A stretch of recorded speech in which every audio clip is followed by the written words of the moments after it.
soliloquy. Hamlet's witch. Hamlet's soliloquy, you know, the most celebrated thing in Shakespeare. Ah, it's sublime, sublime. Always fetches the house. I haven't got it in the book, I've only got one volume, but I reckon I can piece it out from memory. I'll just walk up and down a minute and see if I can call it back from recollection's vaults. So he went to marching up and down, thinking and frowning horrible. Every now and then he would hoist up his eyebrows, next he would squeeze his hand on his forehead and stagger back and kind of moan. Next he would sigh, and next he'd let on to drop a tear.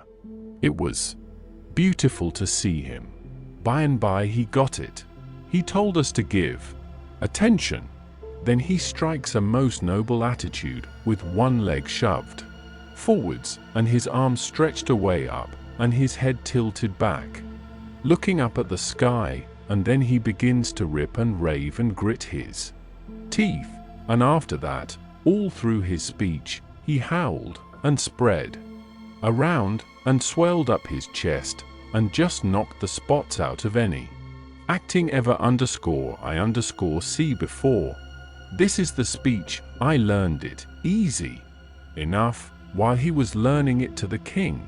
To be, or not to be, that is the bare bodkin. That makes calamity of so long life. For who would fardels bear, till Beanarm would do come to Dunsinane? But that the fear of something after death murders the innocent sleep, great nature's second course, and makes us rather sling the arrows of outrageous fortune, than fly to others that we know not of. There's the respect must give us pause. Wake Duncan with thy knocking. I would thou couldst. For who would bear the whips and scorns of time, the oppressor's wrong, the proud man's contumely, the law's delay, and the quietus which his pangs might take, in the dead waste and middle of the night, when churchyards yawn, in customary suits of solemn black, but that the undiscovered country from whose bourne no traveller returns, breathes forth contagion on the world, and thus the native hue of resolution, like the poor cat-eye the adage, is sicklied o'er with care, and all the clouds that lowered o'er our housetops, with this regard their currents turn awry, and lose the name of action. 'Tis a consummation devoutly to be wished. But soft you, the fair Ophelia, ope not thy ponderous and marble jaws, but get thee to a nunnery, go. Well, the old man he liked that speech, and he mighty soon got it so he could do it first rate. It seemed like he was just born for it, and when he had his hand in and was excited, it was perfectly lovely the way he would rip and tear and rear up behind when he was getting it off. The first chance we got, the Duke he had some show bills printed, and after that, for 2 or 3 days as we floated along, the raft was a most uncommon lively place, for there warn't nothing but sword fighting, and rehearsing, as the Duke called it, going on all the time.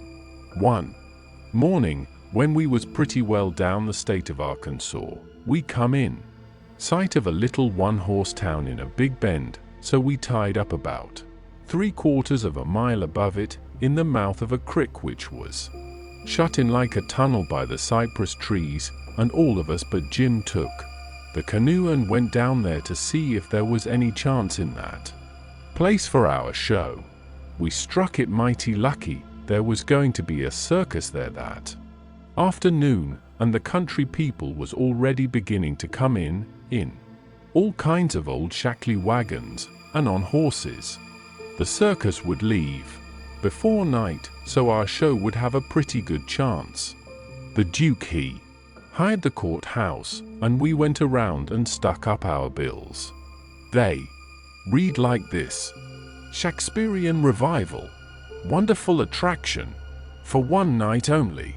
The world-renowned tragedians, David Garrick the Younger, of Drury Lane Theatre, London, and Edmund Kean the Elder, of the Royal Haymarket Theatre, Whitechapel, Pudding Lane, Piccadilly, London, and the Royal Continental Theatres in their sublime Shakespearean spectacle entitled The Balcony Scene in Romeo and Juliet. Romeo, Mr. Garrick; Juliet, Mr. Keene, assisted by the whole strength of the company. New costumes, new scenery, new appointments.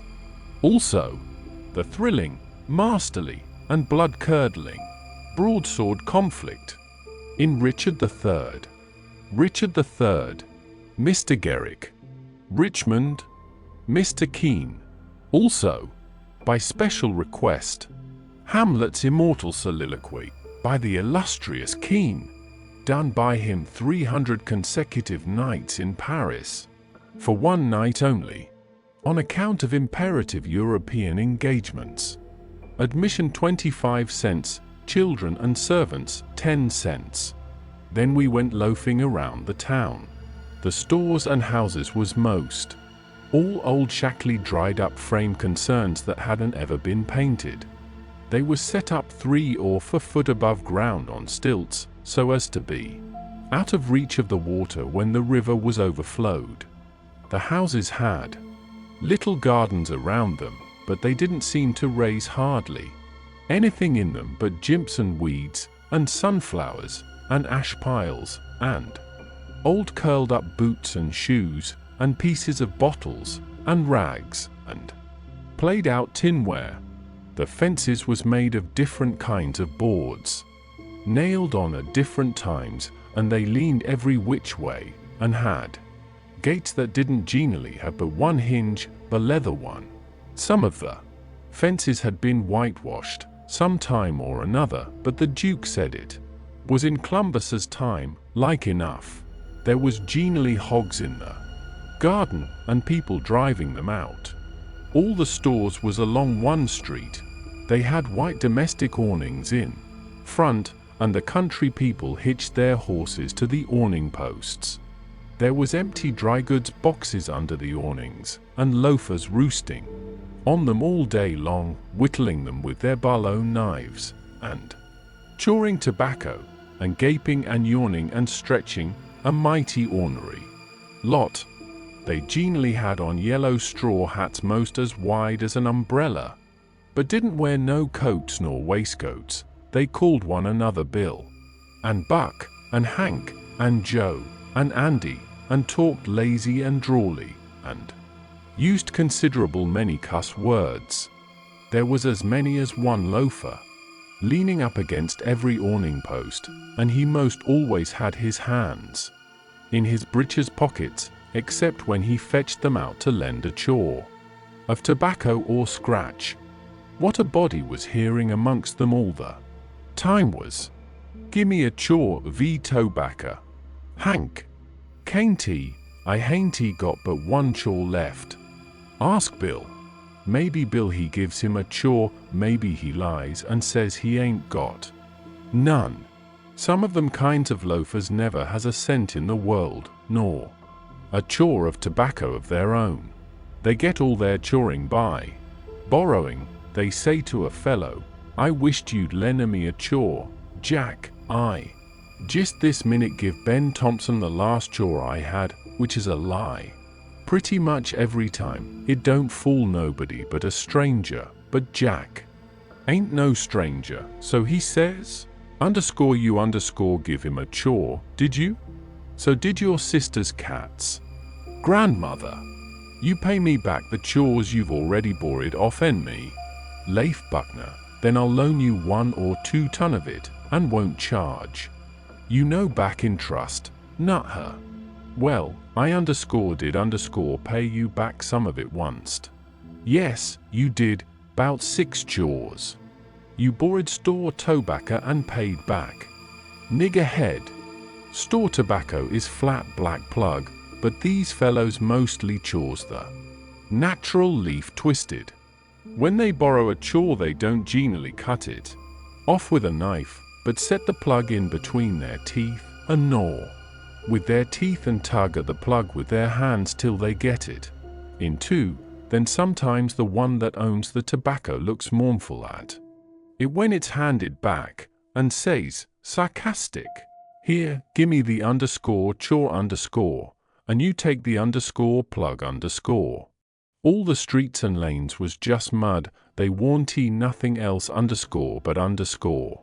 Mud, mud as black as tar and nigh about a foot deep in some places, and 2 or 3 inches deep in underscore all underscore the places.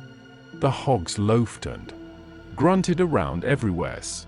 You'd see a muddy sow and a litter of pigs come lazying along the street and hulip herself right down in the way where folks had to walk around her, and she'd stretch out and shut her eyes and wave her ears whilst the pigs was milking her, and look as happy as if she was on salary.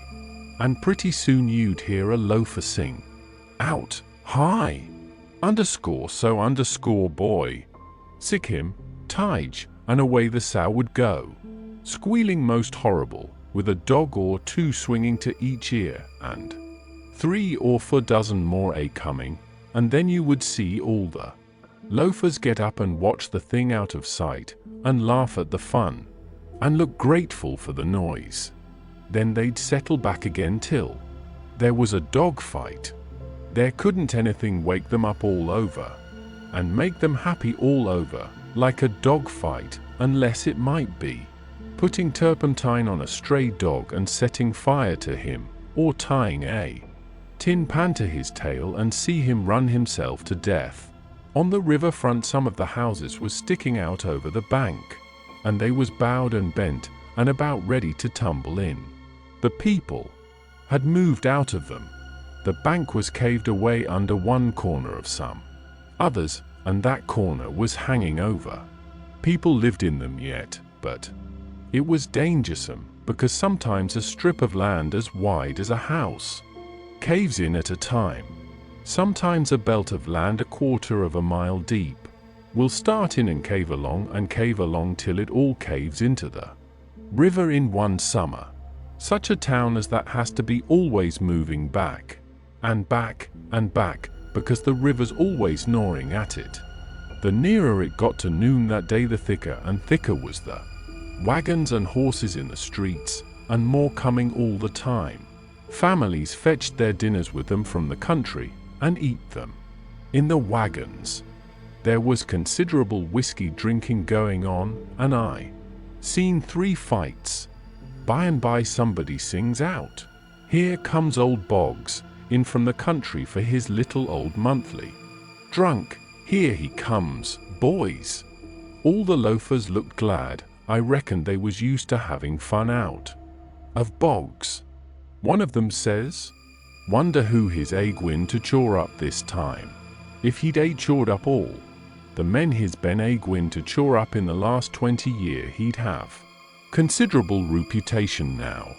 Another one says, "I wished old Boggs threaten me, 'cause then I'd know I warn't gwin to die for 1,000 year." Boggs comes tearing along on his horse, whooping and yelling like an Injun, and singing out, "Clear the track. Thar, I'm on the warpath, and the price UV coffins is gwin to raise." He was drunk and weaving about in his saddle.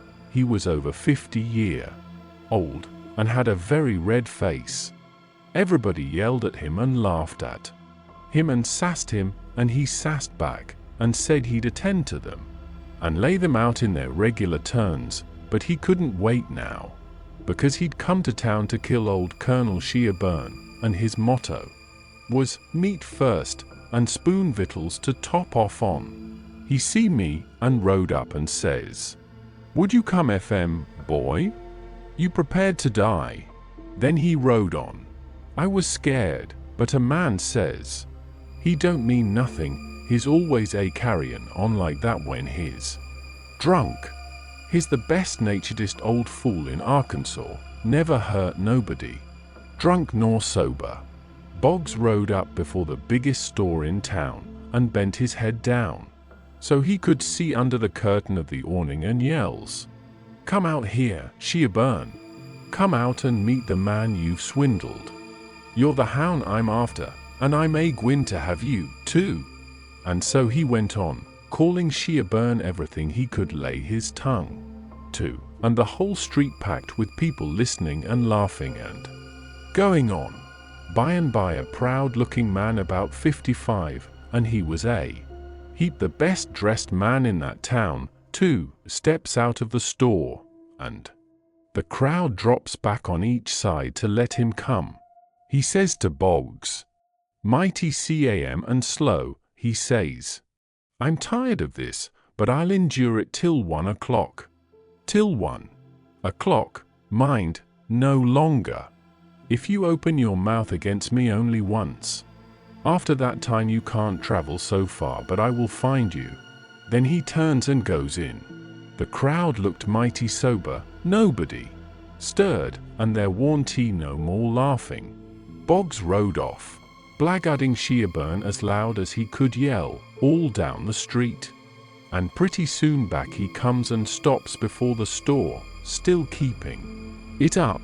Some men crowded around him and tried to get him to shut up, but he wouldn't. They told him it would be 1 o'clock in about 15 minutes, and so he must go home. He must go right away.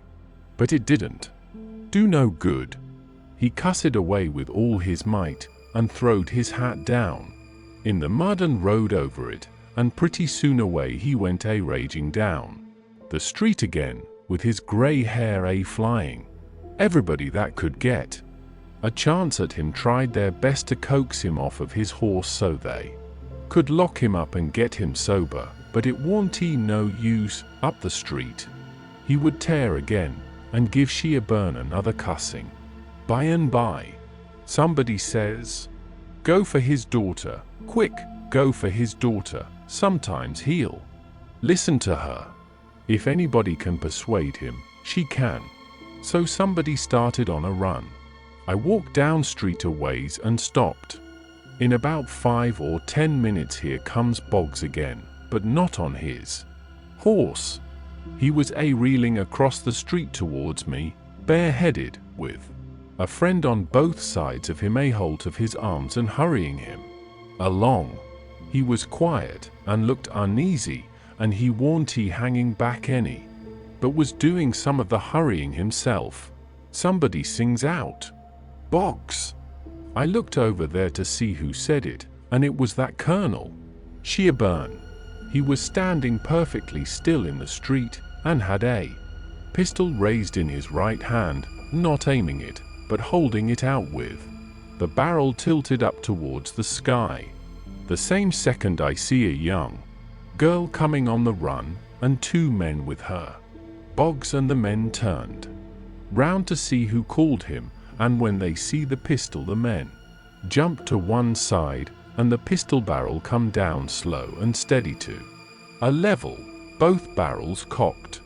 Boggs throws up both of his hands and says, "Oh Lord, don't shoot." Bang goes the first shot, and he staggers back, clawing at the air. Bang goes the second one, and he tumbles backwards onto the ground, heavy and solid, with his arms spread out. That young girl screamed out and comes rushing, and down she throws herself on her father, crying and saying, "Oh, he's killed him, he's killed him." The crowd closed up around them, and shouldered and jammed one another, with their necks stretched, trying to see, and people on the inside trying to shove them back and shouting, "Back, back! Give him air, give him air!" Colonel Shearburn, he tossed his pistol onto the ground, and turned around on his heels and walked off. They took Boggs to a little drug store, the crowd pressing around just the same, and the whole town following, and I rushed and got a good place at the window, where I was close to him and could see in. They laid him on the floor and put one large Bible under his head, and opened another one and spread it on his breast, but they tore open his shirt first, and I seen where one of the bullets went in. He made about a dozen long gasps. his breast lifting the Bible up when he drawed in his breath, and letting it down again when he breathed it out, and after that he laid still, he was dead. Then they pulled his daughter away from him, screaming and crying, and took her off. She was about 16, and very sweet and gentle looking, but awful pale and scared. Well, pretty soon the whole town was there, squirming and scrounging and pushing and shoving to get at the window and have a look, but people that had the places wouldn't give them up, and folks behind them was saying all the time, "Say, now, you've looked enough, you fellows. Tainty right and a tainty fair for you to stay there all the time, and never give nobody a chance. Other folks has their rights as well as you." There was considerable jawing back, so I slid out, thinking maybe there was going to be trouble. The streets was full, and everybody was excited. Everybody that seen the shooting was telling how it happened. And there was a big crowd packed around each one of these fellows, stretching their necks and listening. One long, lanky man, with long hair and a big white fur stovepipe hat on the back of his head, and a crooked-handled cane, marked out the places on the ground where Boggs stood and where Shea Burn stood, and the people following him around from one place to t'other and watching everything he done, and bobbing their heads to show they understood, and stooping a little and resting their hands on their thighs to watch him mark the places on the ground with his cane, and then he stood up straight and stiff where Shea Burn had stood, frowning and having his hat brimmed down over his eyes, and sung out, "Boggs," and then fetched his cane down slow to a level, and says bang, staggered backwards, says bang again, and fell down flat on his back. The people that had seen the thing said he done it perfect, said it was just exactly the way it all happened. Then as much as a dozen people got out their bottles and treated him well. By and by somebody said Shea Burn ought to be lynched. In about a minute everybody was saying it, so away they went, mad and yelling, and snatching down every clothesline they come to do the hanging with. Chapter 22. They swarmed up towards Sherburn's house, a-whooping and raging like Injuns, and everything had to clear the way or get run over and trumped to mush, and it was awful to see. Children was heeling it ahead of the mob, screaming and trying to get out of the way, and every window along the road was full of women's heads, and there was nigger boys in every tree, and bucks and wenches looking over every fence, and as soon as the mob would get nearly to them they would break and scaddle back out of reach. Lots of the women and girls was crying and taking on, scared most to death. They swarmed up in front of Sherburn's palings as thick as they could, jammed together, and you couldn't hear yourself think for the noise. It was a little 20-foot yard. Some sung out, "Tear down the fence! Tear down the fence!" Then there was a racket of ripping and tearing and smashing, and down she goes, and the front wall of the crowd begins to roll in like a wave. Just then Shea Burn steps out onto the roof of his little front porch with a double-barrel gun in his hand, and takes his stand, perfectly calm and deliberate, not saying a word. The racket stopped, and the wave sucked back. Shea Burn never said a word, just stood there, looking down. The stillness was awful creepy and uncomfortable. Shea Burn run his eyes slow along the crowd, and wherever it struck the people tried a little to outgaze him, but they couldn't. They dropped their eyes and looked sneaky. Then pretty soon Shea Burn sort of laughed, not the pleasant kind, but the kind that makes you feel like when you are eating bread that's got sand in it. Then he says, slow and scornful, "The idea of _you_lynching anybody. It's amusing.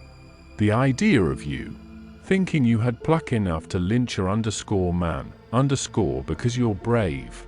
Enough to tar and feather poor friendless cast out women that come along here. Did that make you think you had grit enough to lay your hands on a underscore man, underscore why, a underscore man's underscore safe in the hands of 10,000 of your kind, as long as it's daytime and you're not behind him? Do I know you? I know you clear through.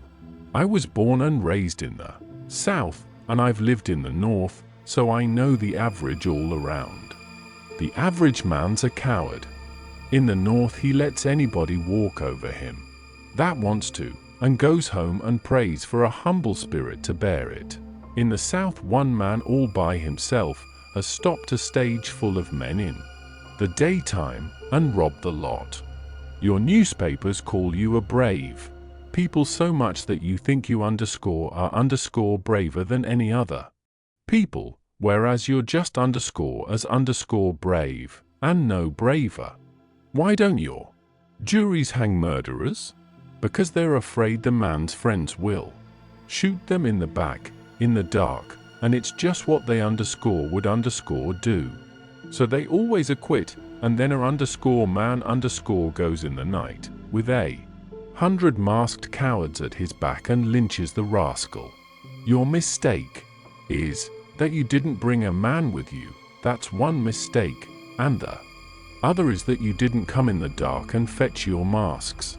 You brought underscore part underscore of a man, Buck Harkis, there, and if you hadn't had him to start you, you'd have taken it out in blowing. You didn't want to come. The average man don't like trouble and danger. Underscore you underscore don't like trouble and danger. But if only underscore half underscore a man like Buck Harkis, there shouts lynch him. Lynch him, you're afraid to back down, afraid you'll be found out to be what you are, underscore cowards underscore, and so you raise a yell and hang yourselves onto that half a man's coat tail and come raging up here, swearing what big things you're going to do. The pitifulest thing out is a mob. That's what an army is. A mob. They don't fight with courage that's born in them, but with courage that's borrowed from their mass and from their officers. But a mob without any underscore man underscore at the head of it is underscore beneath underscore pitifulness. Now the thing for underscore you underscore to do is to droop your tails and go home and crawl in a hole. If any real lynching's going to be done, it will be done in the dark, Southern fashion, and when they come they'll bring their masks and fetch a underscore man underscore along. Now underscore leave underscore and take your half a man with you, tossing his gun up across his left arm and cocking it when he says this. The crowd washed back sudden and then broke all apart and went tearing off every which way, and Buck Harkis he heeled it after them, looking tolerable cheap. I could have stayed if I wanted to, but I didn't want to. I went to the circus and loafed around the backside till the watchman went by and then dived in under the tent. I had my $20 gold piece and some other money, but I reckoned I better save it, because there ain't no telling how soon you are going to need it, away from home and amongst strangers that way. You can't be too careful. I ain't opposed to spending money on circuses when there ain't no other way, but there ain't no use in underscore wasting underscore it on them. It was a real bully circus. It was the splendidest sight that ever was. When they all come riding in, 2 and 2, a gentleman and lady, side by side, the men just in their drawers and undershirts, and no shoes, nor stirrups, and resting their hands on their thighs easy and comfortable. There must have been 20 of them, and every lady with a lovely complexion, and perfectly beautiful, and looking just like a gang of real sure enough queens, and dressed in clothes that cost millions of dollars, and just littered with diamonds. It was a powerful, fine sight. I never see anything so lovely.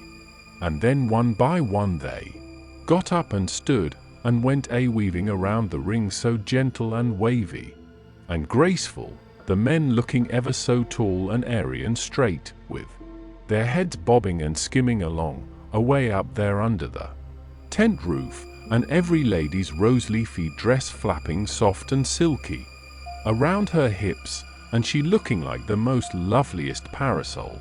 And then faster and faster they went, all of them dancing, first one foot out in the air and then the other, the horses leaning more and more, and the ringmaster going round and round the center pole, cracking his whip and shouting hi, hi, and the clown cracking jokes behind him, and by all hands dropped the reins, and every lady put her knuckles on her hips, and every gentleman folded his arms, and then how the horses did lean over and hump themselves.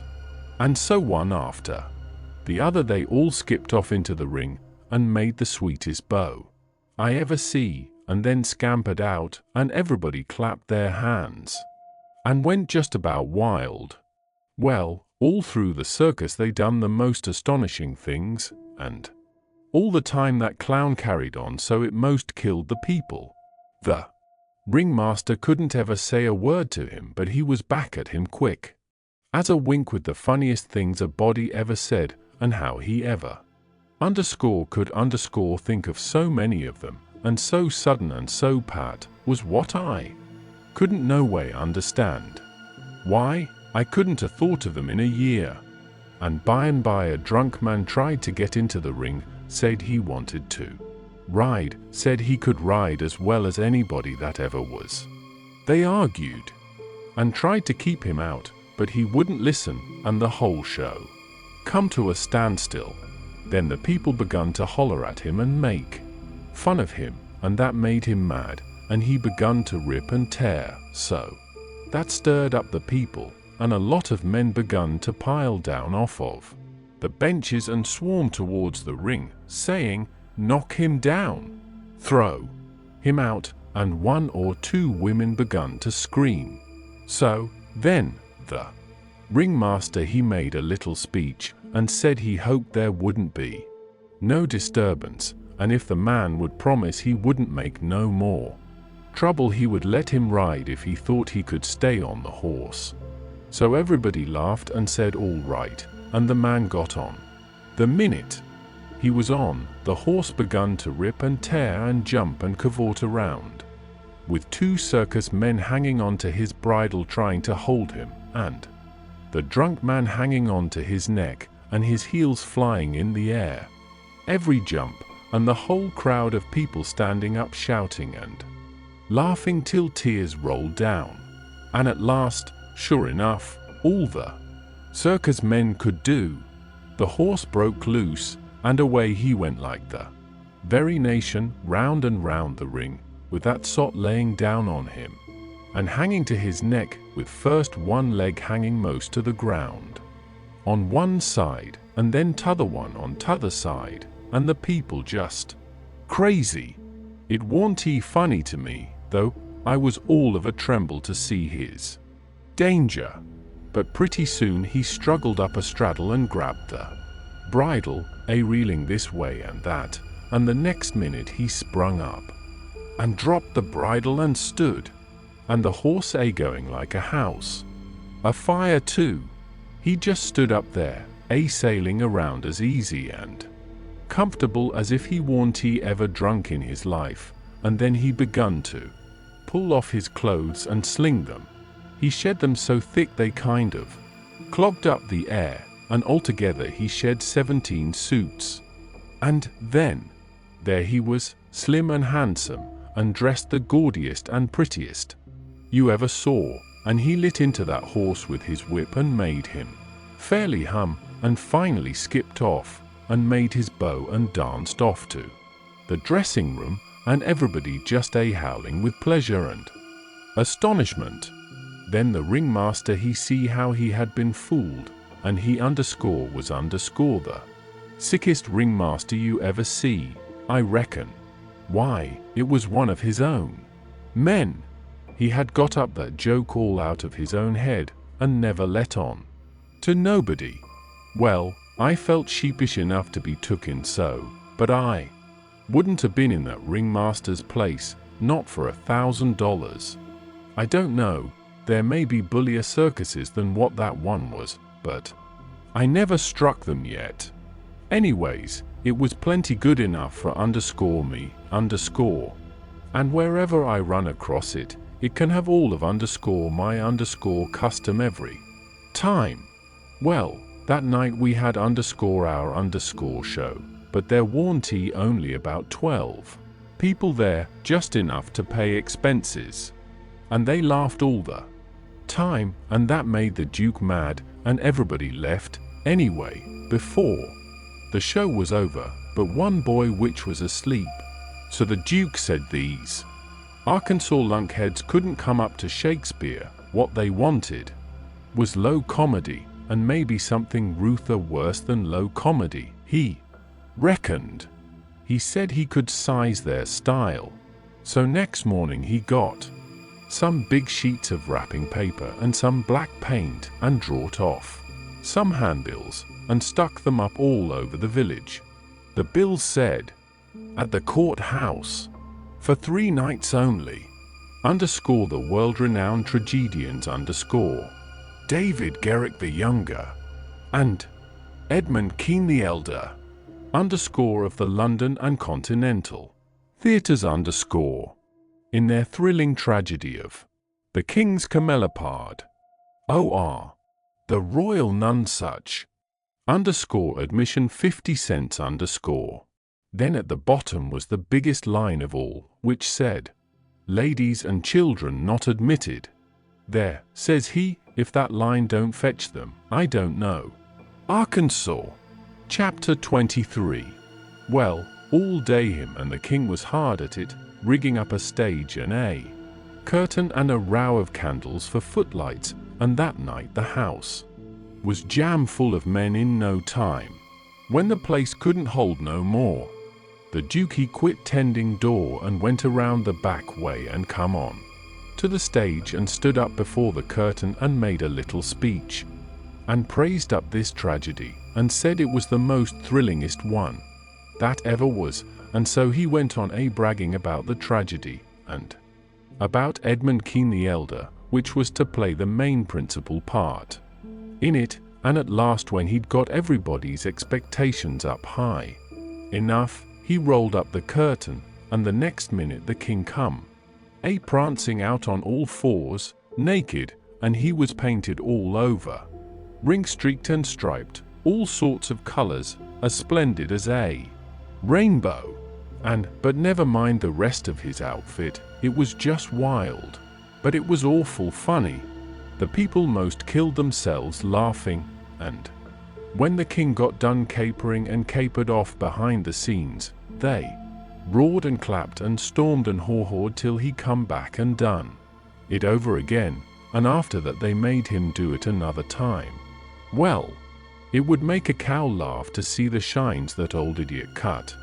Then the Duke he lets the curtain down and bows to the people and says the great tragedy will be performed only 2 nights more, on accounts of pressing London engagements where the seats is all sold, all ready for it in Drury Lane, and then he makes them another bow, and says if he has succeeded in pleasing them and instructing them, he will be deeply obliged if they will mention it to their friends and get them to come and see it. 20 people sings out, "What, is it over?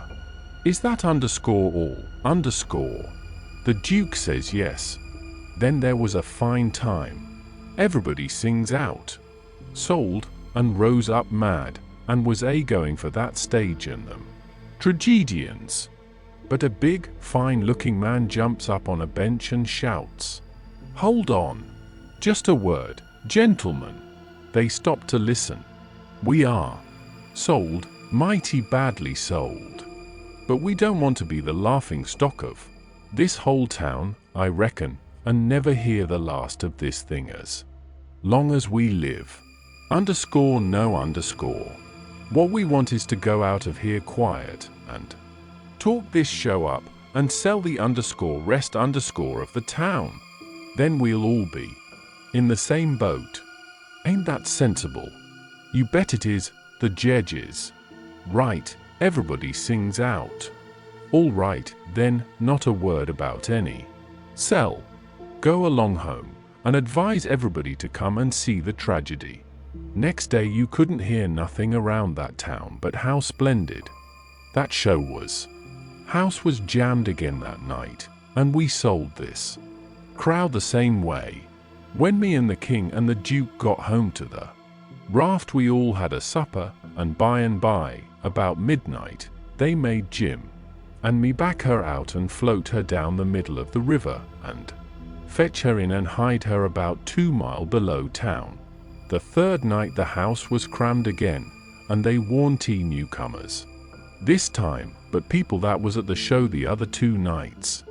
I stood by the duke at the door, and I see that every man that went in had his pockets bulging or something muffled up under his coat, and I see it warn't no perfumery, neither, not by a long sight.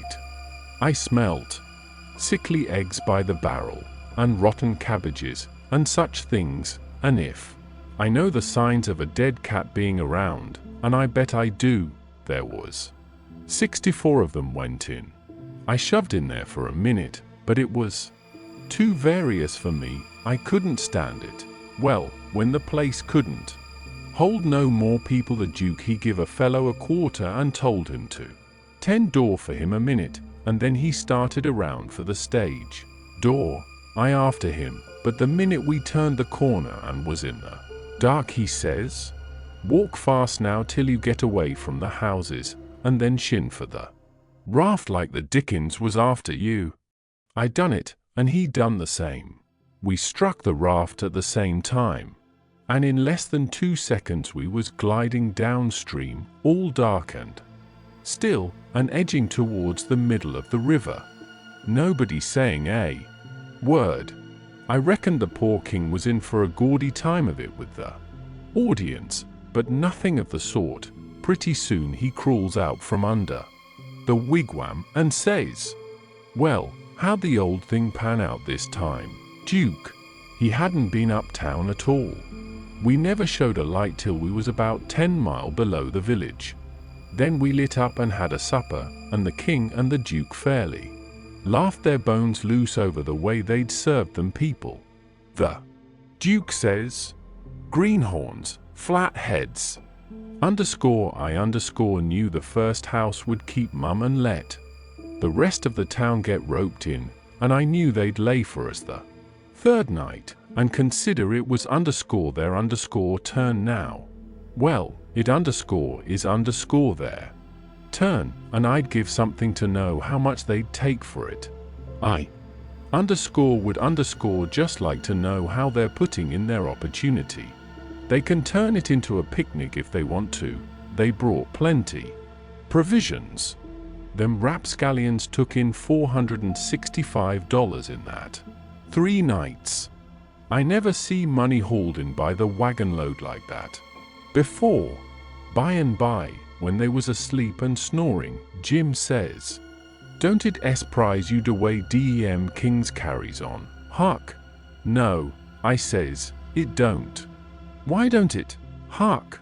"Well, it don't, because it's in the breed. I reckon they're all alike. But, Huck, dese Kings o' our'n is reg'lar rapscallions. That's just what dey is, dey's reg'lar rapscallions." "Well, that's what I'm saying. All kings is mostly rapscallions, as far as I can make out." "Is that so? You read about them once, you'll see. Look at Henry VIII, this N.S.A. Sunday School Superintendent to him. And look at Charles II, and Louis XIV, and Louis XV, and James II, and Edward II, and Richard III, and 40 more, besides all them Saxon heptarchies that used to rip around so in old times and raise Cain. My, You ought to seen old Henry VIII when he was in bloom. He was a blossom. He used to marry a new wife every day and chop off her head next morning, and he would do it just as indifferent as if he was ordering up eggs. Fetch up Nell Gwyn, he says. They fetch her up. Next morning, chop off her head, and they chop it off. Fetch up Jane. Sure, he says, and up she comes. Next morning, chop off her head, and they chop it off. Ring up Fair Rosamund. Fair Rosamund answers the bell. Next morning, chop off her head. And he made every one of them tell him a tale every night, and he kept that up till he had hogged 1,001 tales that way, and then he put them all in a book and called it Domesday Book, which was a good name, and stated the case. You don't know kings, Jim, but I know them, and this old rip of ourn is one of the cleanest I've struck in history. Well, Henry, he takes a notion he wants to get up some trouble with this country. How does he go at it? Give notice, give the country a show? No. All of a sudden he heaves all the tea in Boston Harbor overboard and whacks out a Declaration of Independence and days them to come on. That was his style. He never give anybody a chance. He had suspicions of his father, the Duke of Wellington. Well, what did he do? Ask him to show up? No, drowned him in a butt of Mamsie like a cat. Suppose people left money laying around where he was. What did he do? He collared it. Suppose he contracted to do a thing, and you paid him and didn't set down there and see that he done it. What did he do? He always done the other thing. Suppose he opened his mouth. What then? If he didn't shut it up powerful quick, he'd lose a lie every time. That's the kind of a bug Henry was, and if we'd a had him along 'stead of our kings, he'd fooled that town a heap worse than ourn done. I don't say that ourn is lambs, because they ain't, when you come right down to the cold facts. But they ain't nothing to underscore old ram anyway. All I say is, kings is kings, and you've got to make allowances. Take them all around, they're a mighty ornery lot. It's the way they're raised. But dis one do smell so like the nation. Huck. Well, they all do, Jim. We can't help the way a king smells. History don't tell no way. Now the Duke, he's a tolerable likely man in some ways. Yes, a duke's different, but not very different. This one's a middling hard lot for a duke. When he's drunk, there ain't no nearsighted man could tell him from a king. Well, anyways, I don't hanker for no more Huck. Dis is all I can stand. It's the way I feel, too, Jim. But we've got them on our hands, and we got to remember what they are, and make allowances. Sometimes I wish we could hear of a country that's out of kings. What was the use to tell Jim these warn't real kings and dukes? It wouldn't have done no good, and, besides, it was just as I said, you couldn't tell them from the real kind. I went to sleep, and Jim didn't call me when it was my turn. He often done that. When I waked up just at daybreak, he was sitting there with his head down betwixt his knees, moaning and mourning to himself. I didn't take notice nor let on. I knowed what it was about. He was thinking about his wife and his children away up yonder, and he was low and homesick because he hadn't ever been away from home before in his life, and I do believe he cared just as much for his people as white folks does for their own.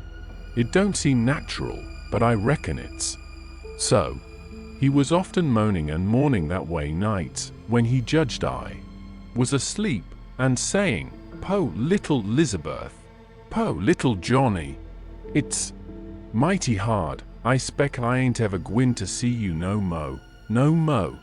He was a mighty good nigger, Jim was. But this time I somehow got to talking to him about his wife and young ones, and by he says, "What makes me feel so bad this time views because I hear something over yonder on the bank like a whack or a slam while ago, it mind me at a time. I treat my little Elizabeth so ornery. She warn't he on about for ye year. Ole, she tucked a scarlet fever, had a powerful rough spell, but she got well, one day she was a-stannin' around, I says to her, I says, "Shed the doo-dot." She never done it, stood dar, kinda smillin' her up at me. It make me mad, I says agin, mighty loud, I says, "Don't you hear me, or shed the do?" She stood the same way, kinda smillin' her up. I was a-billin', I says, "I lay I underscore make underscore you mine." With that I fetch her a slap side the head that sunt her sprawlin'. Den I went into the youth room, usually gone about 10 minutes, when I come back dar was that dude a-stannin' open underscore yet underscore, that chilly. Stannin' a mose right in it, looking down and mournin', the tears running down. My, but I underscore was underscore mad. I was a-gwin for the chili, but den, it was a do that open in erds, den, long come the wind slam. It too, behind a chili, cur underscore blam, underscore, my lan, the chili never move. My breath mose hop out of me, I feel so, I don't know underscore how underscore I feel. I crope out, all a-tremblin', crope around, open the do, easy slow, poke my head in behind a chili, soft, still, all uva. Sudden I says underscore POW, underscore G's as loud as I could yell. Underscore she never budge, underscore. Oh, Huck, I bust out a-crying, grab her up in my arms, say, "Oh, the poth little thing. The Lord God Almighty forgive po ole Jim, case he never gwine to forgive hisself as long's he live." Oh, she was plumb deef dumb, Huck, plumb deef dumb, I'd been a-treatin' her so. Chapter 24. Next day, towards night, we laid up under a little willow towhead out in the middle, where there was a village on each side of the river, and the Duke and the King begun to lay out a plan for working them towns. Jim he spoke to the Duke, and said he hoped it wouldn't take but a few hours, because it got mighty heavy and tiresome to him when he had to lay all day in the wigwam tied with the rope. You see, when we left him all alone we had to tie him, because if anybody happened onto him all by himself and not tied it wouldn't look much like he was a runaway nigger, you know. So the Duke said it underscore was underscore kind of hard to have to lay roped all day, and he'd cipher out some way to get around it. He was uncommon bright, the Duke was, and he soon struck it. He dressed Jim up in King Lear's outfit. It was a long curtain calico gown, and a white horsehair wig and whiskers, and then he took his theatre paint and painted Jim's face and hands and ears and neck all over a dead, dull, solid blue, like a man that's been drowned 9 days. Blamed if he warn't he the horriblest looking outrage I ever see.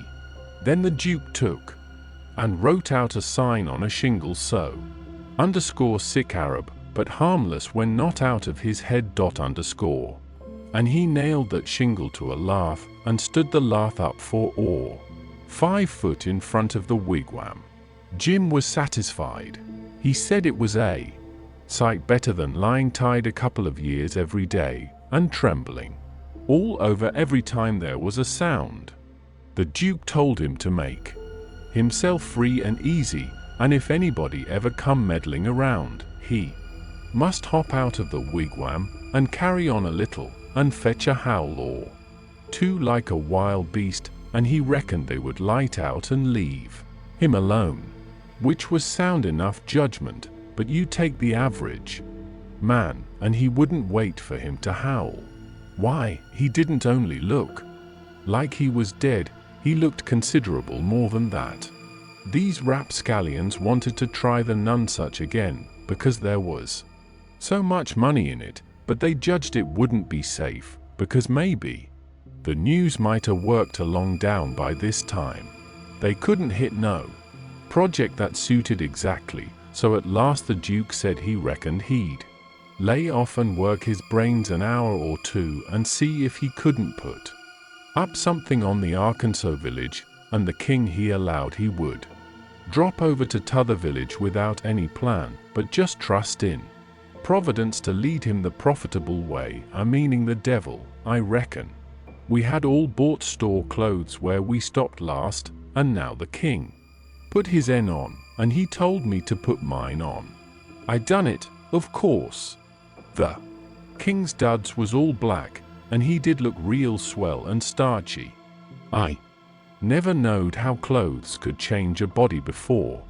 Why, before, he looked like the orneriest old rip that ever was, but now, when he'd take off his new white beaver and make a bow and do a smile, he looked that grand and good and pious that you'd say he had walked right out of the ark, and maybe was old Leviticus himself.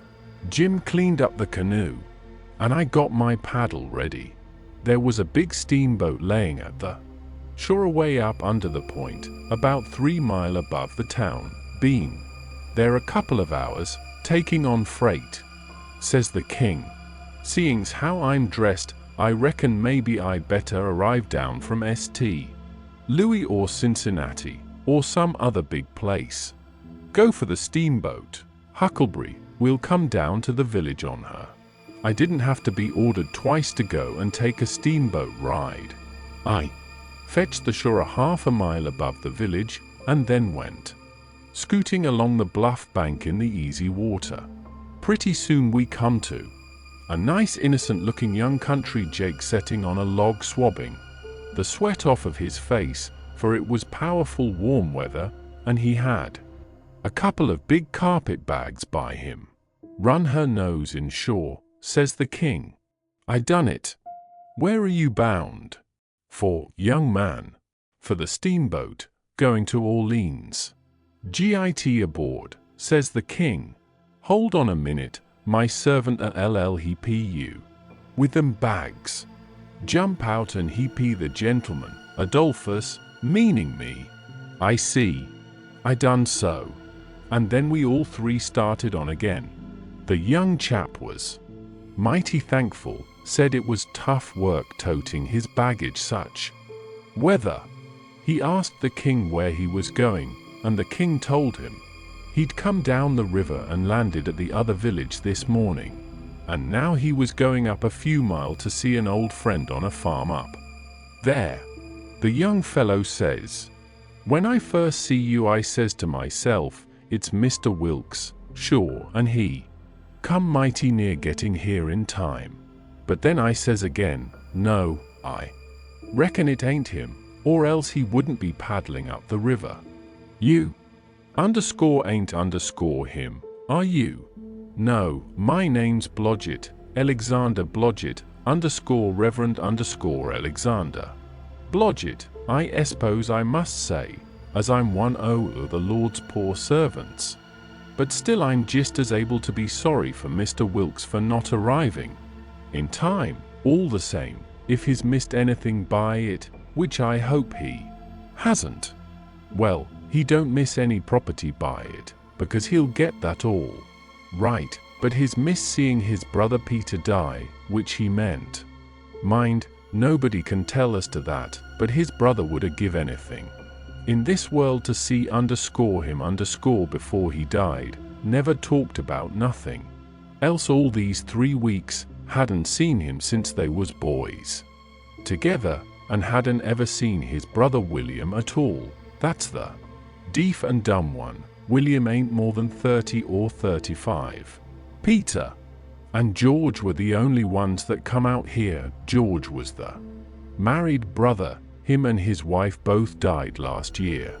Harvey and William's the only ones that's left now, and, as I was saying, they haven't got here in time. Did anybody send them word? Oh, yes, a month or 2 ago, when Peter was first took, because Peter said then that he sorta felt like he warn't going to get well this time.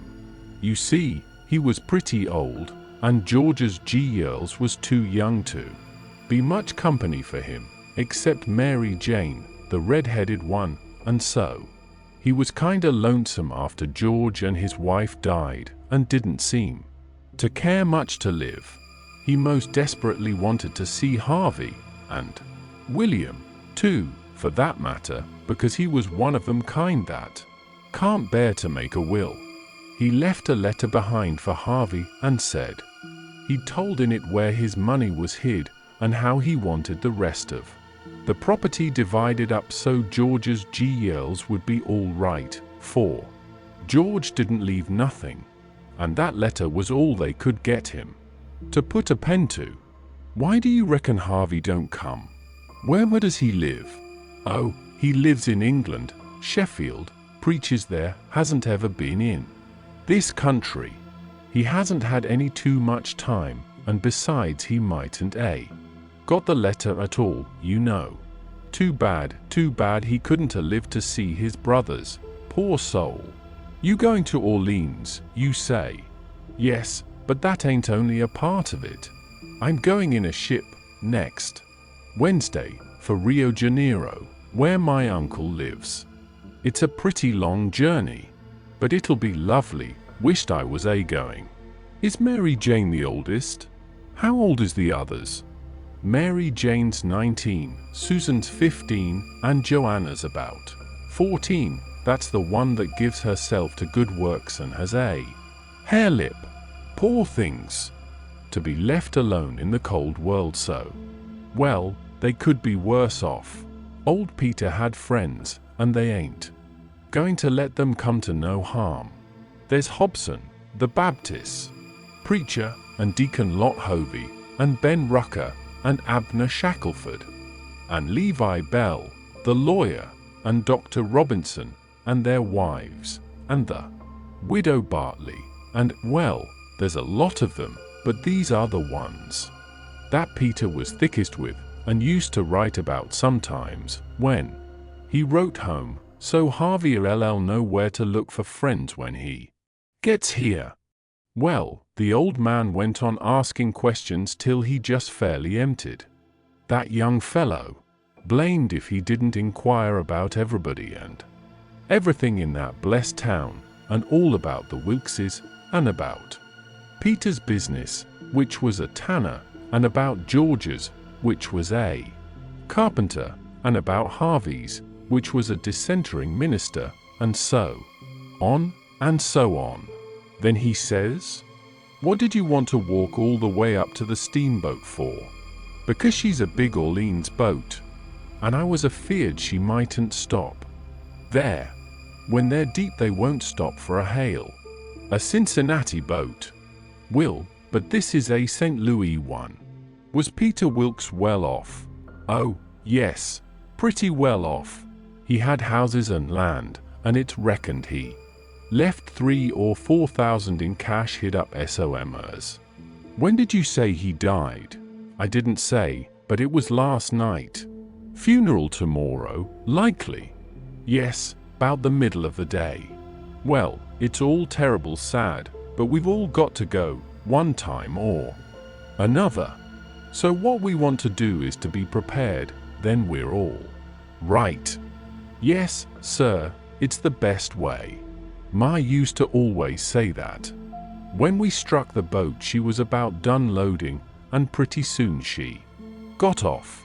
The king never said nothing about going aboard, so I lost my ride. After all, when the boat was gone, the king made me paddle up another mile to a lonesome place, and then he got ashore and says, "Now hustle back, right off, and fetch the Duke up here, and the new carpet bags.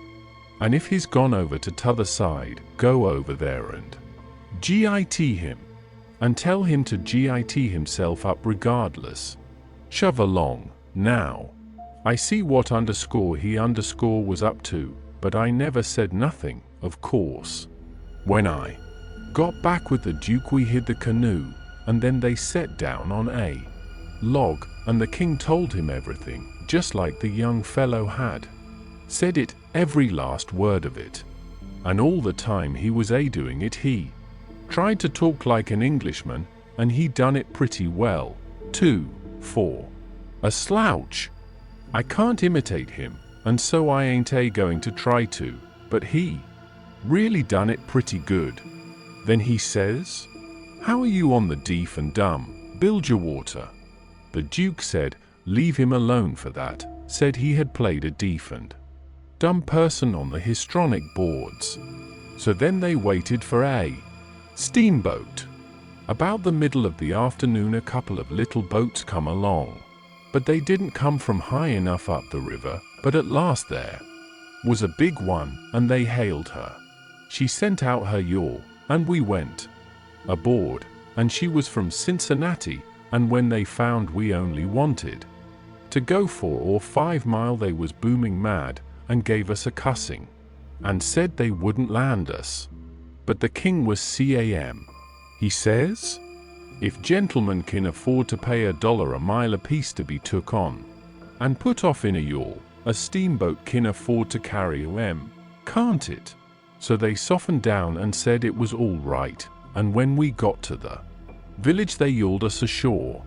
About 24 men flocked down when they see the yawl coming, and when the king says, "Can any of you gentlemen tell me where Mr. Peter Wilkes lives?"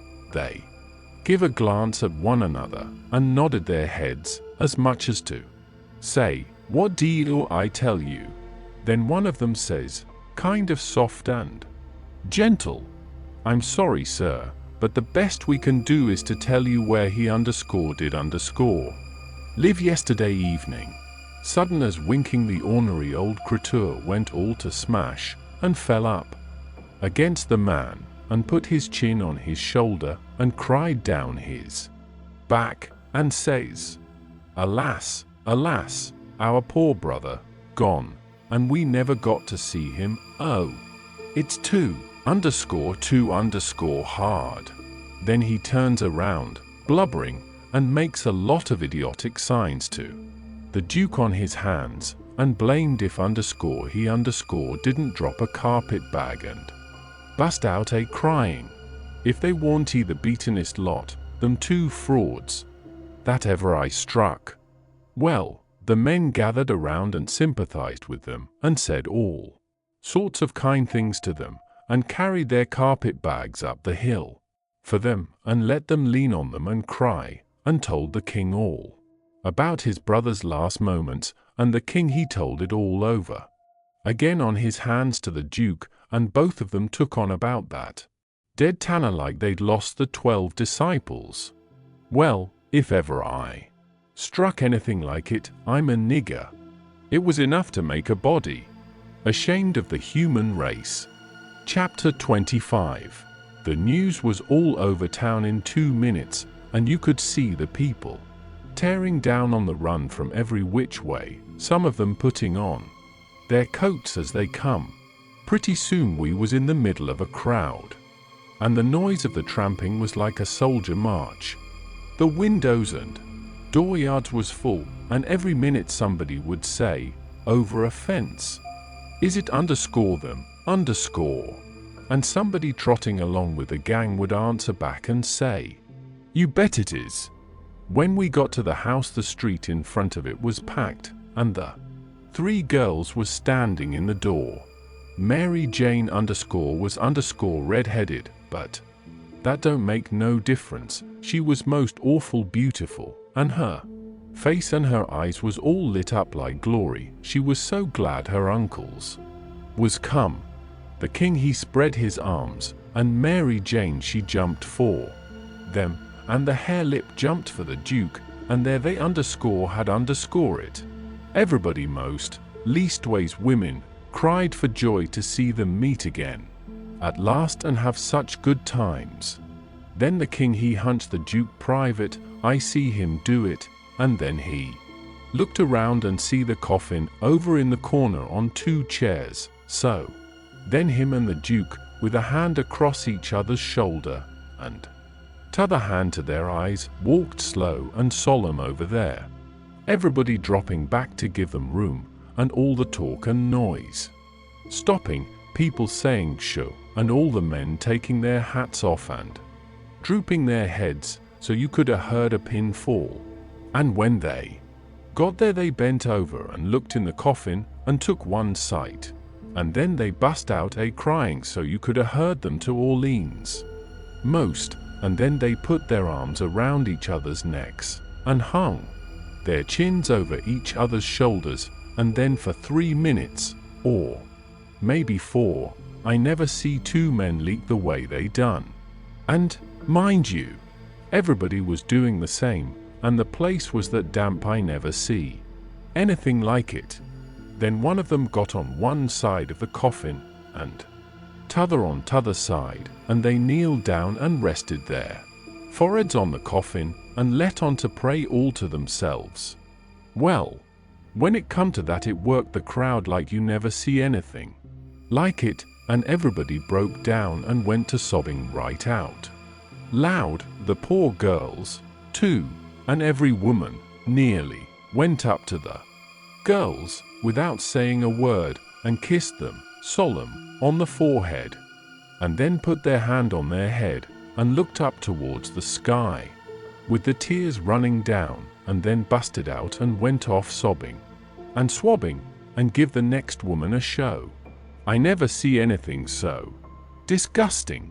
Well, by and by the king he gets up and comes forward a little, and works himself up and slobbers out a speech, all full of tears and flapdoodle about its being a sore trial for him and his poor brother to lose the diseased, and to miss seeing diseased alive after the long journey of 4,000 mile, but it's a trial that's sweetened and sanctified to us by this dear sympathy and these holy tears, and so he thanks them out of his heart and out of his brother's heart, because out of their mouths they can't, words being too weak and cold, and all that kind of rot and slush, till it was just sickening, and then he blubbers out a pious goody-goody amen, and turns himself loose and goes to crying fit to bust. And the minute the words were out of his mouth, somebody over in the crowd struck up the doxology, and everybody joined in with all their might, and it just warmed you up and made you feel as good as church letting out. Music is a good thing, and after all that soul butter and hogwash, I never see it freshen up things so, and sound so honest and bully. Then the king begins to work his jaw again, and says how him and his nieces would be glad if a few of the main principal friends of the family would take supper here with them this evening, and help set up with the ashes of the diseased, and says if his poor brother laying yonder could speak, he knows who he would name, for they was names that was very dear to him, and mentioned often in his letters. And so he will name the same, to wit, as follows, viz., Reverend Mr. Hobson, and Deacon Lot Hovey, and Mr. Ben Rucker, and Abner Shackelford, and Levi Bell, and Dr. Robinson, and their wives, and the widow Bartley. Reverend Hobson and Dr. Robinson was down to the end of the town hunting together, that is, I mean the doctor was shipping a sick man to t'other world, and the preacher was pinting him right. Lawyer Bell was away up to Louisville on business, but the rest was on hand, and so they all come and shook hands with the king and thanked him and talked to him. And then they shook hands with the Duke and didn't say nothing, but just kept smiling and bobbing their heads like a passel of sapheads, whilst he made all sorts of signs with his hands and said, "Goo goo, goo goo goo," all the time, like a baby that can't talk. So the king he blattered along, and managed to inquire about pretty much everybody and dog in town, by his name, and mentioned all sorts of little things that happened one time or another in the town, or to George's family, or to Peter. And he always let on that Peter wrote him the things, but that was a lie. He got every blessed one of them out of that young flathead that we canoed up to the steamboat. Then Mary Jane she fetched the letter her father left behind, and the king he read it out loud and cried over it. It give the dwelling house and $3,000 gold to the girls, and it give the tanyard, which was doing a good business, along with some other houses and land worth about $7,000 and $3,000 in gold, to Harvey and William, and told where the $6,000 cash was hid, down cellar. So these two frauds said they'd go and fetch it up, and have everything square and above board, and told me to come with a candle. We shut the cellar door behind us, and when they found the bag, they spilt it out on the floor, and it was a lovely sight, all them yaller boys. My, the way the king's eyes did shine. He slaps the Duke on the shoulder and says, "Oh, underscore this underscore ain't bully nor nothin'." "Oh, no, I reckon not." "Why, Bilgy, it beats the nonsuch underscore don't underscore it." The Duke allowed it did. They poured the yaller boys and sifted them through their fingers and let them jingle down on the floor, and the king says, "It ain't no use talking, being a brothers to a rich dead man and representatives of furrin heirs that's got left is the line for you and me, Bilge. There is sure comes of trust end to Providence. It's the best way, in the long run. I've tried 'em all, and there ain't no better way." Most everybody would have been satisfied with the pile, and took it on trust, but no, they must count it. So they count it, and it comes out $415 short. Says the king, "Darn him, I wonder what he done with that $415. They worried over that a while, and ransacked all around for it. Then the Duke says, "Well, he was a pretty sick man, and likely he made a mistake, I reckon. That's the way of it. The best way's to let it go, and keep still about it. We can spare it." "Oh, shucks, yes, we can underscore spare underscore it. I don't care you're nothing about that, it's the underscore count underscore I'm thinking about.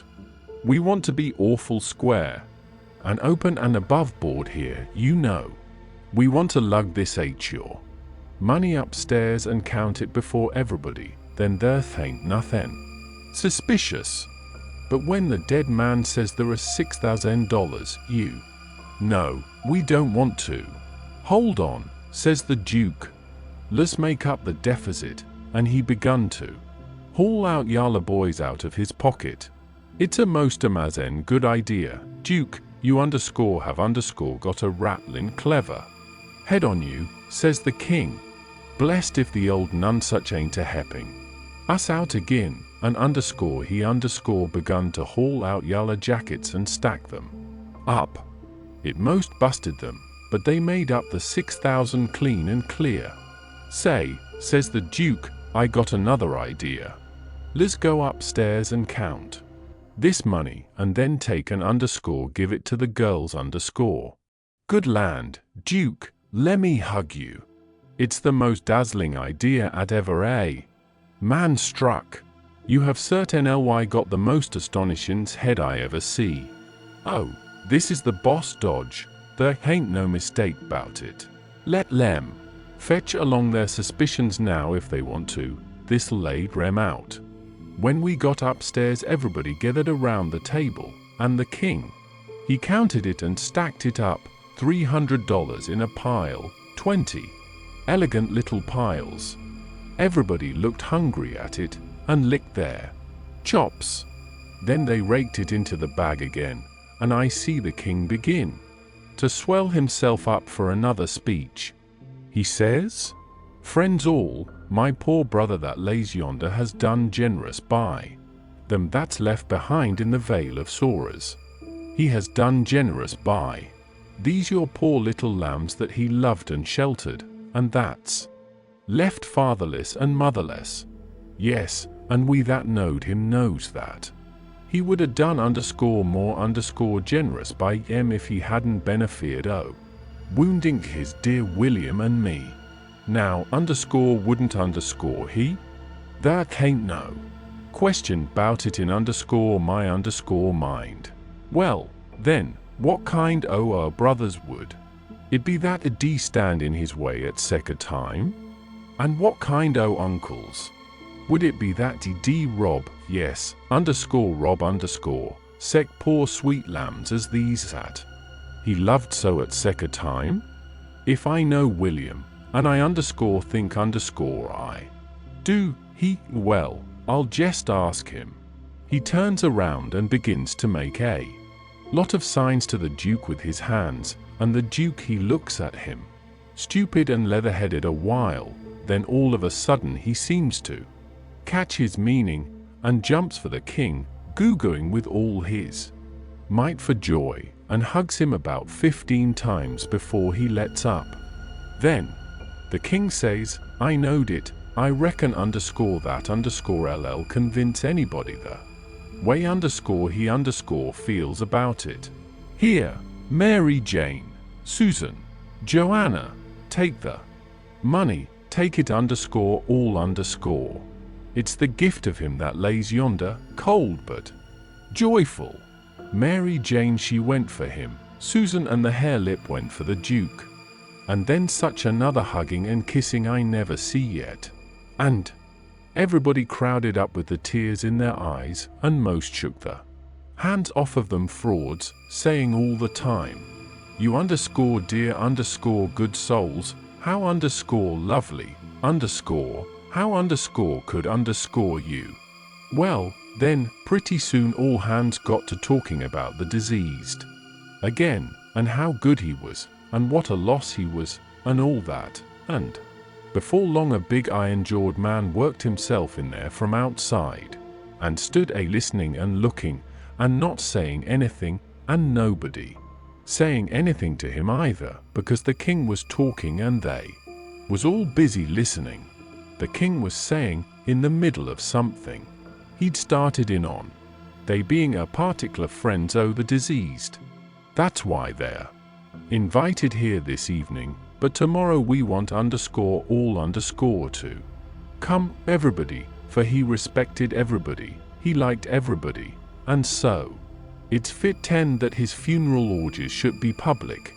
And so he went mooning on and on, liking to hear himself talk, and every little while he fetched in his funeral orgies again, till the Duke he couldn't stand it no more, so he writes on a little scrap of paper, obsequies you old fool, and folds it up, and goes to goo-gooing and reaching it over people's heads to him.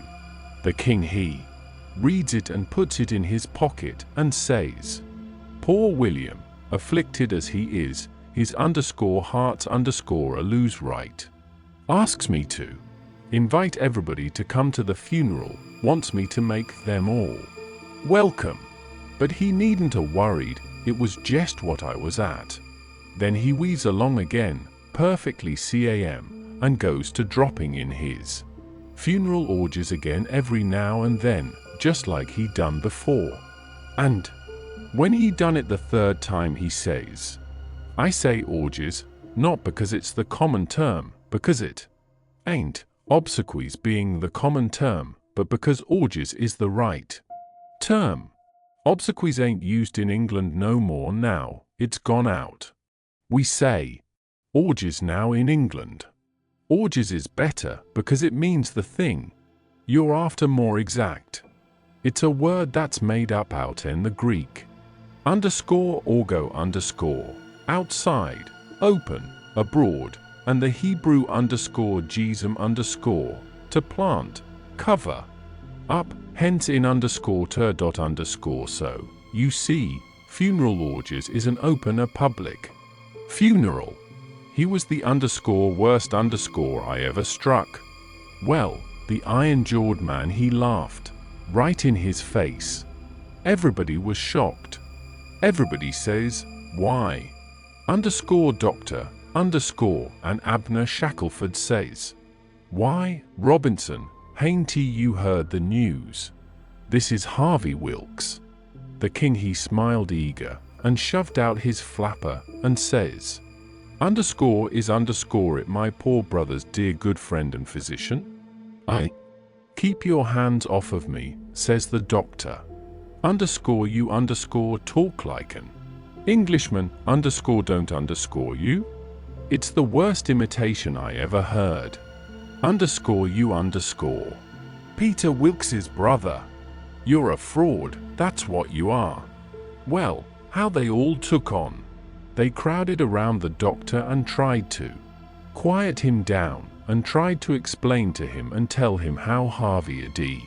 showed in 40 ways that he underscore was underscore Harvey, and knowed everybody by name, and the names of the very dogs, and begged and underscore begged underscore him not to hurt Harvey's feelings and the poor girl's feelings, and all that.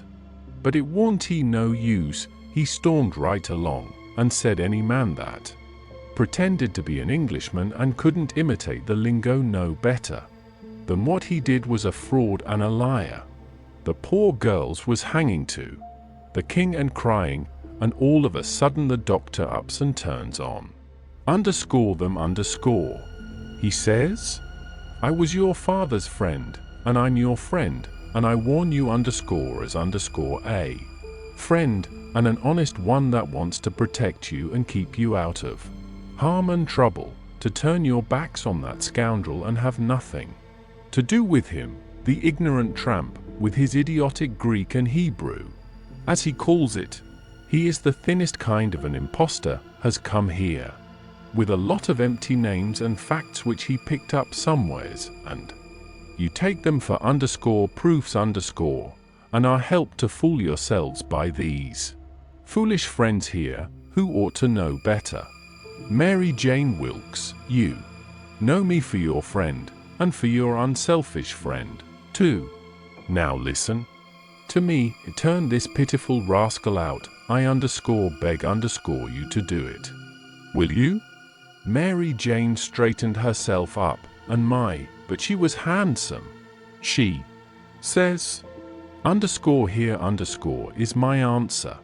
She hove up the bag of money and put it in the king's hands, and says, take this $6,000 and invest for me and my sisters any way you want to, and don't give us no receipt for it. Then she put her arm around the king on one side, and Susan and the hare-lip done the same on the other. Everybody clapped their hands and stomped on the floor like a perfect storm, whilst the king held up his head and smiled proud.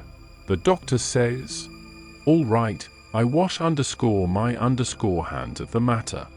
But I warn you all that time is coming when you're going to feel sick whenever you think of this day. And away he went. All right, doctor, says the king, kinda mocking him, we'll try and get em to send for you, which made them all laugh, and they said it was a prime good hit. Chapter 26. Well, when they was all gone, the king he asks Mary Jane how they was off for spare rooms, and she said she had one spare room, which would do for Uncle William, and she'd give her own room to Uncle Harvey, which was a little bigger, and she would turn into the room with her sisters and sleep on a cot, and up garret was a little cubby with a pallet in it. The king said the cubby would do for his valet, a meaning me. So Mary Jane took us up, and she showed them their rooms, which was plain but nice. She said she'd have her frocks and a lot of other traps took out of her room if they was in Uncle Harvey's way, but he said they warn't. The frocks was hung along the wall, and before them was a curtain made out of calico that hung down to the floor. There was an old hair trunk in one corner, and a guitar box in another, and all sorts of little knickknacks and gimcracks around, like girls brisken up a room with.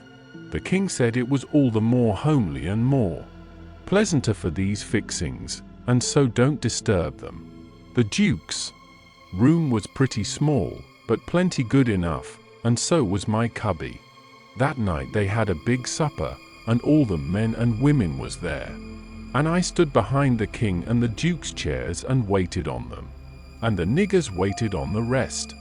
Mary Jane she sat at the head of the table, with Susan alongside of her, and said how bad the biscuits was, and how mean the preserves was, and how ornery and tough the fried chickens was, and all that kind of rot, the way women always do for to force out compliments, and the people all knowed everything was tip-top. And said how do you get biscuits to brown so nice, and where, for the land's sake, did you get these Amazen pickles, and all that kind of humbug talky-talk, just the way people always does at a supper, you know. And when it was all done, me and the hare-lip had supper in the kitchen, off of the leavings, whilst the others was helping the niggers clean up the things. The hare-lip she got to pumping me about England, and blessed if I didn't think the ice was getting mighty thin sometimes. She says, "Did you ever see the king?" "Who? William IV? Well, I bet I have. He goes to our church." I knowed he was dead years ago, but I never let on. So when I says he goes to our church, she says, "What, regular?" "Yes, regular. His pew's right over opposite our'n, on t'other side the pulpit." I thought he lived in London.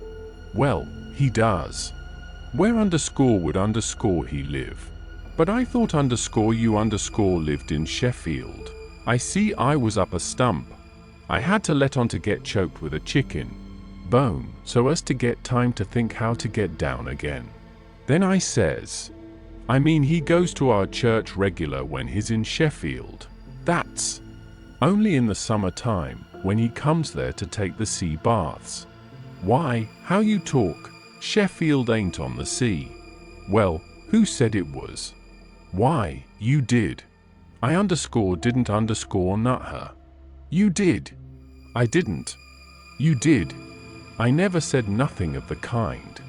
"Well, what did you say, then?" "Said he come to take the sea baths that's what I said." "Well, then, how's he going to take the sea baths if it ain't on the sea?" "Looky here," I says, "did you ever see any Congress water?" "Yes." "Well, did you have to go to Congress to get it?" "Why, no." "Well, neither does William IV have to go to the sea to get a sea bath. How does he get it, then?" "Gets it the way people down here gets Congress water, in barrels. There. In the palace at Sheffield they've got furnaces, and he wants his water hot. They can't bile that amount of water away off there at the sea. They haven't got no conveniences for it." "Oh, I see, now. You might have said that in the first place and saved time." When she said that, I was out of the woods again, and so I was comfortable and glad. Next, she says, "Do you go to church, too?" "Yes, regular." "Where do you sit?" "Why, in our pew." Whose pew? "Why, our your Uncle Harvey's." "His en? What does he want with a pew?" "Wants it to set in." "What did you reckon he wanted with it?" "Why, I thought he'd be in the pulpit. Rot him, I forgot he was a preacher. I see I was up a stump again, so I played another chicken bone and got another think. Then I says, blame it, do you suppose there ain't but one preacher to a church? Why, what do they want with more? What, to preach before a king? I never did see such a girl as you. They don't have no less than 17. 17! My land! Why, I wouldn't set out such a string as that, not if I never got to glory. It must take a week. Shucks, they don't all of them preach the same day, only one of M. Well, then, what does the rest of them do? Oh, nothing much. Loll around, pass the plate, and one thing or another. But mainly they don't do nothing. Well, then, what are they for underscore? Why, they're for style. Don't you know nothing? Well, I don't want to know no such foolishness as that. How is servants treated in England? Do they treat em better en we treat our niggers? No, a servant ain't nobody there. They treat them worse than dogs. Don't they give em holidays, the way we do, Christmas and New Year's week, and 4th of July? Oh, just listen. A body could tell you hain't he ever been to England. By that. Why, Herr L or why, Joanna, they never see a holiday from years. To year's end, never go to the circus, nor theatre, nor nigger shows, nor nowheres, nor church. But you always went to church. Well, I was gone up again. I forgot I was the old man's servant. But next minute I whirled in on a kind of an explanation how a valley was different from a common servant and had to go to church whether he wanted to or not, and set with the family on account of its being the law. But I didn't do it pretty good, and when I got done I see she warn't he satisfied. She says, honest Injun, now, hain't you been telling me a lot of lies? Honest Injun, says I. None of it at all. None of it at all. Not a lie in it, says I. Lay your hand on this book and say it. I see it warn't he nothing but a dictionary, so I laid my hand on it and said it. So then she looked a little better satisfied, and says, well, then, I'll believe some of it, but I hope to gracious if I'll believe the rest. What is it you won't believe, Joe? Says Mary Jane, stepping in with Susan behind her. It ain't right nor kind for you to talk so to him, and him a stranger and so far from his people. How would you like to be treated so? That's always your way, Mame, always sailing in to help somebody before they're hurt. I hain't he done nothing to him. He's told some stretchers, I reckon, and I said I wouldn't swallow it all, and that's every bit. And Grain I did say, I reckon he can stand a little thing like that. Can't he? I don't care whether 'twas little or whether 'twas big, his hearing our house and a stranger, and it wasn't good of you to say it. If you was in his place it would make you feel ashamed, and so you oughtn't to say a thing to another person that will make them feel ashamed. Why, ma'am, he said, it don't make no difference what he said that ain't the thing. The thing is for you to treat him kind and not be saying things to make him remember he ain't in his own country and amongst his own folks. I says to myself, this is a girl that I'm letting that old reptile rob her of her money. Then Susan she waltzed in, and if you'll believe me, she did give hair lip hark from the tomb. Says I to myself, and this is another one that I'm letting him rob her of her money. Then Mary Jane she took another inning, and went in sweet and lovely again, which was her way, but when she got done there warn't he hardly anything left o's poor hare lip. So she hollered, "All right, then," says the other girls, "you just ask his pardon." She done it, too, and she done it beautiful. She done it so beautiful. It was good to hear, and I wished I could tell her 1,000 lies, so she could do it again. I says to myself, this is _another_1 that I'm letting him rob her of her money. And when she got through they all just laid theirselves out to make me feel at home and know I was amongst friends. I felt so ornery and low down and mean that I says to myself, my mind's made up. I'll hive that money for them or bust. So then I lit out for bed, I said, meaning some time or another. When I got by myself I went to thinking the thing over. I says to myself, shall I go to that doctor, private, and blow on these frauds? No, that won't do. He might tell who told him, then the king and the duke would make it warm for me. Shall I go, private, and tell Mary Jane? No, I dasn't do it. Her face would give them a hint, sure, they've got the money, and they'd slide right out and get away with it. If she was to fetch in help I'd get mixed up in the business before it was done with. I judge. No, there ain't no good way but one. I got to steal that money, somehow, and I got to steal it some way that they won't suspicion that I done it. They've got a good thing here, and they ain't going to leave till they've played this family and this town for all they're worth, so I'll find a chance time enough. I'll steal it and hide it, and by, when I'm away down the river, I'll write a letter and tell Mary Jane where it's hid. But I better hive it tonight, if I can, because the doctor maybe hasn't let up as much as he lets on. He might scare them out of here yet. So, thinks I'll go and search them rooms. Upstairs the hall was dark, but I found the Duke's room and started to paw around it with my hands, but I recollected it wouldn't be much like the king to let anybody else take care of that money but his own self, so then I went to his room and begun to paw around there.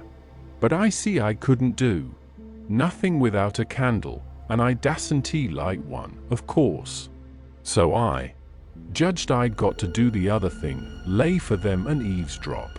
About that time I hears their footsteps coming, and was going to skip under the bed. I reached for it, but it wasn't where I thought it would be. But I touched the curtain that hid Mary Jane's frocks, so I jumped in behind that and snuggled in amongst the gowns, and stood there, perfectly still. They come in and shut the door, and the first thing the Duke done was to get down and look under the bed. Then I was glad I hadn't found the bed when I wanted it. And yet, you know, it's kind of natural to hide under the bed when you are up to anything private. They sets down then, and the king says, "Well, what is it?" and cut it middlin' short, because it's better for us to be down there whoopin' for up the morning than up here giving them a chance to talk us over. Well, this is it. Cap it. I ain't easy, I ain't comfortable. That doctor lays on my mind. I wanted to know your plans. I've got a notion, and I think it's a sound one. What is it, Duke? That we better glide out of this before 3 in the morning, and clip it down the river with what we've got. Specially, seeing we got it so easy, given back to us, flung at our heads, as you may say, when of course we allowed to have to steal it back. I'm for knocking off and lighting out. That made me feel pretty bad. About an hour or two ago it would have been a little different, but now it made me feel bad and disappointed. The king rips out and says, "What? and not sell out the rest over the property? March off like a passel of fools and leave $8,000 or $9,000 worth o' property laying around just suffering to be scooped in, and all good, saleable stuff, too. The Duke, he grumbled, said the bag of gold was enough, and he didn't want to go no deeper, didn't want to rob a lot of orphans of everything they had. Why, how you talk, says the king. We shan't rob him of nothing at all but just this money. The people that buys the property is the sufferers, because as soon as it's found out we didn't own it, which won't be long after we've slid, the sale won't be valid, and it'll all go back to the estate. These your orphans are hellgit their house back again, and that's enough for them, they're young and spry, and can easy earn a living, they ain't going to suffer. Why, just think, there's ns and ns that ain't nigh so well off. Bless you, they ain't got nothing to complain of. Well, the king, he talked him blind, so at last he give in and said all right, but said he believed it was blamed foolishness to stay, and that doctor hanging over them. But the king says, cuss the doctor. What do we care for him, hain't we got all the fools in town on our side? And ain't that a big enough majority in any town? So they got ready to go downstairs again. The Duke says, I don't think we put that money in a good place. That cheered me up. I'd begun to think I warn't going to get a hint of no kind to help me. The king says, why? Because Mary Jane be in mourning from this out, and first the nigger that does up the rooms will get an order to box these duds up and put 'em away. And do you reckon a nigger can run across money and not borrow some of it? Your head's level again, Duke, says the king, and he comes fumbling under the curtain 2 or 3 foot from where I was. I stuck tight to the wall and kept mighty still, though quivery, and I wondered what them fellows would say to me if they catched me, and I tried to think what I'd better do if they did catch me. But the king, he got the bag before I could think more than about a half a thought, and he never suspicioned I was around. They took and shoved the bag through a rip in the straw tick that was under the feather bed, and crammed it in a foot or 2 amongst the straw, and said it was all right now, because a nigger only makes up the feather bed and don't turn over the straw tick only about twice a year, and so it warn't in no danger of getting stole now. But I knowed better. I had it out of there before they was halfway downstairs. I groped along up to my cubby and hid it there till I could get a chance to do better. I judged I better hide it outside of the house somewheres, because if they missed it they would give the house a good ransacking. I knowed that very well. Then I turned in, with my clothes all on, but I couldn't have gone to sleep if I'd a wanted to. I was in such a sweat to get through with the business. By and by I heard the king and the Duke come up, so I rolled off my pallet and laid with my chin at the top of my ladder and waited to see if anything was going to happen. But nothing did. So I held on till all the late sounds had quit and the early ones hadn't begun yet, and then I slipped down the ladder. Chapter 27. I crept to their doors and listened. They were snoring. So I tiptoed along and got downstairs all right. There warn't a sound anywheres. I peeped through a crack of the dining room door and see the men that was watching the corpse all sound asleep on their chairs. The door was open into the parlor where the corpse was laying, and there was a candle in both rooms. I passed along, and the parlor door was open, but I see there warn't nobody in there but the remainders of Peter, so I shoved on by, but the front door was locked, and the key wasn't there. Just then I heard somebody coming down the stairs, back behind me. I run in the parlor and took a swift look around, and the only place I see to hide the bag was in the coffin. The lid was shoved along about a foot, showing the dead man's face down in there with a wet cloth over it and his shroud on. I tucked the money bag in under the lid, just down beyond where his hands was crossed, which made me creep, they was so cold, and then I run back across the room and in behind the door. The person coming was Mary Jane. She went to the coffin, very soft, and kneeled down and looked in. Then she put up her handkerchief, and I see she begun to cry, though I couldn't hear her, and her back was to me. I slid out, and as I passed the dining room I thought I'd make sure them watchers hadn't seen me, so I looked through the crack, and everything was all right. They hadn't stirred. I slipped up to bed, feeling Ruther blue, on account of the thing playing out that way after I had took so much trouble and run so much risk about it.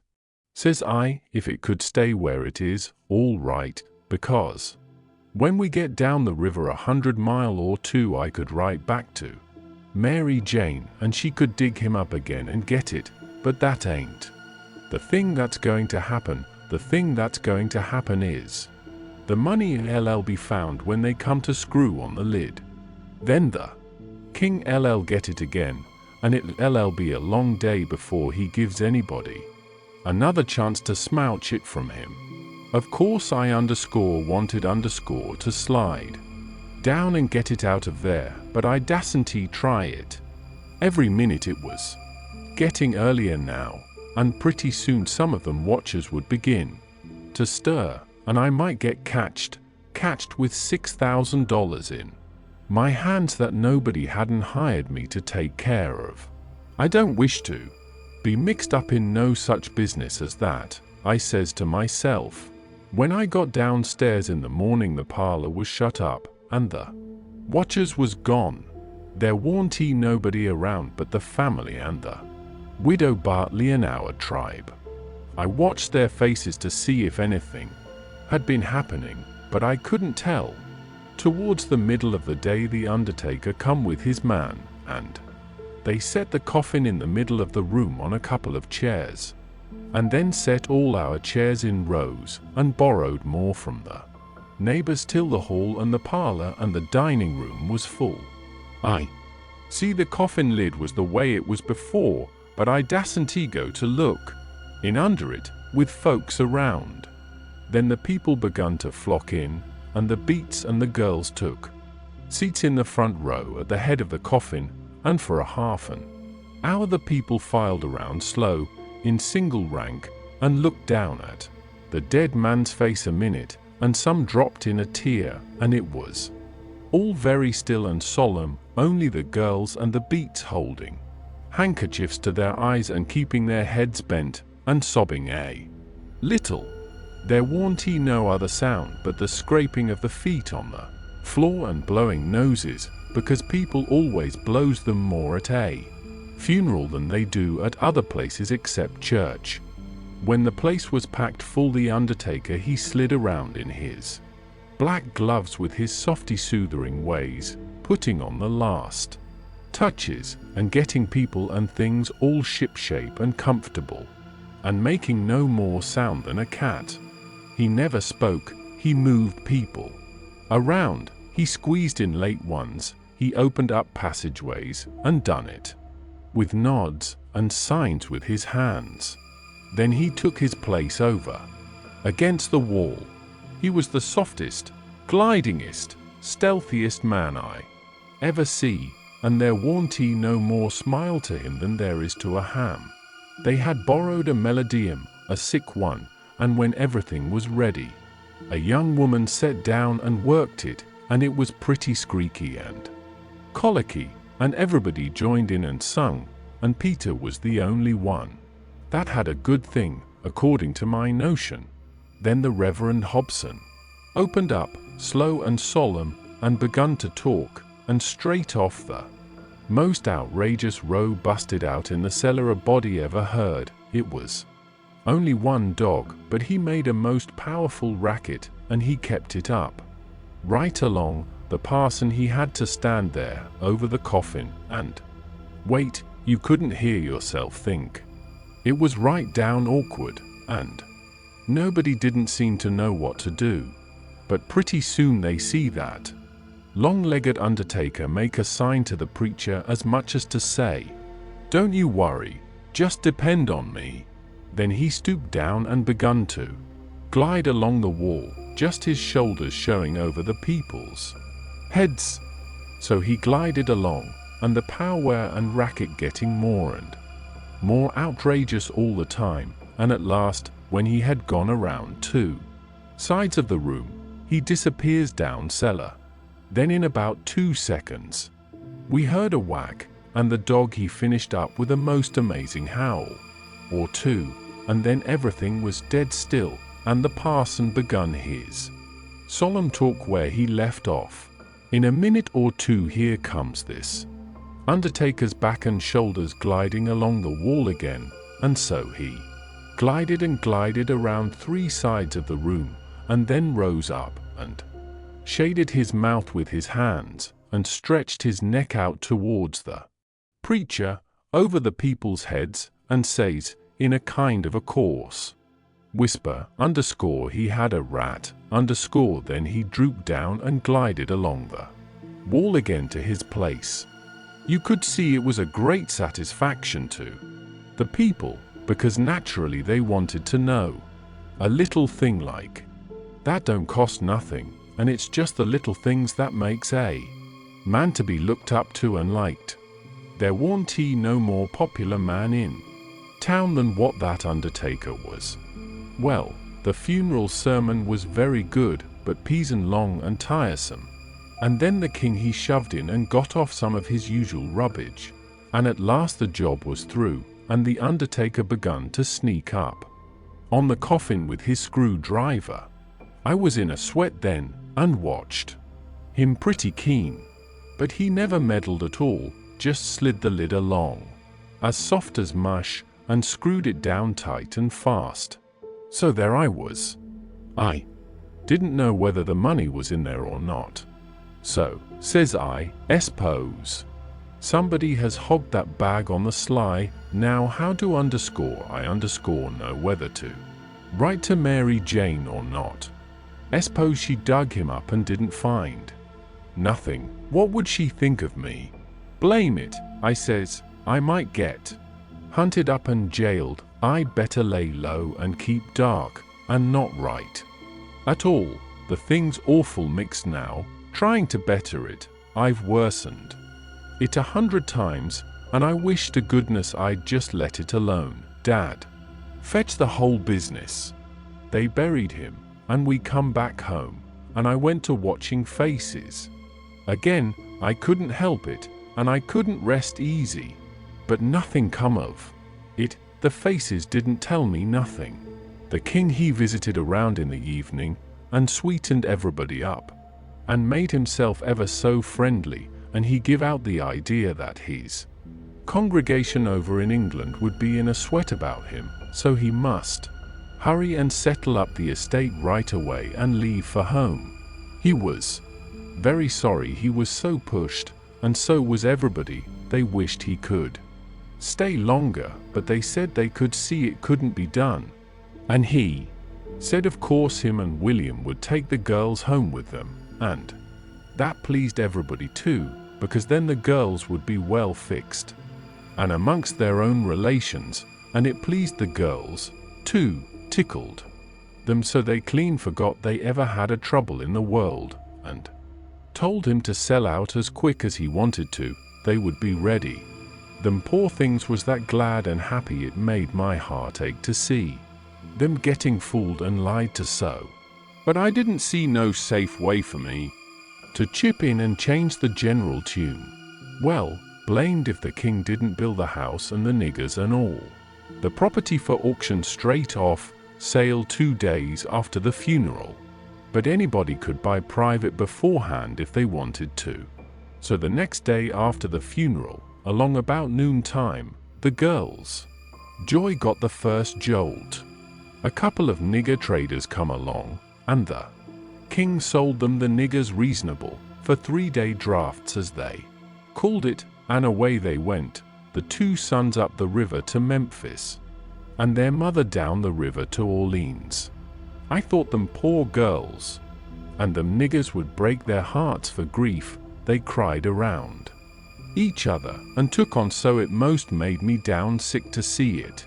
The girls said they hadn't ever dreamed of seeing the family separated or sold away from the town.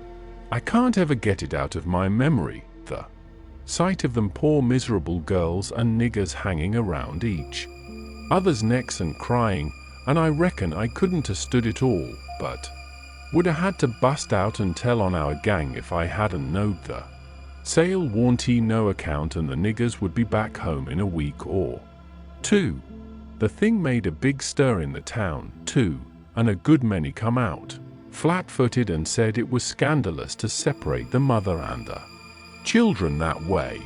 It injured the fraud some, but the old fool he bulled right along, spite of all the Duke could say or do, and I tell you the Duke was powerful uneasy. Next day was auction day.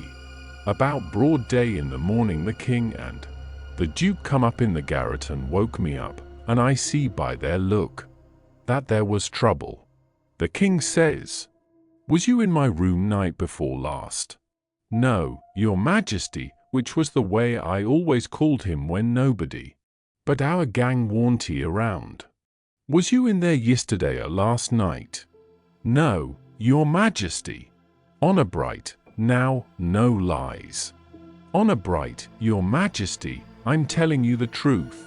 I hain't been near your room since Miss Mary Jane took you and the Duke and showed it to you."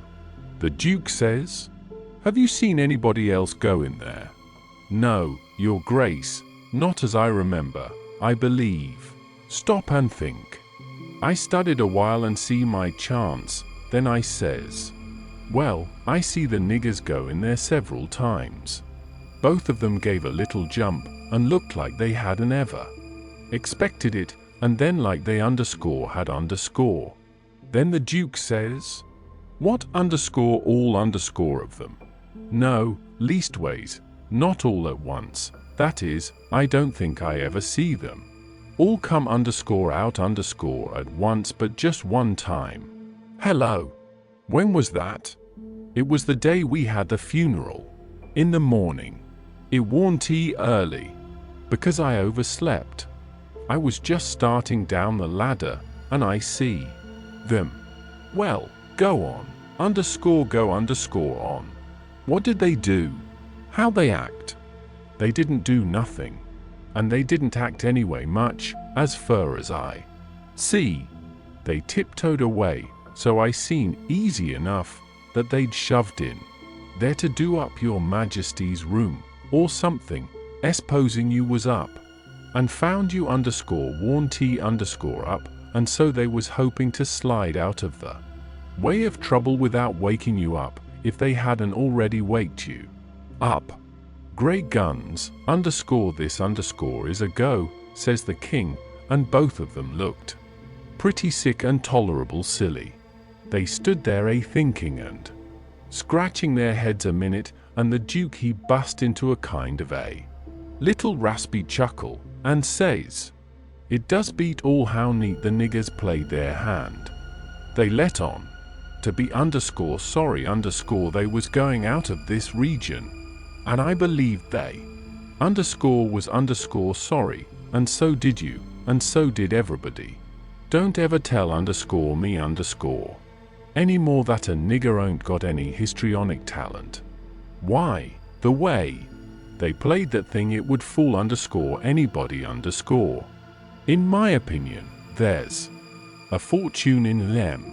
If I had capital and a theatre, I wouldn't want a better layout than that, and here we've gone and sold Lem for a song."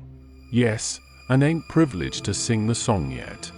Say, where underscore is underscore that song, that draft, in the bank for to be collected? Where underscore would underscore it be?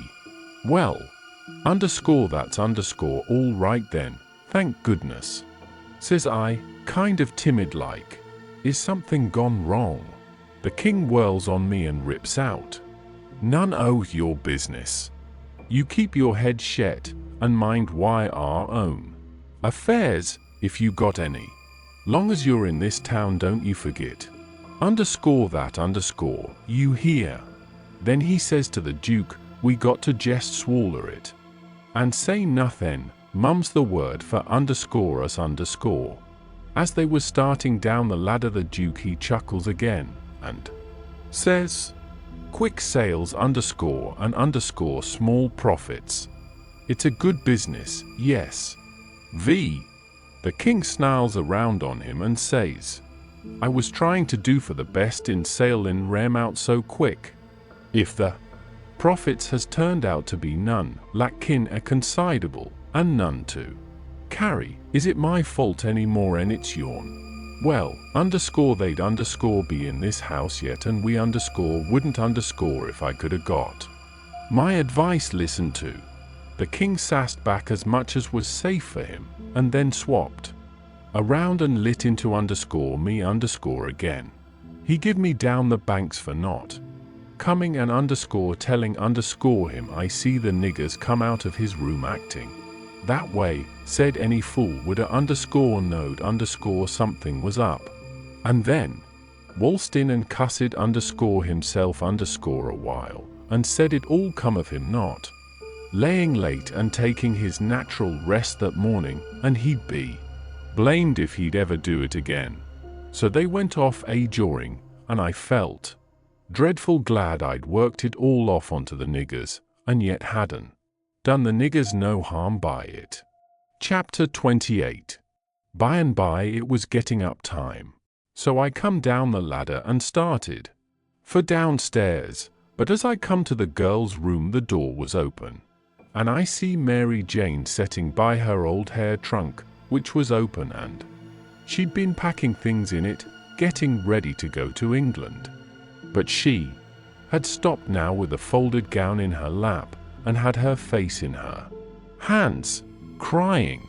I felt awful bad to see it, of course anybody would. I went in there and says, Miss Mary Jane, you can't a-bear to see people in trouble, and underscore I underscore can't, most always. Tell me about it. So she done it. And it was the niggers, I just expected it.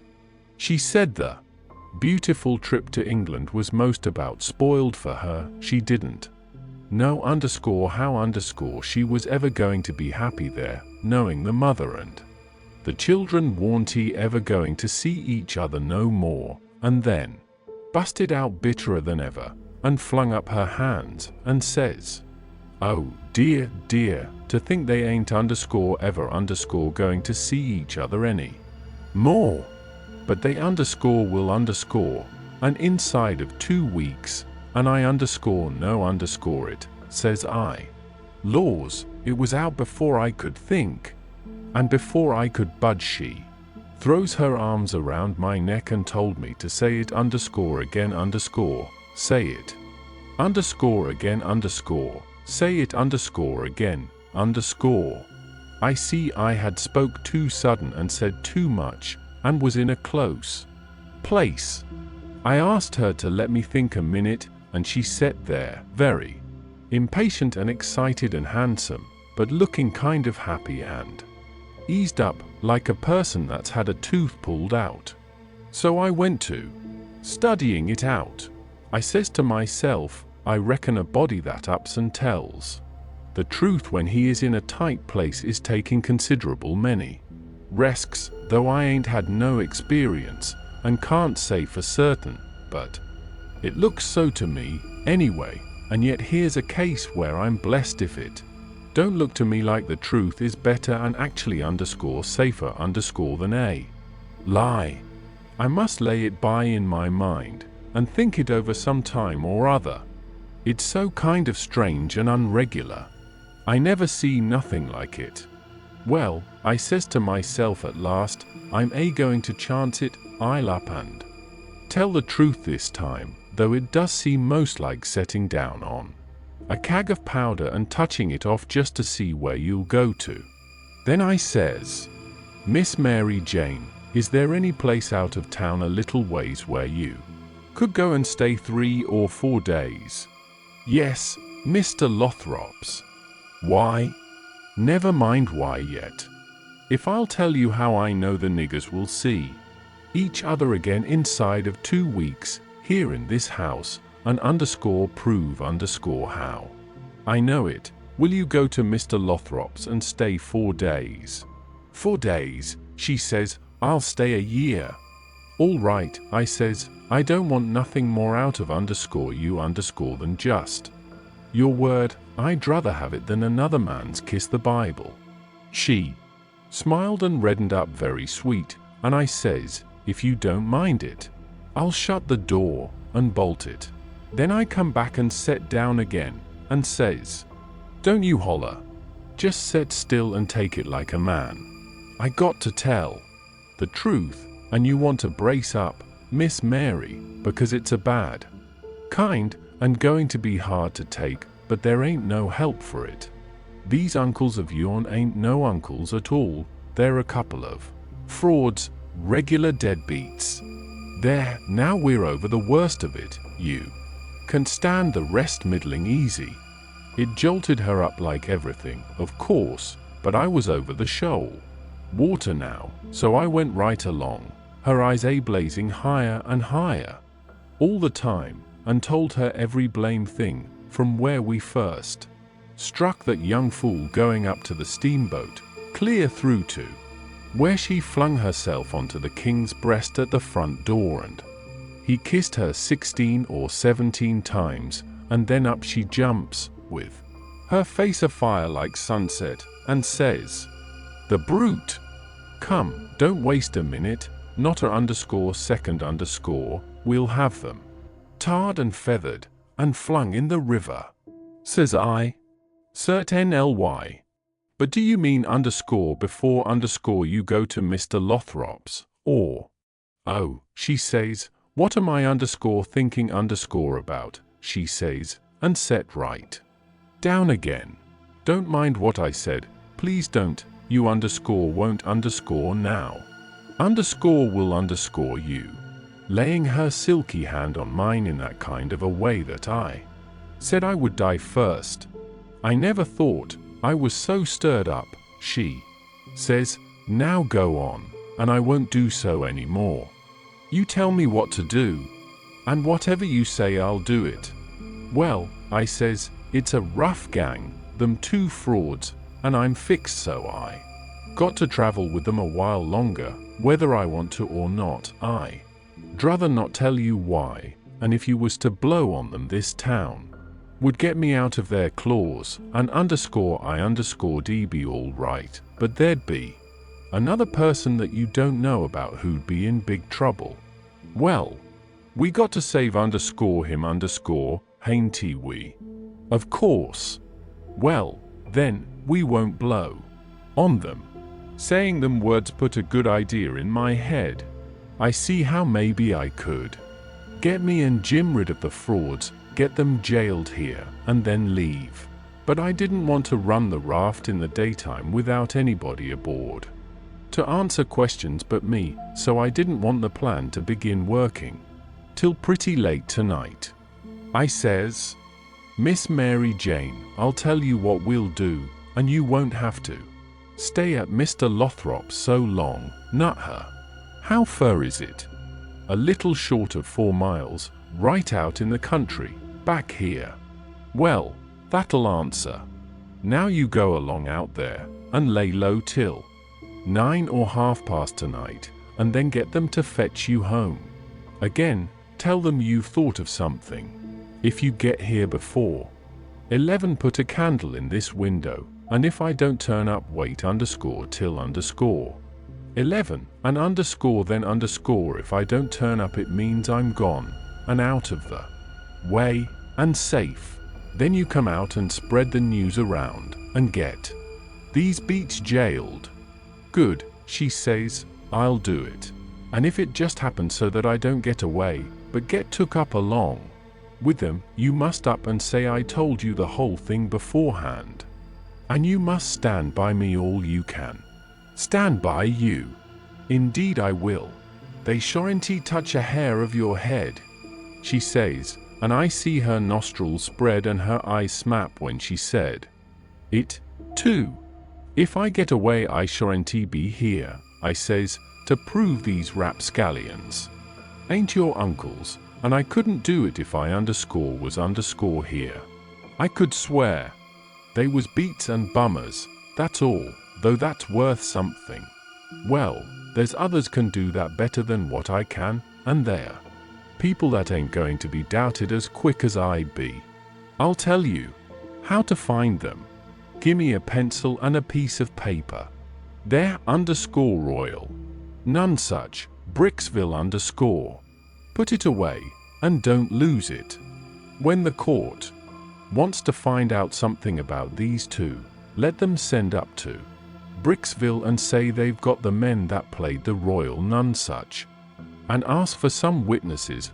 Why, you'll have that entire town down here before you can hardly wink, Miss Mary.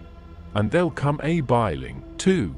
I judged we had got everything fixed about right now.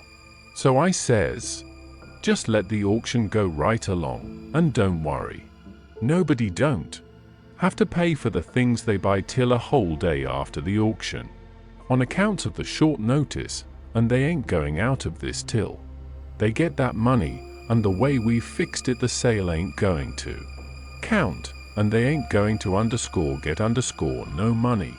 It's just like the way it was with the niggers, it won't no sale, and the niggers will be back before long. Why, they can't collect the money for the niggers .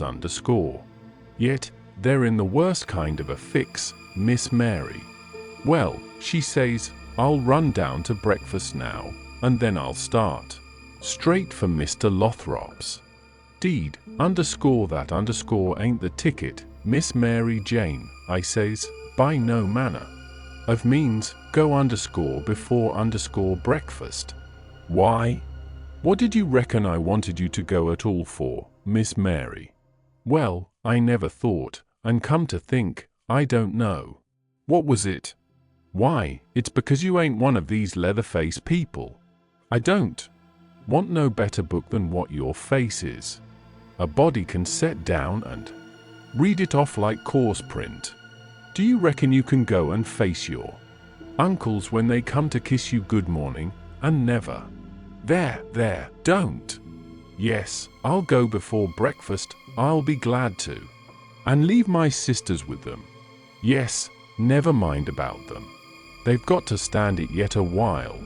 They might suspicion something if all of you was to go. I don't want you to see them, nor your sisters, nor nobody in this town. If a neighbor was to ask how is your uncles this morning, your face would tell something. No, you go right along, Miss Mary Jane, and I'll fix it with all of them. I'll tell Miss Susan to give your love to your uncles and say you've went away for a few hours for to get a little rest and change, or to see a friend, and you'll be back tonight or early in the morning. Gone to see a friend is all right, but I won't have my love given to them. Well, then, it shan't be.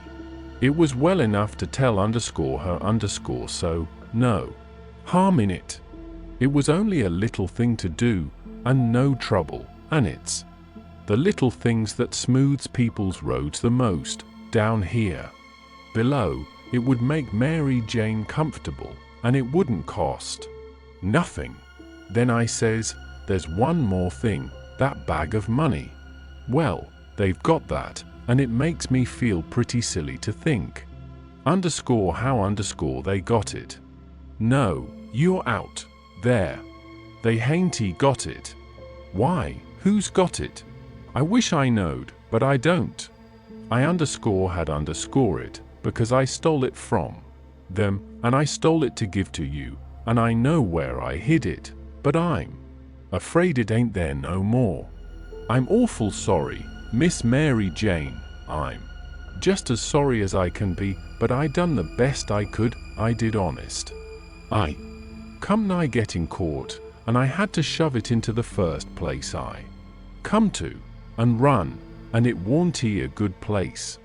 Oh, stop blaming yourself, it's too bad to do it, and I won't allow it. You couldn't help it, it wasn't your fault. Where did you hide it? I didn't want to set her to thinking about her troubles again, and I couldn't seem to get my mouth to tell her what would make her see that corpse laying in the coffin with that bag of money on his stomach. So, for a minute I didn't say nothing, then I says, I'd ruther not tell you where I put it, Miss Mary Jane, if you don't mind letting me off, but I'll write it for you on a piece of paper, and you can read it along the road to Mr. Lothrop's, if you want to. Do you reckon that'll do? Oh, yes. So I wrote, I put it in the coffin. It was in there when you was crying there, away in the night. I was behind the door, and I was mighty sorry for you, Miss Mary Jane. It made my eyes water a little to remember her crying there all by herself in the night, and them devils laying there right under her own roof, shaming her and robbing her, and when I folded it up and give it to her I see the water come into her eyes too, and she shook me by the hand hard, and says, _good_bye. I'm going to do everything just as you've told me, and if I don't ever see you again, I shan't ever forget you, and I'll think of you a many a time, and I'll pray for you, too. And she was gone. Pray for me. I reckoned if she knowed me she'd take a job that was more nearer her size. But I bet she done it just the same. She was just that kind. She had the grit to pray for Judas if she took the notion, but there warn't no back down to her, I judge. You may say what you want to, but in my opinion she had more sand in her than any girl I ever see. In my opinion she was just full of sand. It sounds like flattery, but it ain't no flattery. And when it comes to beauty and goodness, too, she lays over them all. I hain't ever seen her since that time that I see her go out of that door. No, I hain't ever seen her since, but I reckon I've thought of her a many a million times, and of her saying she would pray for me, and if ever I'd a thought it would do any good for me to pray for her, blamed if I wouldn't a done it or bust. Well, Mary Jane she lit out the back way, I reckon, because nobody see her go. When I struck Susan and the hare lip, I says, what's the name of them people over on t'other side of the river that you all goes to see sometimes? They says, there's several, but it's the Proctors, mainly. That's the name, I says, I most forgot it. Well, Miss Mary Jane she told me to tell you she's gone over there in a dreadful hurry, one of them sick. Which one? I don't know, leastways, I kinda forget, but I thinks it's sakes alive, I hope it ain't Hannah, I'm sorry to say it, I says, but Hannah's the very one. My goodness, and she so well only last week. Is she took bad? It ain't no name for it. They set up with her all night, Miss Mary Jane said, and they don't think she'll last many hours. Only think of that, now. What's the matter with her? I couldn't think of anything reasonable, right off that way, so I says, mumps. Mumps your granny.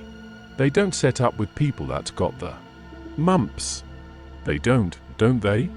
You better bet they do with these mumps. These mumps is different. It's a new kind, Miss Mary Jane said. How's it a new kind? Because it's mixed up with other things. What other things? Well, measles, and whooping cough, and erysipelas, and consumption, and yalla janders, and brain fever, and I don't know what all. My land! And they call it the underscore mumps, underscore. That's what Miss Mary Jane said. Well, what in the nation do they call it the underscore mumps underscore for? Why, because it underscore is underscore the mumps. That's what it starts with. Well, there ain't no sense in it. A body might stump his toe, and take poison, and fall down the well, and break his neck, and bust his brains out, and somebody come along and ask what killed him, and some numbskull up and say, why, he stumped his underscore toe underscore. Would there be any sense in that? Underscore no underscore. And there ain't no sense in underscore this underscore, not her. Is it? Catching. Is it underscore catching, underscore why, how you talk? Is a underscore harrow underscore catching, in the dark? If you don't hitch onto one tooth, you're bound to on another, ain't you? And you can't get away with that tooth without fetching the whole harrow along, can you? Well, these kind of mumps is a kind of a harrow, as you may say, and it ain't no slouch of a harrow, not her, you. Come to get it hitched on good. Well, it's awful, underscore I underscore think, says the hare lip. I'll go to Uncle Harvey Ann. Oh, yes, I says, I underscore would underscore. Of underscore course underscore I would. I wouldn't lose no time. Well, why wouldn't you? Just look at it a minute, and maybe you can see. Hain't he your uncles obliged to get along home to England as fast as they can? And do you reckon they be mean enough to go off and leave you to go all that journey by yourselves? Underscore you underscore know they'll wait for you. So fur, so good. Your Uncle Harvey's a preacher, ain't he? Very well, then, is a underscore preacher underscore going to deceive a steamboat clerk? Is he going to deceive a underscore ship clerk underscore so as to get them to let Miss Mary Jane go aboard? Now, underscore you underscore no he ain't. What underscore will underscore he do, then? Why, he'll say, it's a great pity, but my church matters has got to get along the best way they can, for my niece has been exposed to the dreadful pluribus unum mumps, and so it's my bounden duty to set down here and wait the 3 months it takes to show on her if she's got it. But never mind, if you think it's best to tell your Uncle Harvey. Shucks, and stay fooling around here when we could all be having good times in England whilst we was waiting to find out whether Mary Jane's got it or not. Why, you talk like a muggins.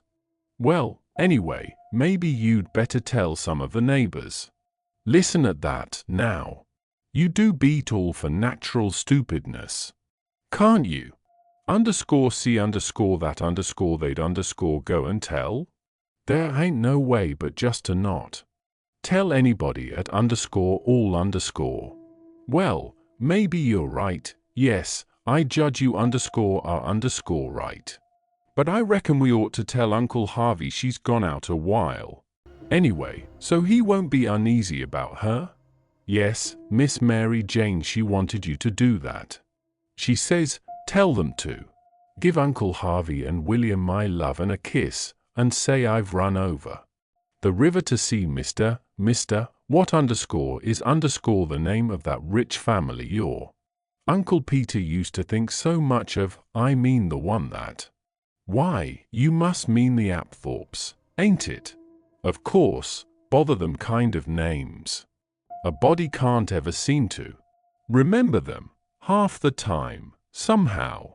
Yes, she said, say she has run over for to ask the Apthorpes to be sure and come to the auction and buy this house, because she allowed her Uncle Peter would ruther they had it than anybody else, and she's going to stick to them till they say they'll come, and then, if she ain't too tired, she's coming home, and if she is, she'll be home in the morning anyway. She said, don't say nothing about the Proctors, but only about the Apthorpes, which'll be perfectly true, because she is going there to speak about their buying the house. I know it, because she told me so herself. All right, they said, and cleared out to lay for their uncles, and give them the love and the kisses, and tell them the message. Everything was all right now.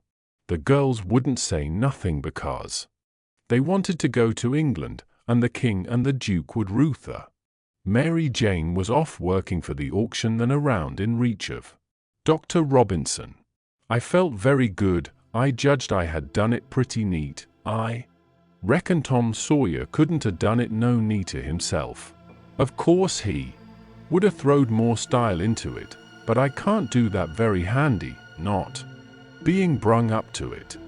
Well, they held the auction in the public square along towards the end of the afternoon, and it strung along, and the old man he was on hand and looking his level pissinist up there long side of the auctioneer, and chipping in a little scripture now and then, or a little goody-goody saying of some kind, and the Duke he was around, goo-gooing for sympathy all he knowed how, and just spreading himself genially.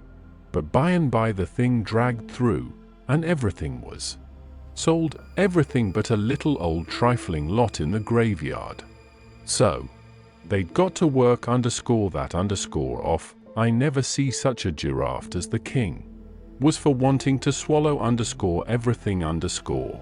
Well, whilst they was at it, a steamboat landed, and in about 2 minutes up comes a crowd whooping and yelling and laughing and carrying on and singing out, here's your opposition line.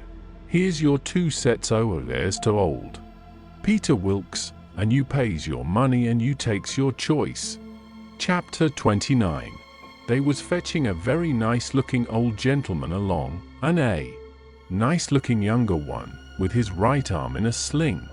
And, my souls, how the people yelled and laughed, and kept it up. But I didn't see no joke about it, and I judged it would strain the Duke and the King some to see any. I reckoned they'd turn pale.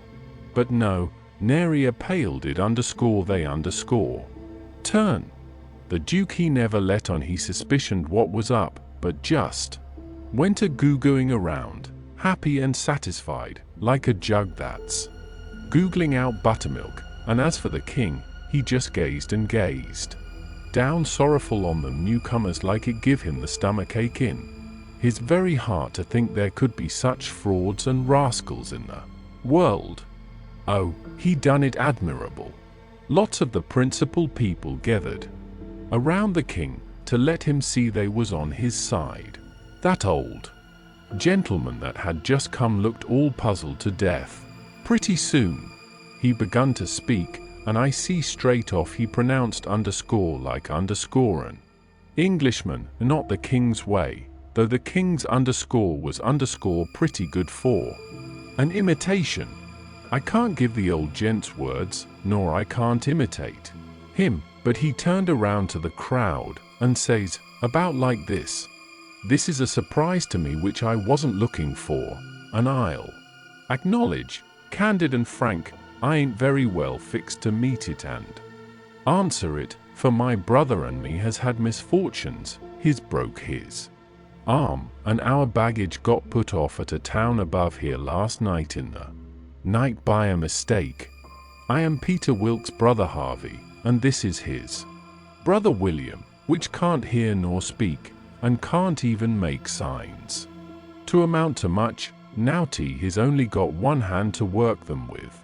We are who we say we are, and in a day or two, when I get the baggage, I can prove it.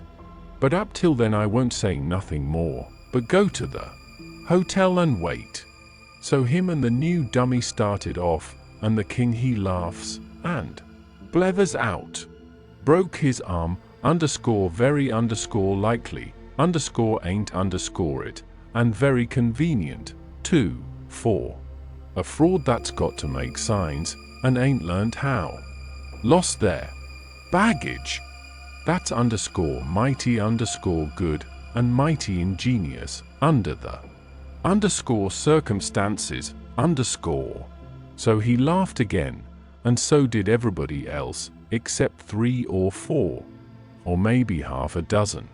One of these was that doctor, another one was a sharp-looking gentleman with a carpet bag of the old-fashioned kind, made out of carpet stuff that had just come off of the steamboat, and was talking to him in a low voice and glancing towards the king now and then and nodding their heads. It was Levi Bell, the lawyer that was gone up to Louisville, and another one was a big rough husky that come along and listened to all the old gentleman said, and was listening to the king now. And when the king got done, this husky up and says, "Say, looky here, if you are Harvey Wilkes, when did you come to this town?" "The day before the funeral, friend," says the king. "But what time o'd day?" "In the evening, 'bout an hour the 2 before sundown." Underscore how'd underscore you come?" "I come down on the Susan Powell from Cincinnati." "Well, then, how'd you come to be up at the Pint in the underscore morning underscore in a canoe?" "I warn't up at the Pint in the morning. It's a lie." Several of them jumped for him and begged him not to talk that way to an old man and a preacher. "Preacher be hanged, he's a fraud and a liar. He was up at the Pint that morning. I live up there, don't I? Well, I was up there, and he was up there. I underscore see underscore him there. He come in a canoe, along with Tim Collins and a boy. The doctor he up and says, 'Would you know the boy again if you was to see him, Hines?' I reckon I would, but I don't know. Why, yonder he is, now. I know him. Perfectly easy. It was me he pointed at." The doctor says, "Neighbors, I don't know whether the new couple is frauds or not, but if underscore these underscore 2 ain't frauds, I am an idiot, that's all. I think it's our duty to see that they don't get away from here till we've looked into this thing. Come along, Hines, come along, the rest of you. We'll take these fellows to the tavern and affront them with t'other couple. And I reckon we'll find out underscore something underscore before we get through."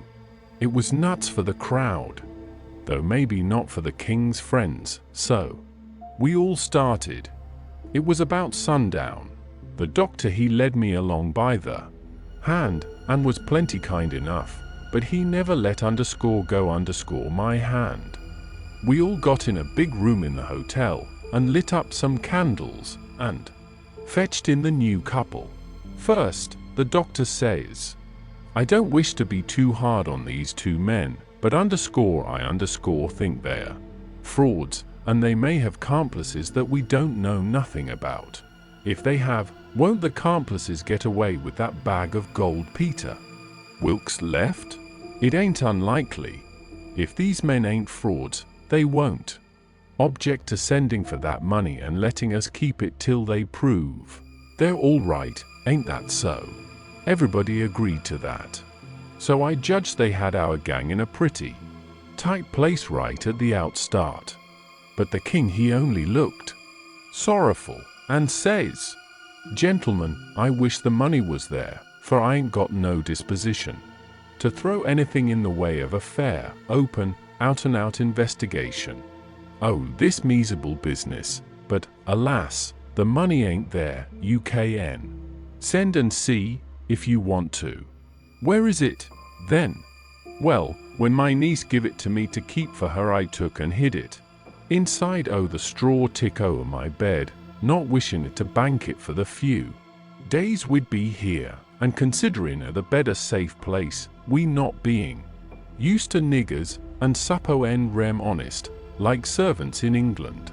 The niggers stole it the very next morning after I had went down stairs, and when I sold I hadn't missed the money yet, so they got clean away with it. My servant here can tell you about it, gentlemen." The doctor and several said shucks, and I see nobody didn't altogether believe him.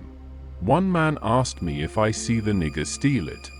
I said no, but I see them sneaking out of the room and hustling away. And I never thought nothing, only I reckoned they was afraid they had waked up my master and was trying to get away before he made trouble with them. That was all they asked me. Then the doctor whirls on me and says, "Are you English, too?" I says yes, and him and some others laughed and said, "Stuff." Well, then they sailed in on the general investigation, and there we had it, up and down, hour in, hour out, and nobody never said a word about supper, nor ever seemed to think about it, and so they kept it up, and it was the worst mixed up thing you ever see. They made the king tell his yarn, and they made the old gentleman tell his en, and anybody but a lot of prejudiced chuckleheads would seen that the old gentleman was spinning truth and t'other one lies. And by they had me up to tell what I knowed. The king he give me a left-handed look out of the corner of his eye, and so I knowed enough to talk on the right side. I begun to tell about Sheffield, and how we lived there, and all about the English Wilkses, and so on, but I didn't get pretty fur till the doctor begun to laugh, and Levi Bell, the lawyer, says, "Set down, my boy, I wouldn't strain myself if I was you. I reckon you ain't used to lying, it don't seem to come handy, what you want is practice. You do it pretty awkward." I didn't care nothing for the compliment, but I was glad to be let off. Anyway, the doctor he started to say something, and turns and says, "If you'd been in town at first, Levi Bell," the king broke in and reached out his hand, and says, "Why, is this my poor dead brother's old friend that he's wrote so often about?" The lawyer and him shook hands, and the lawyer smiled and looked pleased, and they talked right along a while, and then got to one side and talked low, and at last the lawyer speaks up and says, "That'll fix it. I'll take the order and send it along with your brothers, and then they'll know it's all right." So they got some paper and a pen, and the king he sat down and twisted his head to one side, and chawed his tongue, and scrawled off something, and then they give the pen to the duke, and then for the first time the duke looked sick, but he took the pen and wrote. So then the lawyer turns to the new old gentleman and says, "You and your brother please write a line or two and sign your names." The old gentleman wrote, but nobody couldn't read it. The lawyer looked powerful astonished, and says, "Well, it beats me and snaked a lot of old letters out of his pocket, and examined them, and then examined the old man's writing, and then them again, and then says, 'These old letters is from Harvey Wilkes, and here's these two handwritings, and anybody can see they didn't write them." The king and the duke looked sold and foolish, I tell you, to see how the lawyer had took them in, and here's this old gentleman's handwriting, and anybody can tell, easy enough, he didn't write them. Fact is, the scratches he makes ain't properly writing at all. Now, here's some letters from the new old gentleman says, "If you please, let me explain. Nobody can read my hand but my brother. There, so he copies for me. It's his hand you've got there, not mine. Well, says the lawyer, This underscore is underscore a state of things. I've got some of William's letters, too, so if you'll get him to write a line or so, we can He underscore can't underscore write with his left hand, says the old gentleman. If he could use his right hand, you would see that he wrote his own letters. And mine too. Look at both, please, they're by the same hand. The lawyer done it, and says, I believe it's so, and if it ain't so, there's a heap stronger resemblance than I'd noticed before, anyway. Well,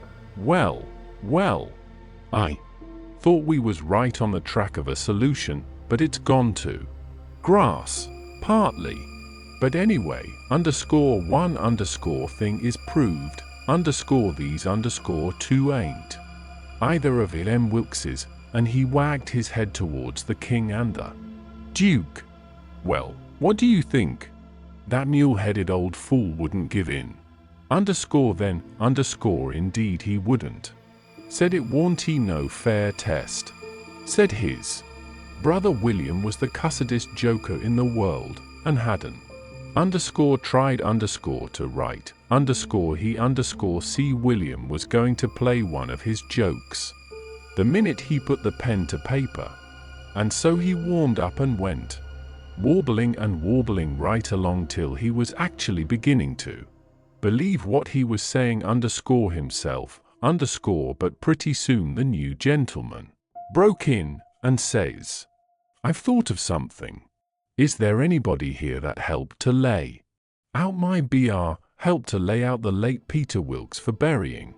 Yes, says somebody, me and A.B. Turner done it.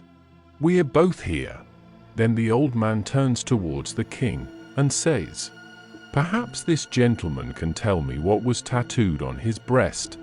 Blamed if the king didn't have to brace up mighty quick, or he'd scooshed down like a bluff bank that the river has cut under. It took him so sudden, and, mind you, it was a thing that was calculated to make most underscore anybody underscore scoosh to get fetched such a solid one as that, without any notice, because how was underscore he underscore going to know what was tattooed on the man?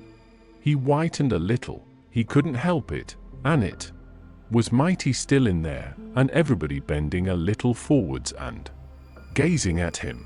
Says I to myself, underscore now underscore he'll throw up the sponge, there ain't no more use.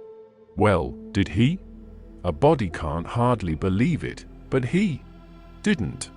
I reckon he thought he'd keep the thing up till he tired them people out so they'd thin out, and him and the duke could break loose and get away. Anyway, he sat there, and pretty soon he begun to smile, and says, MF, it's a underscore very underscore tough question, underscore ain't underscore it. Underscore yes underscore, sir, I can tell you what's tattooed on his breast. It's just a small, thin, blue arrow, that's what it is, and if you don't look clost, you can't see it. Underscore now underscore what do you say, hey? Well, underscore I underscore never see anything like that old blister for clean out and out cheek. The new old gentleman turns brisk towards A.B. Turner and his pard, and his eye lights up like he judged he'd got the king underscore this underscore time, and says, there, you've heard what he said. Was there any such mark on Peter Wilkes' breast? Both of them spoke up and says, we didn't see no such mark. Good, says the old gentleman. Now, what you underscore did underscore see on his breast was a small dim P, an AB, which is an initial he dropped when he was young, an AW, with dashes between them, so P, B, W, and he marked them that way on a piece of paper.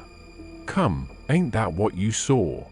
Both of them spoke up again, and says, no, we underscore didn't underscore. We never seen any marks at all. Well, everybody underscore was underscore in a state of mind now, and they sings out, The whole underscore billion underscore of LMRS frauds. Les duck hem.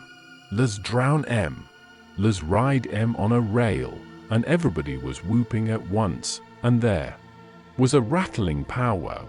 But the lawyer he jumps on the table and yells, and says, "Gentlemen, gentle underscore men, underscore hear me just a word, just a underscore single underscore word, if you please. There's one way yet, let's go and dig up the corpse and look." That took them. Hooray, they all shouted, and was starting right off, but the lawyer and the doctor sung out, hold on, collar all these for men and the boy, and fetch underscore them underscore along, too.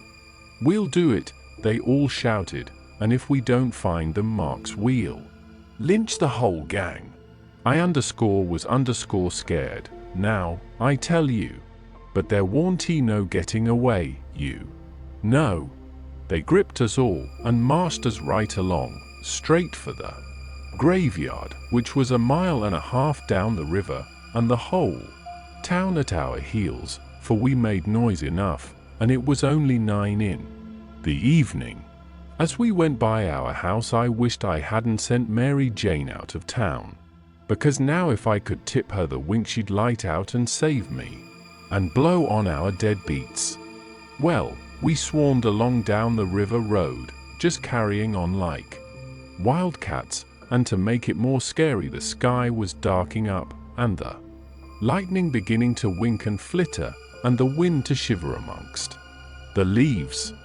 This was the most awful trouble and most dangersome I ever was in, and I was kinda stunned. Everything was going so different from what I had allowed for, stead of being fixed so I could take my own time if I wanted to, and see all the fun, and have Mary Jane at my back to save me and set me free when the close fit come. Here was nothing in the world betwixt me and sudden death but just them tattoo marks. If they didn't find them, I couldn't bear to think about it, and yet, somehow, I couldn't think about nothing else. It got darker and darker, and it was a beautiful time to give the crowd the slip, but that big husky had me by the wrist, Hines, and a body might as well try to give Goliath the slip. He dragged me right along. He was so excited, and I had to run to keep up. When they got there, they swarmed into the graveyard and washed over it like an overflow. And when they got to the grave, they found they had about 100 times as many shovels as they wanted, but nobody hadn't thought to fetch a lantern. But they sailed into digging anyway by the flicker of the lightning, and sent a man to the nearest house, a half-a mile off, to borrow one.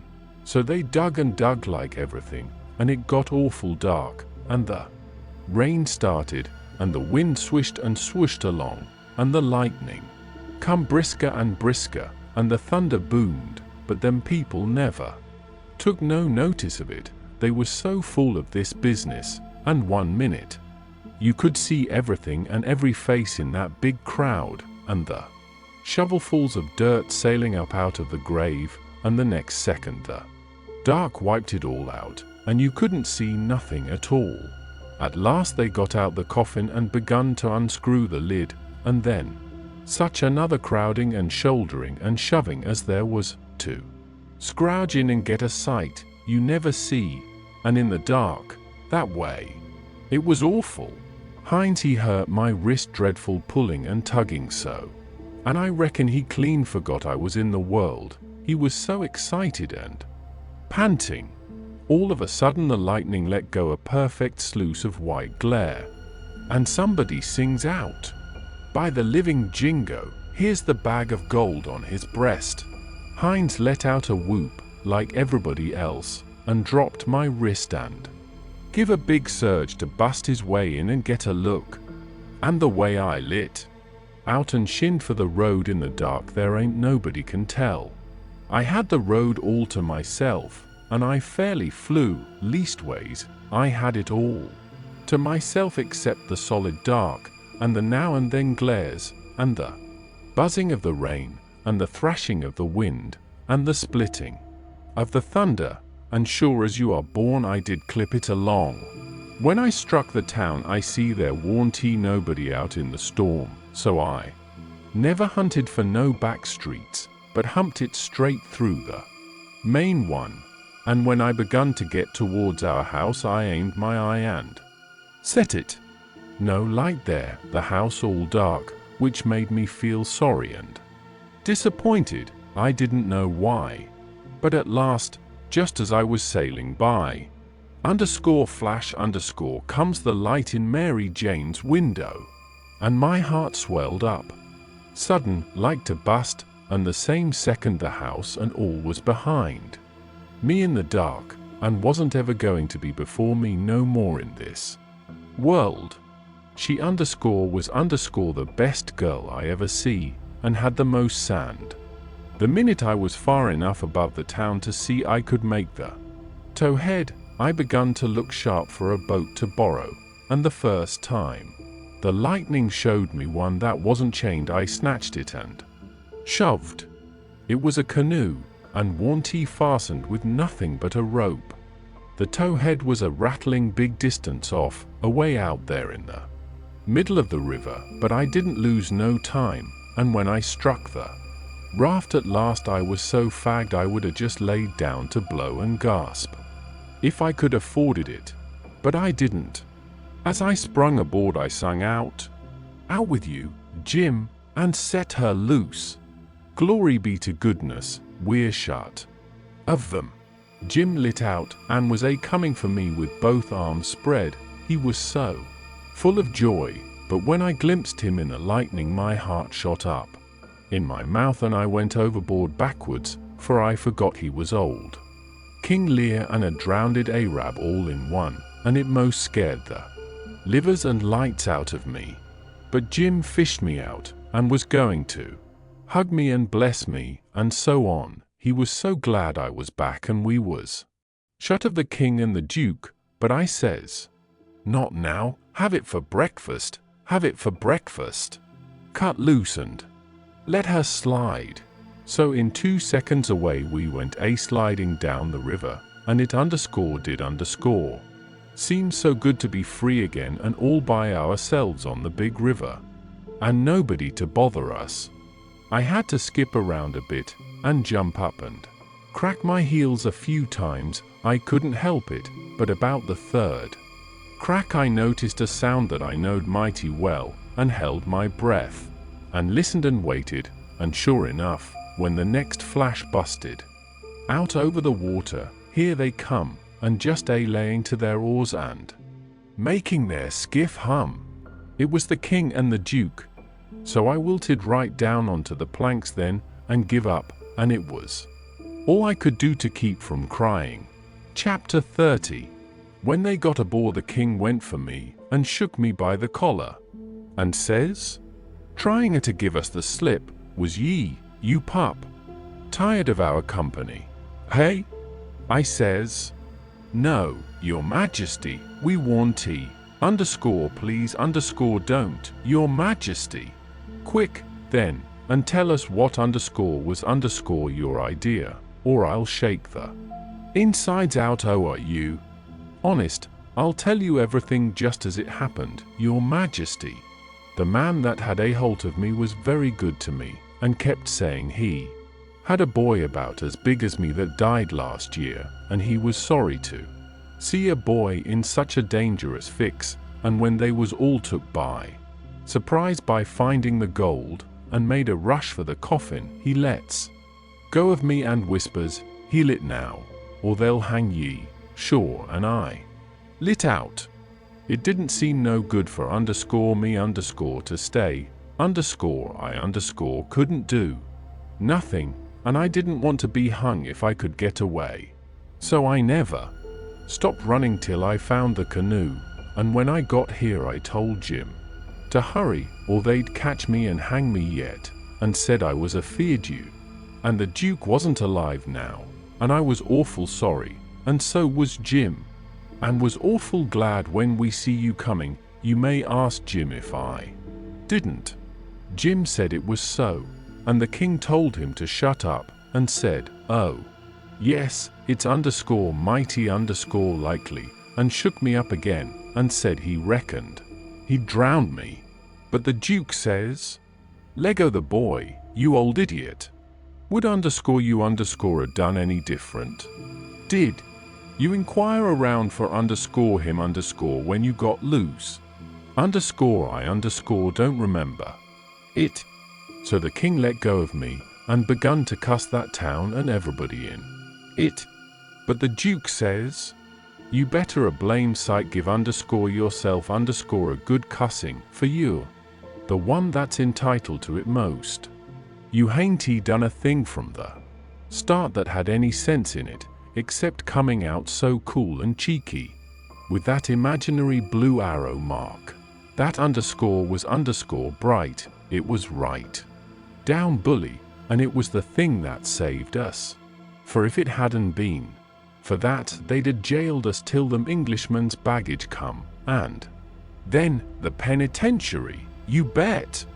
But that trick took them to the graveyard, and the gold done us a still bigger kindness, for if the excited fools hadn't let go all holds and made that rush to get a look, we'd have slept in our cravats tonight, cravats warranted to wear two longer than we'd need M. They was still a minute, thinking, then the king says, kind of absent-minded like, "MF, and we reckoned the niggers stole it." That made me squirm. "Yes," says the Duke, kinda slow and deliberate and sarcastic, we did. After about a half a minute the king drawls out, "Leastways, I did." The Duke says, "The same way. On the contrary, I did." The king kind of ruffles up and says, "Looky here, Bilgewater, what are you referring to?"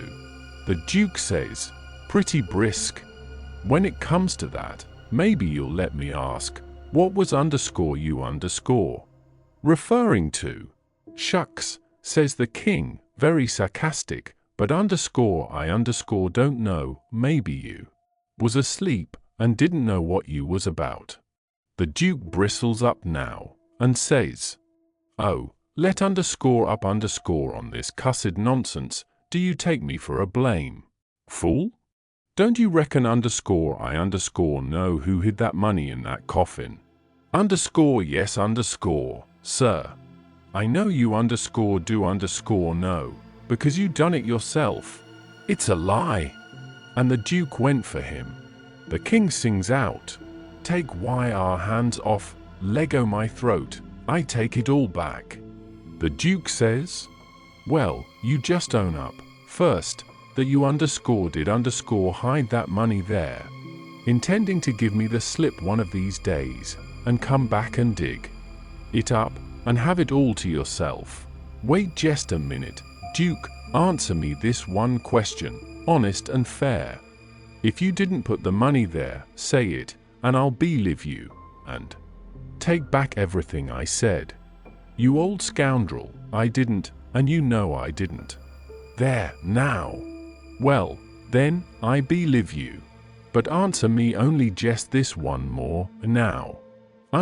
Don't git mad, didn't you have it in your mind to hook the money and hide it?"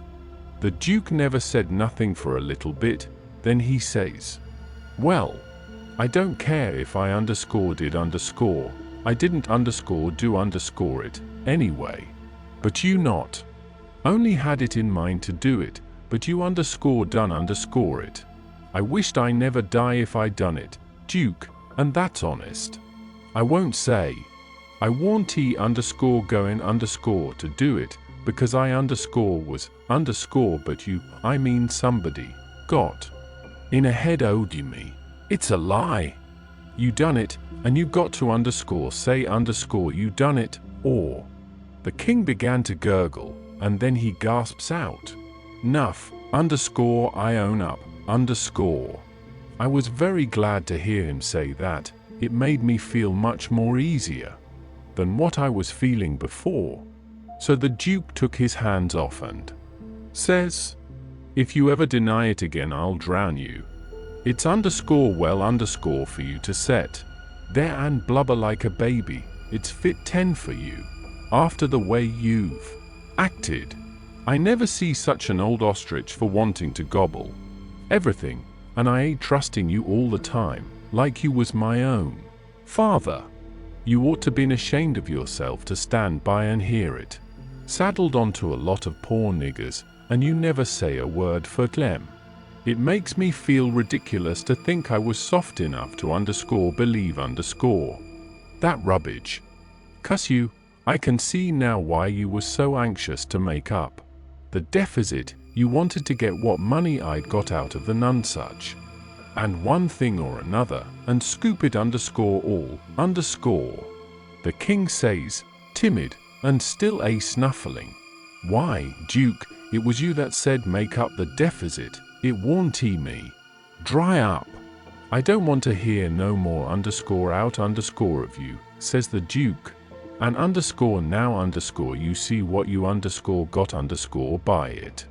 They've got all their own money back, and all of ourn but a shekel or two besides Gelong to bed, and don't you deficit me no more deficits, long es you live.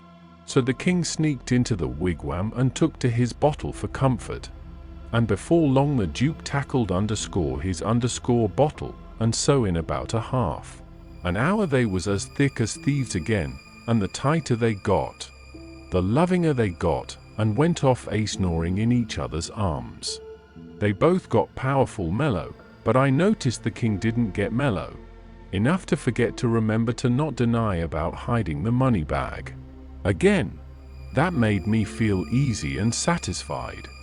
Of course, when they got to snoring, we had a long gabble, and I told Jim everything. Chapter 31. We dasn't stop again at any town for days and days, kept right along down the river. We was down south in the warm weather now, and a mighty long ways from home. We begun to come to trees with Spanish moss on them, hanging down from the limbs like long, grey beards. It was the first I ever see it growing, and it made the woods look solemn and dismal. So now the frauds reckoned they was out of danger, and they begun to work the villages again. First they done a lecture on temperance, but they didn't make enough for them both to get drunk on. Then in another village they started a dancing school, but they didn't know no more how to dance than a kangaroo does, so the first prance they made the general public jumped in and pranced them out of town. Another time they tried to go at yellowcution, but they didn't yellowcute long till the audience got up and give them a solid good cussing and made them skip out. They tackled missionarying and mesmerizing and doctoring and telling fortunes and a little of everything, but they couldn't seem to have no luck. So at last they got just about dead broke and laid around the raft as she floated along, thinking and never saying nothing, by the half a day at a time, and dreadful blue and desperate. And at last they took a change and begun to lay their heads together in the wigwam and talk low and confidential 2 or 3 hours at a time. Jim and me got uneasy. We didn't like the look of it. We judged they was studying up some kind of worse deviltry than ever. We turned it over and over, and at last we made up our minds they was going to break into somebody's house or store, or was going into the counterfeit money business or something. So then we was pretty scared and made up an agreement that we wouldn't have nothing in the world to do with such actions, and if we ever got the least show we would give them the cold shake and clear out and leave them behind. Well, early one morning we hid the raft in a good, safe place about 2 miles below a little bit of a shabby village named Pikesville, and the king he went ashore and told Us all to stay hid whilst he went up to town and smelt around to see if anybody had got any wind of the royal nonsuch there yet. House to Rob, you _mean_, says I to myself, and when you get through robbing it you'll come back here and wonder what has become of me and Jim and the raft, and you'll have to take it out in wondering. And he said if he warn't he back by midday the Duke and me would know it was all right, and we was to come along. So we stayed where we was. The Duke he fretted and sweated around, and was in a mighty sour way. He scolded us for everything, and we couldn't seem to do nothing right. He found fault with every little thing. Something was brewing, sure. I was good and glad when midday come and no king, we could have a change anyway, and maybe a chance for _the_ change on top of it. So me and the Duke went up to the village and hunted around there for the king, and by we found him in the back room of a little low doggery, very tight, and a lot of loafers bully-ragging him for sport, and he cussing and threatening with all his might, and so tight he couldn't walk, and couldn't do nothing to them. The Duke he begun to abuse him for an old fool, and the king begun to sass back, and the minute they was fairly at it I lit out and shook the reefs out of my hind legs, and spun down the river road like a deer, for I see our chance, and I made up my mind that it would be a long day before they ever see me and Jim again. I got down there all out of breath but loaded up with joy, and sung out, "Set her loose, Jim. We're all right now." But there warn't no answer, and nobody come out of the wigwam. Jim was gone. I set up a shout, and then another one, and run this way and that in the woods, whooping and screeching, but it warn't no use, old Jim was gone. Then I sat down and cried. I couldn't help it. But I couldn't set still long.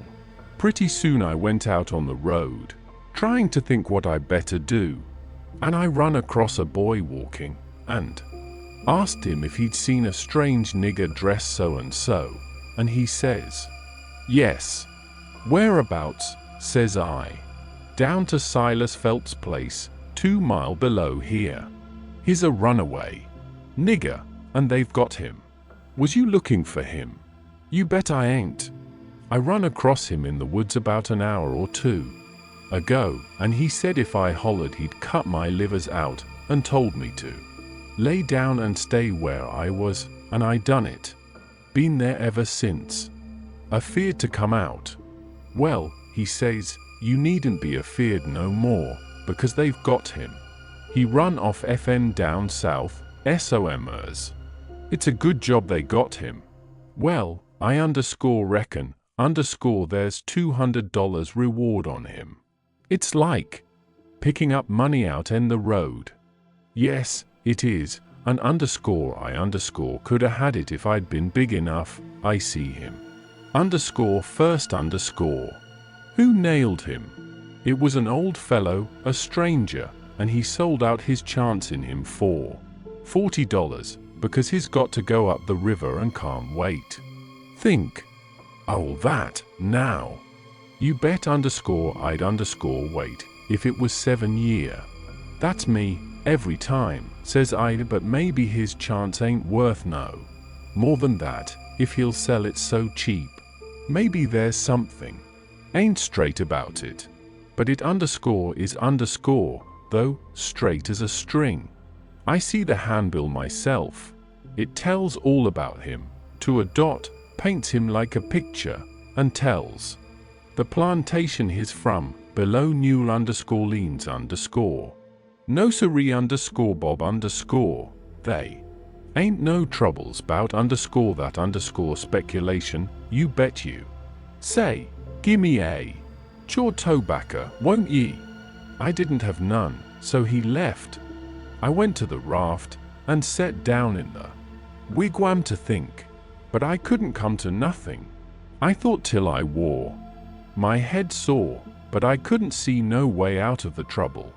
After all, this long journey, and after all we'd done for them scoundrels, hear it, was all come to nothing, everything all busted up and ruined, because they could have the heart to serve Jim such a trick as that, and make him a slave again all his life, and amongst strangers, too, for $40 dirty dollars.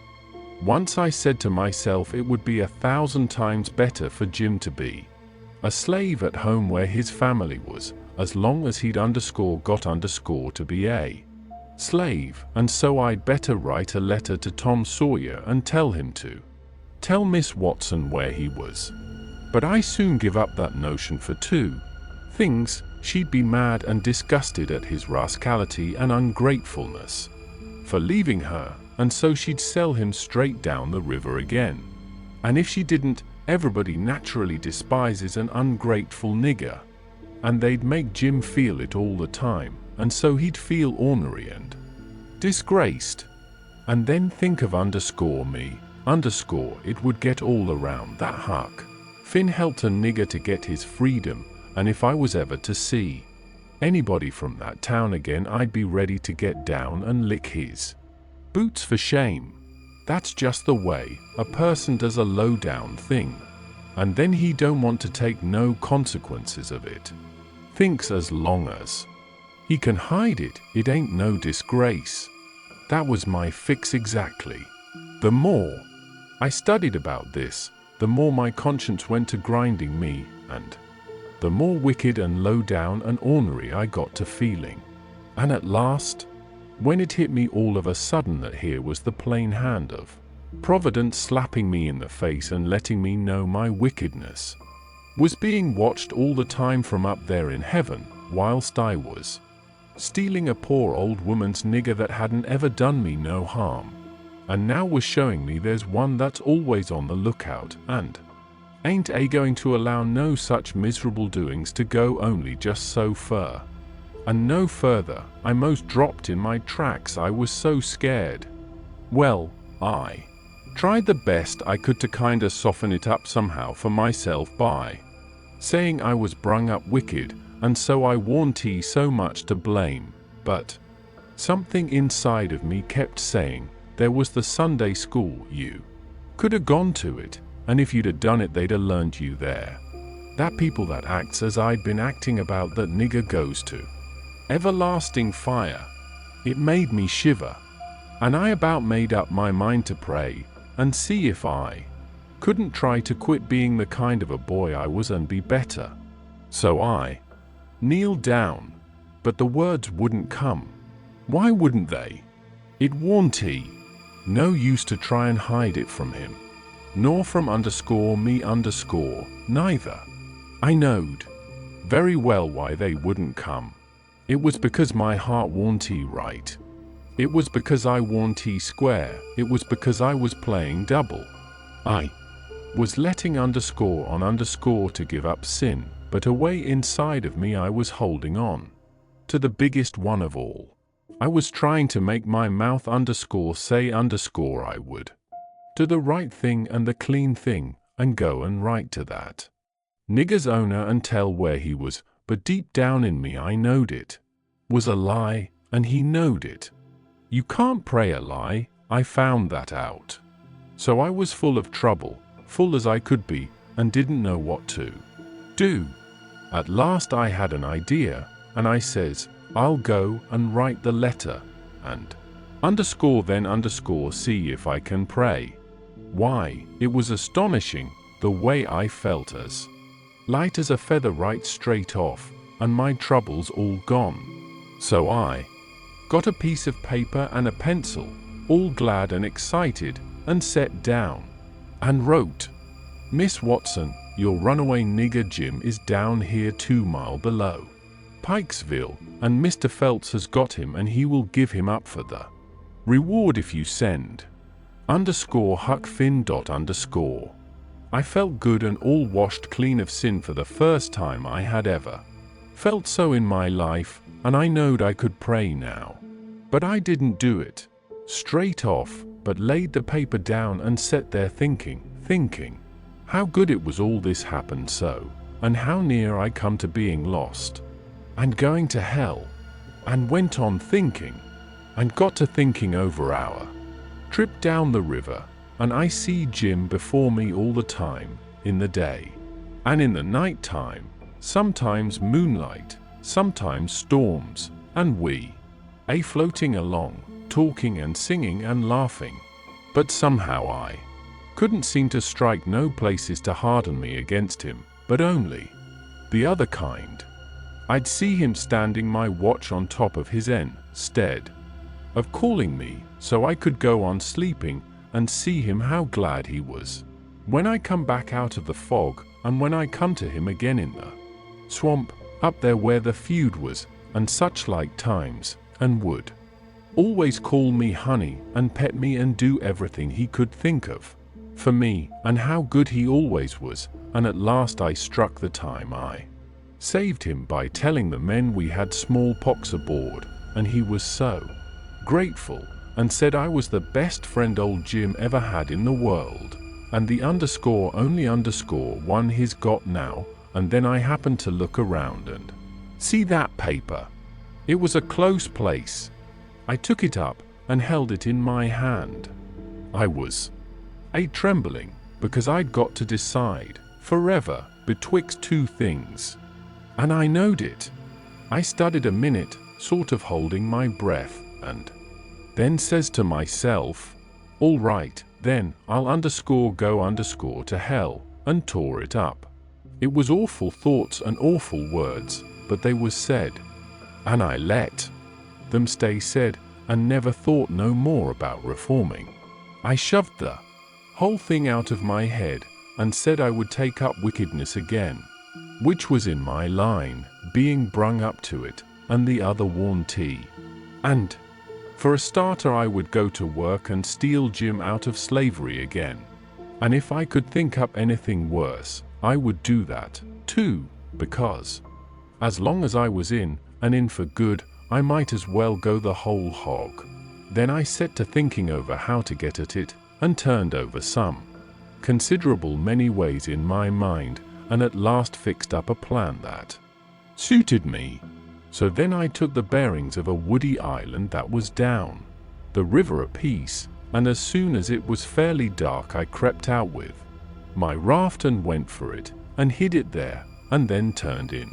I slept the night through, and got up before it was light, and had my breakfast, and put on my store clothes, and tied up some others and one thing or another in a bundle, and took the canoe and cleared for shore.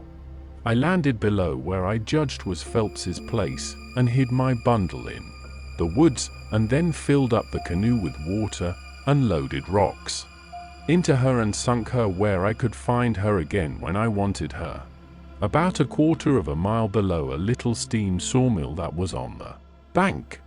Then I struck up the road, and when I passed the mill I see a sign on it, Phelps's sawmill, and when I come to the farmhouses, 200 or 300 yards further along, I kept my eyes peeled, but didn't see nobody around, though it was good daylight now. But I didn't mind, because I didn't want to see nobody just yet. I only wanted to get the lay of the land. According to my plan, I was going to turn up there from the village, not from below. So I just took a look, and shoved along, straight for town. Well, the very first man I see when I got there was the Duke. He was sticking up a bill for the Royal. None such 3-night performance like that other time.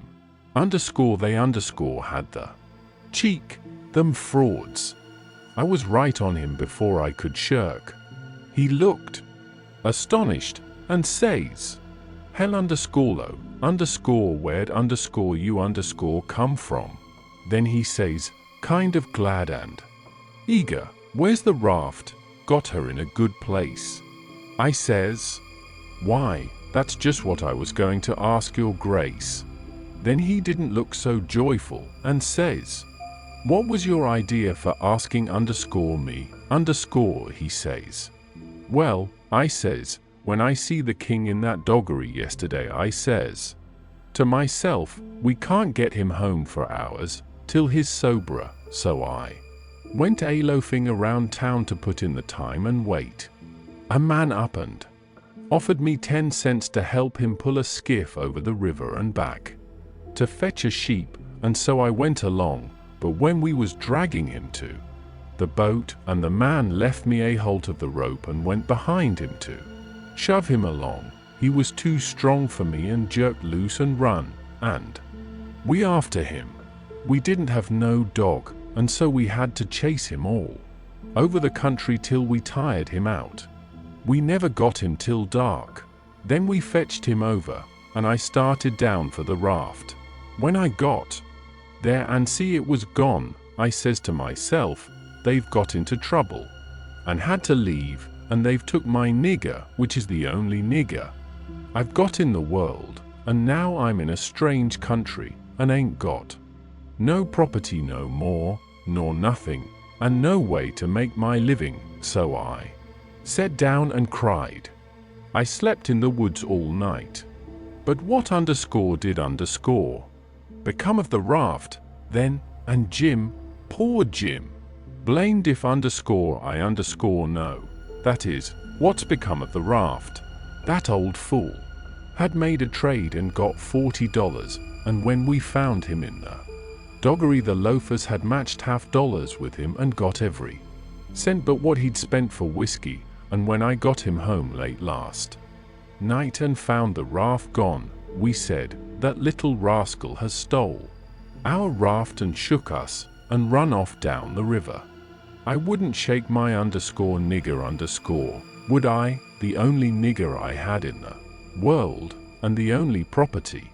We never thought of that. Fact is, I reckon we'd come to consider him our nigger. Yes, we did consider him so. Goodness knows we had trouble enough for him. So when we see the raft was gone and we flat broke, there warn't he anything for it but to try the Royal Nunsuch another shake. And I've pegged along ever since, dry as a powder horn. Where's that 10 cents? Give it here.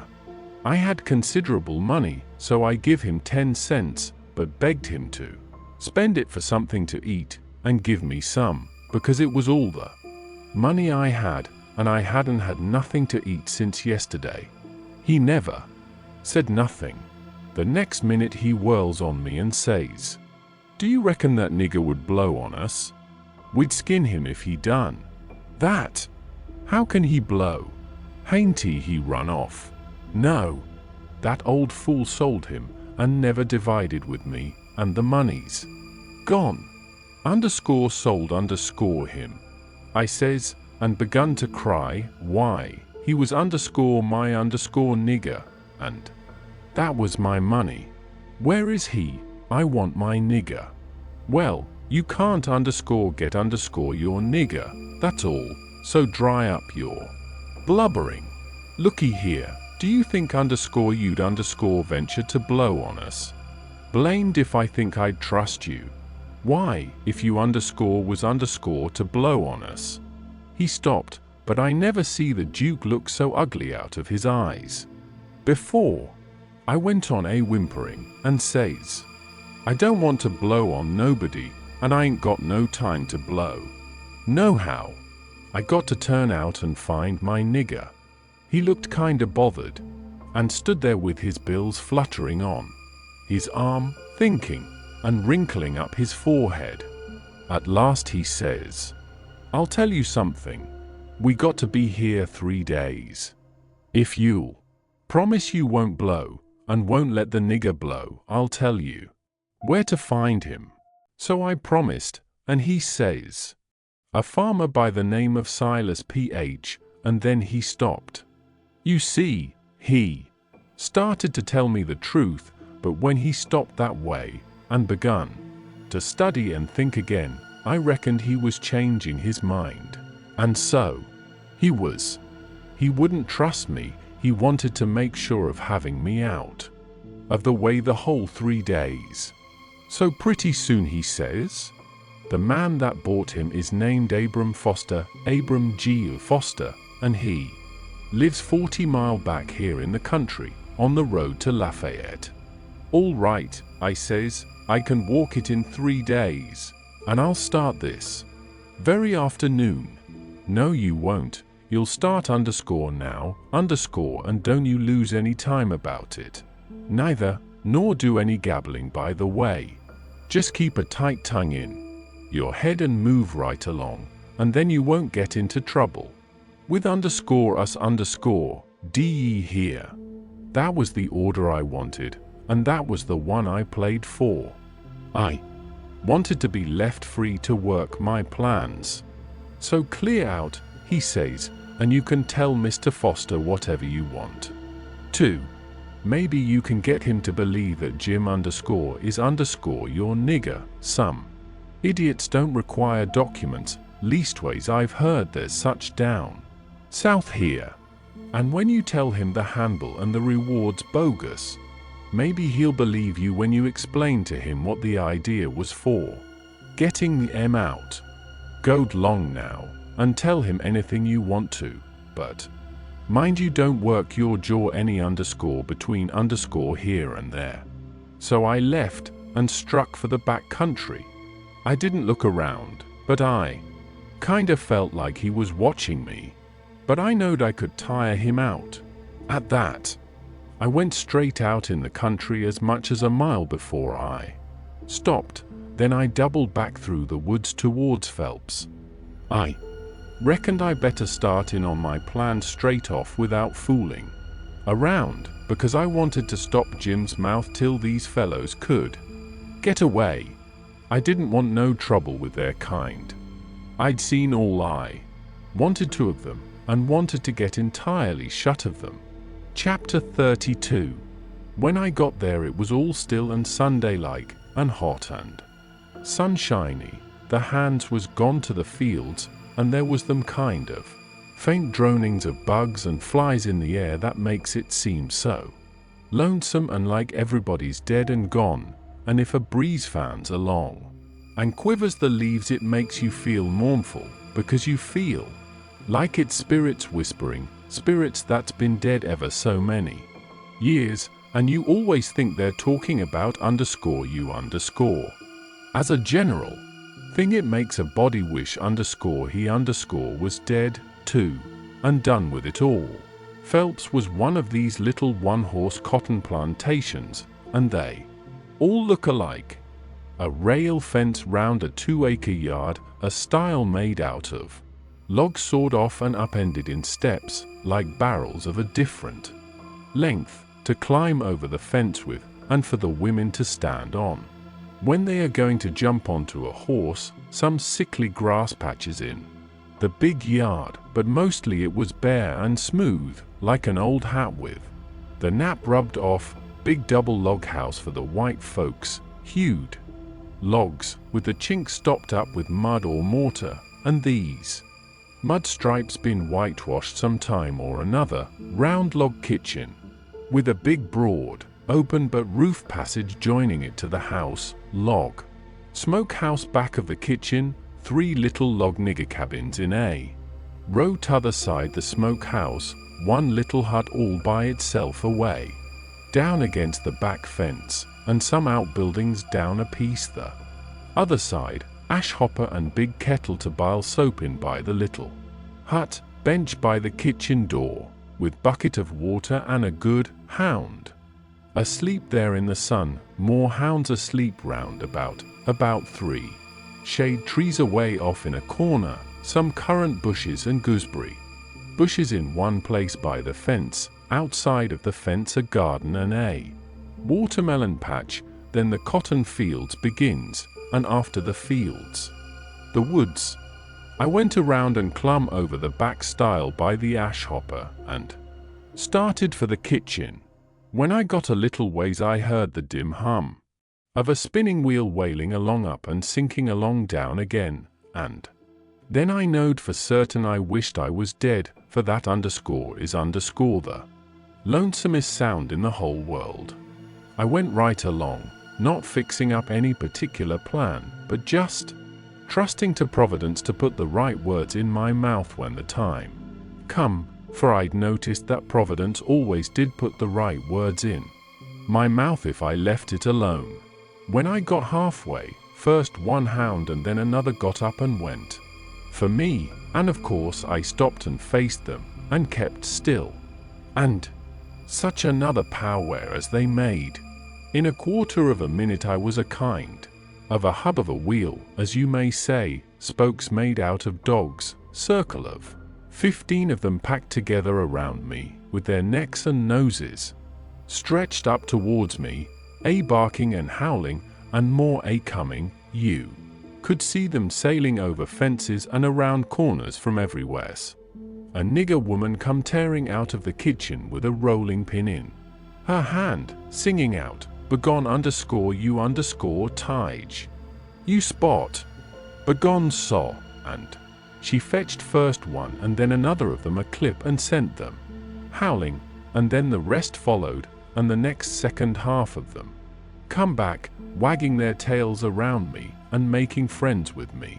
There ain't no harm in a hound, nohow. And behind the woman comes a little nigger girl and two little nigger boys without anything on but tow linen shirts, and they hung on to their mother's gown and peeked out from behind her at me, bashful, the way they always do. And here comes the white woman running from the house, about 45 or 50-year-old, bareheaded, and her spinning stick in her hand, and behind her comes her little white children, acting the same way the little niggers was doing. She was smiling all over so she could hardly stand, and says, "It's _you _ at last, _ain't _ it." I out with a yes before I thought. She grabbed me and hugged me tight, and then gripped me by both hands, and shook, and the tears come in her eyes, and run down over. And she couldn't seem to hug and shake enough, and kept saying, "You don't look as much like your mother as I reckoned you would, but law sakes, I don't care for that. I'm so glad to see you. Dear, it does seem like I could eat you up. Children, it's your cousin Tom, tell him howdy." But they ducked their heads and put their fingers in their mouths and hid behind her. So she run on, "Liza, hurry up and get him a hot breakfast right away, or did you get your breakfast on the boat?" I said I had got it on the boat. So then she started for the house, leading me by the hand, and the children tagging after. When we got there, she set me down in a split-bottom chair and set herself down on a little low stool in front of me, holding both of my hands, and says, "Now I can have a _good look at you, and laws Amy, I've been hungry for it a many a time, all these long years, and it's come at last. We been expecting you a couple of days and more. What kep you boat get aground?" "Yes, she." "Don't say yes, say Aunt Sally." "Where'd she get aground?" I didn't rightly know what to say, because I didn't know whether the boat would be coming up the river or down. But I go a good deal on instinct, and my instinct said she would be coming up from down towards Orleans. That didn't help me much, though, for I didn't know the names of bars down that way. I see I got to invent a bar, or forget the name of the one we got aground on, or now I struck an idea, and fetched it out. It warn't either grounding that didn't keep us back but a little. We blowed out a cylinder head. Good gracious! Anybody hurt? No, killed a nigger. Well, it's lucky, because sometimes people do get hurt. 2 years ago, last Christmas, your Uncle Silas was coming up from New Orleans on the old _Lowly Rook _, and she blowed out a cylinder head and crippled a man. And I think he died afterwards. He was a Baptist. Your Uncle Silas. Knowed a family in Baton Rouge that knowed his people very well. Yes, I remember now, he did die. Mortification set in, and they had to amputate him. But it didn't save him. Yes, it was mortification, that was it. He turned blue all over, and died in the hope of a glorious resurrection. They say he was a sight to look at. Your uncle's been up to the town every day to fetch you, and he's gone again, not more'n an hour ago. He'll be back any minute now. You must have met him on the road, didn't you, oldish man, with a... No, I didn't see nobody, Aunt Sally. The boat landed just at daylight, and I left my baggage on the wharfboat and went looking around the town and out a piece in the country to put in the time and not get here too soon, and so I come down the back way. Who'd you give the baggage to? Nobody. Why, child, it'll be stole. Not where I hid it, I reckon it won't, I says. How'd you get your breakfast so early on the boat? It was kinda thin ice, but I says. The captain see me standing around and told me I better have something to eat before I went ashore, so he took me in the Texas to the officer's lunch and give me all I wanted. I was getting so uneasy I couldn't listen good. I had my mind on the children all the time. I wanted to get them out to one side and pump them a little and find out who I was. But I couldn't get no show. Mrs. Phelps kept it up and run on so. Pretty soon she made the cold chills streak all down my back, because she says, "But here we're a-running on this way, and you hain't told me a word about sis, nor any of them. Now I'll rest my works a little, and you start up yourn. Just tell me everything tell me all about them all. Every one of them, and how they are, and what they're doing, and what they told you to tell me, and every last thing you can think of." Well, I see I was up a stump, and up it good. Providence had stood by me. This fur all right, but I was hard and tight aground now. I see it. Warn't he a bit of use to try to go ahead? I'd got to throw up my hand. So I says to myself, here's another place where I got to risk the truth. I opened my mouth to begin, but she grabbed me and hustled me in behind the bed and says, "Here he comes. Stick your head down lower. There, that'll do. You can't be seen now. Don't you let on you're here. I'll play a joke on him. Children, don't you say a word." I see I was in a fix now, but it warn't no use to worry. There warn't nothing to do but just hold still and try and be ready to stand from under when the lightning struck.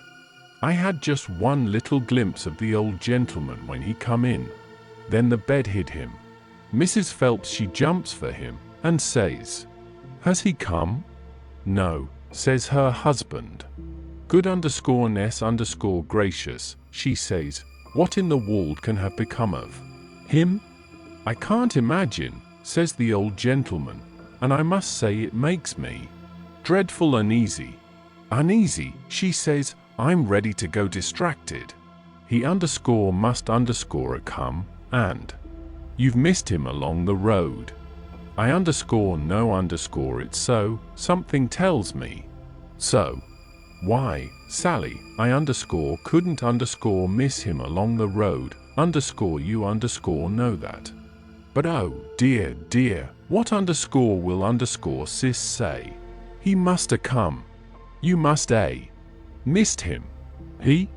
Oh, don't distress me any more'n I'm already distressed. I don't know what in the world to make of it. I'm at my wit's end, and I don't mind acknowledging I'm right down scared. But there's no hope that he's come, for he couldn't come and me miss him. Sally, it's terrible, just terrible. Something's happened to the boat, sure." "Why, Silas," Look yonder, up the road, ain't that somebody coming? He sprung to the window at the head of the bed, and that give Mrs. Phelps the chance she wanted. She stooped down quick at the foot of the bed and give me a pull, and out I come, and when he turned back from the window there she stood, a beaming and a smiling like a house afire, and I standing pretty meek and sweaty alongside. The old gentleman stared, and says, "Why, who's that? Who do you reckon it is?" "I hain't no idea. Who underscore is underscore it? It's underscore Tom Sawyer, underscore." By jings, I most slumped through the floor. But there warn't no time to swap knives. The old man grabbed me by the hand and shook, and kept on shaking, and all the time how the woman did dance around and laugh and cry, and then how they both did fire off questions about Sid and Mary and the rest of the tribe. But if they was joyful, it warn't nothing to what I was, for it was like being born again. I was so glad to find out who I was. Well, they froze to me for 2 hours, and at last, when my chin was so tired it couldn't hardly go any more, I had told them more about my family, I mean the Sawyer family, than ever happened to any 6 Sawyer families. And I explained all about how we blowed out a cylinder head at the mouth of White River, and it took us 3 days to fix it, which was all right, and worked first rate, because they didn't know but what it would take 3 days to fix it. If I'd called it a bolt-head, it would have done just as well. Now I was feeling pretty comfortable all down one side, and pretty uncomfortable all up the other. Being Tom Sawyer was easy and comfortable, and it stayed easy and comfortable till by and by I hear a steamboat coughing along down the river. Then I says to myself, "S'pose Tom Sawyer comes down on that boat, and s'pose he steps in here any minute and sings out my name before I can throw him a wink to keep quiet?" Well, I couldn't have it that way. It wouldn't do at all. I must go up the road and waylay him. So I told the folks I reckoned I would go up to the town and fetch down my baggage. The old gentleman was for going along with me, but I said no, I could drive the horse myself, and I'd rather he wouldn't take no trouble about me. Chapter 33. So I started for town in the wagon, and when I was halfway I see a wagon coming, and sure enough it was Tom Sawyer, and I stopped and waited till he come along.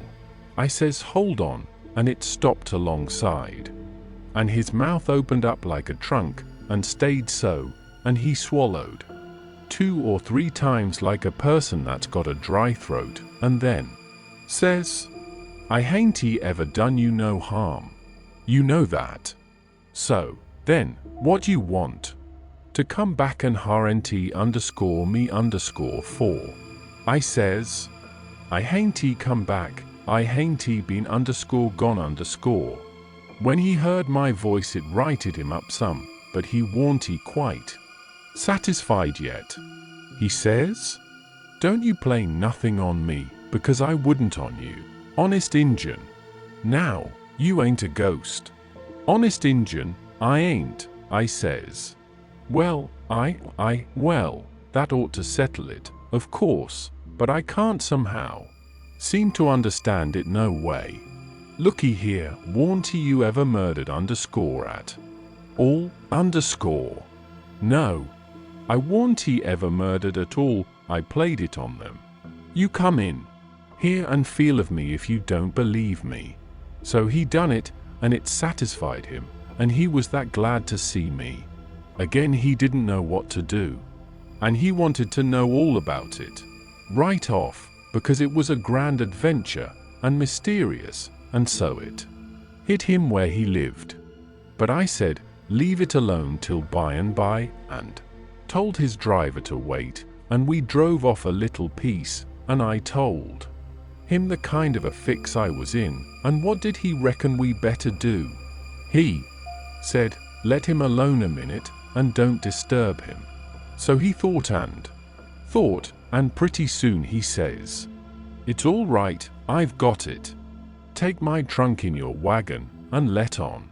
It's your N, and you turn back and fool along slow, so as to get to the house about the time you ought to, and I'll go towards town a piece, and take a fresh start, and get there a quarter or a half an hour after. You needn't let on to know me at first. I says, all right, but wait a minute. There's one more thing, a thing that nobody don't know but me. And that is, there's a nigger here that I'm trying to steal out of slavery, and his name is Jim old Miss Watson's Jim. He says, what? Why, Jim is. He stopped and went to studying. I says, I know what you'll say. You'll say it's dirty, low-down business. But what if it is? I am low down, and I'm going to steal him, and I want you keep mum and not let on. Will you?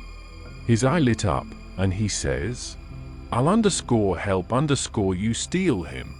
Well, I let go all holts then, like I was shot. It was the most astonishing speech I ever heard, and I'm bound to say Tom Sawyer fell considerable in my estimation. Only I couldn't believe it.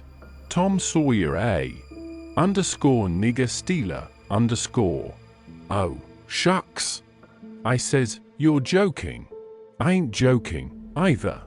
Well, then, I says, joking or no joking, if you hear anything said about a runaway nigger, don't forget to remember that you don't know nothing about him, and I don't know nothing about him. Then we took the trunk and put it in my wagon, and he drove off his way. And I drove mine. But of course I forgot all about driving slow on accounts of being glad and full of thinking, so I got home a heap too quick for that length of a trip. The old gentleman was at the door, and he says, why, this is wonderful. Whoever would have thought it was in that mare to do it? I wish we'd a timed her. And she hain't sweated a hair, not a hair. It's wonderful. Why, I wouldn't take $100 for that horse now, or I wouldn't, honest, and yet I'd a sold her for 15 before, and thought 'twas all she was worth. That's all he said. He was the innocentest, best old soul I ever see.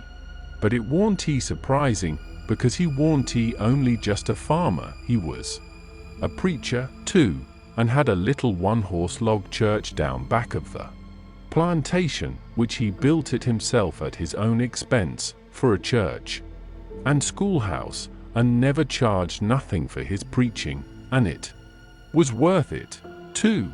There was plenty other farmer preachers like that, and done the same way, down south. In about half an hour Tom's wagon drove up to the front stile.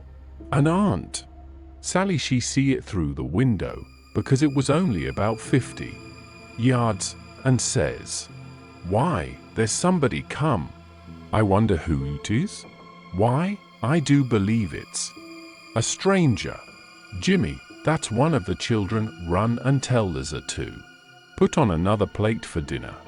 Everybody made a rush for the front door, because, of course, a stranger don't come every year, and so he lays over the yellow fever for interest when he does come.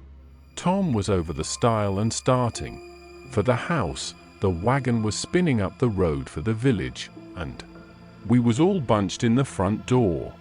Tom had his store clothes on, and an audience, and that was always nuts for Tom Sawyer. In them circumstances it warn't no trouble to him to throw in an amount of style that was suitable. He warn't a boy to meeky along up that yard like a sheep. No, he come cam and important, like the ram.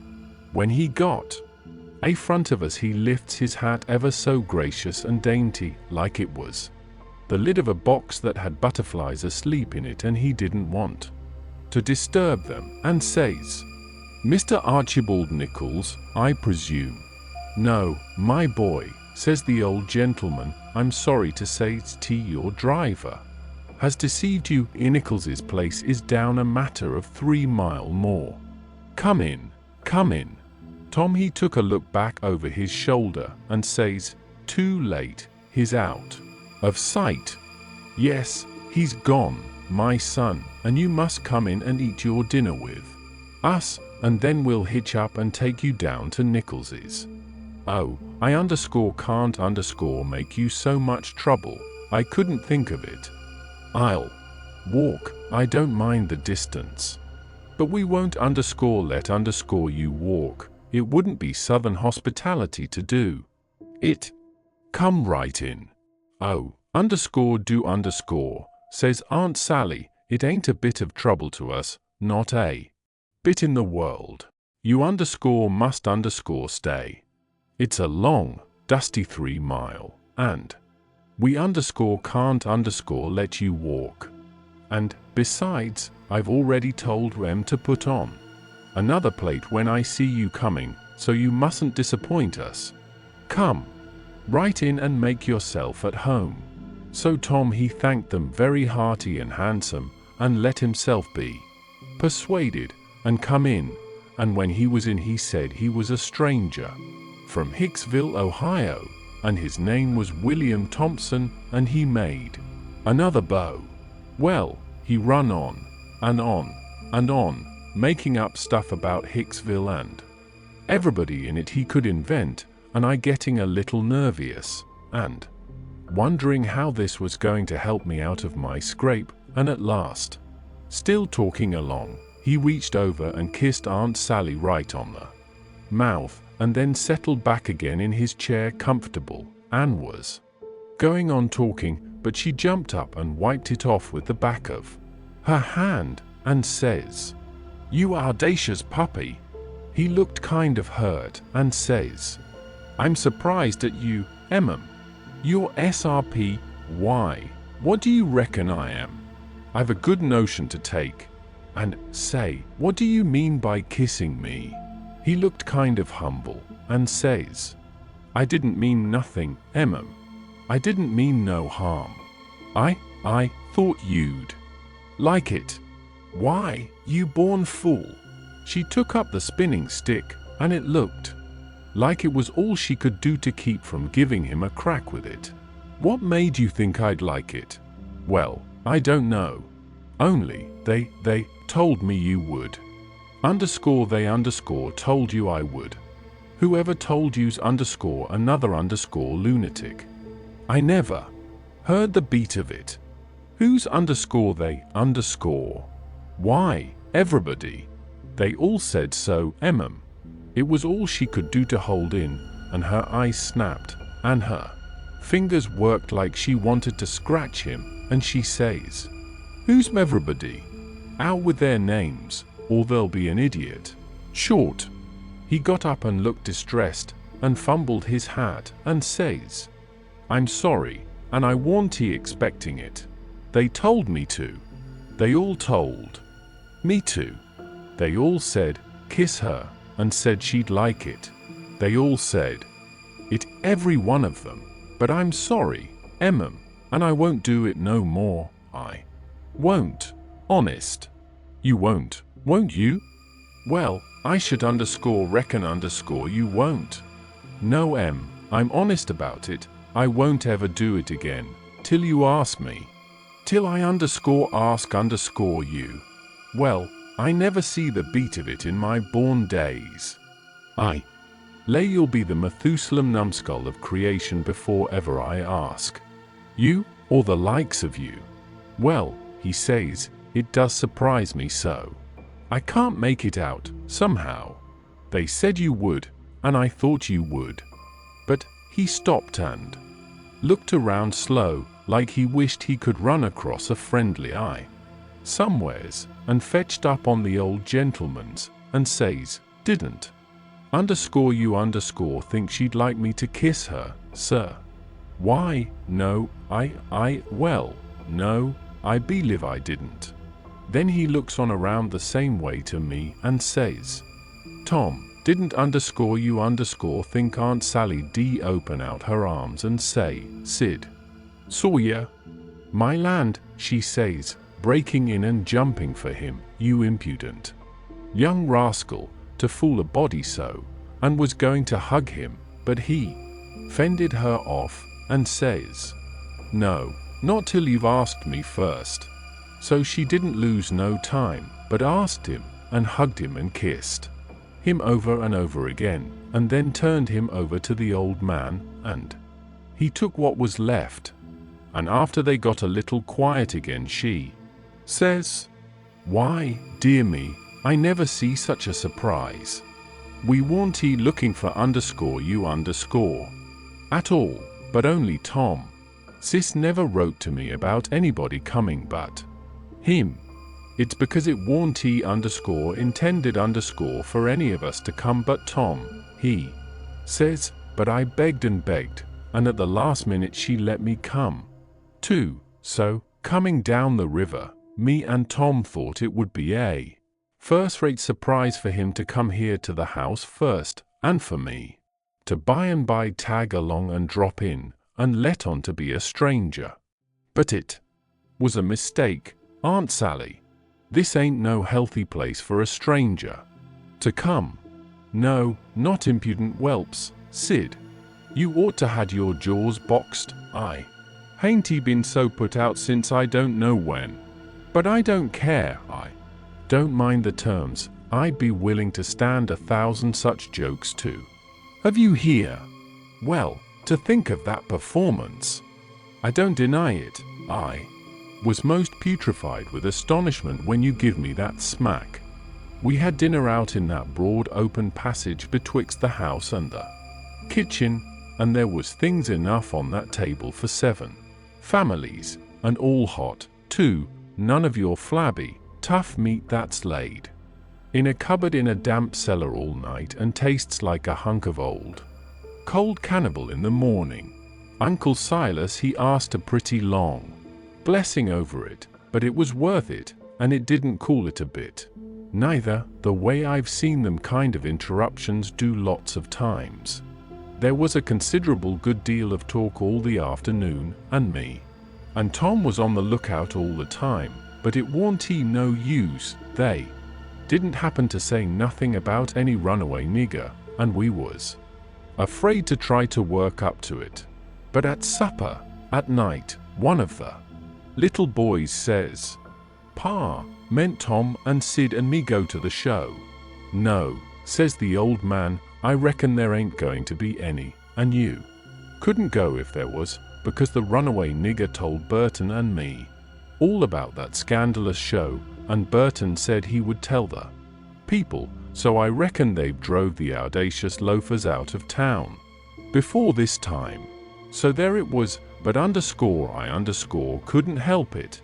Tom and me was to sleep in the same room and bed, so, being tired, we bid good night and went up to bed right after supper, and clumb out of the window and down the lightning rod, and shoved for the town, for I didn't believe anybody was going to give the king and the duke a hint, and so if I didn't hurry up and give them one they'd get into trouble sure.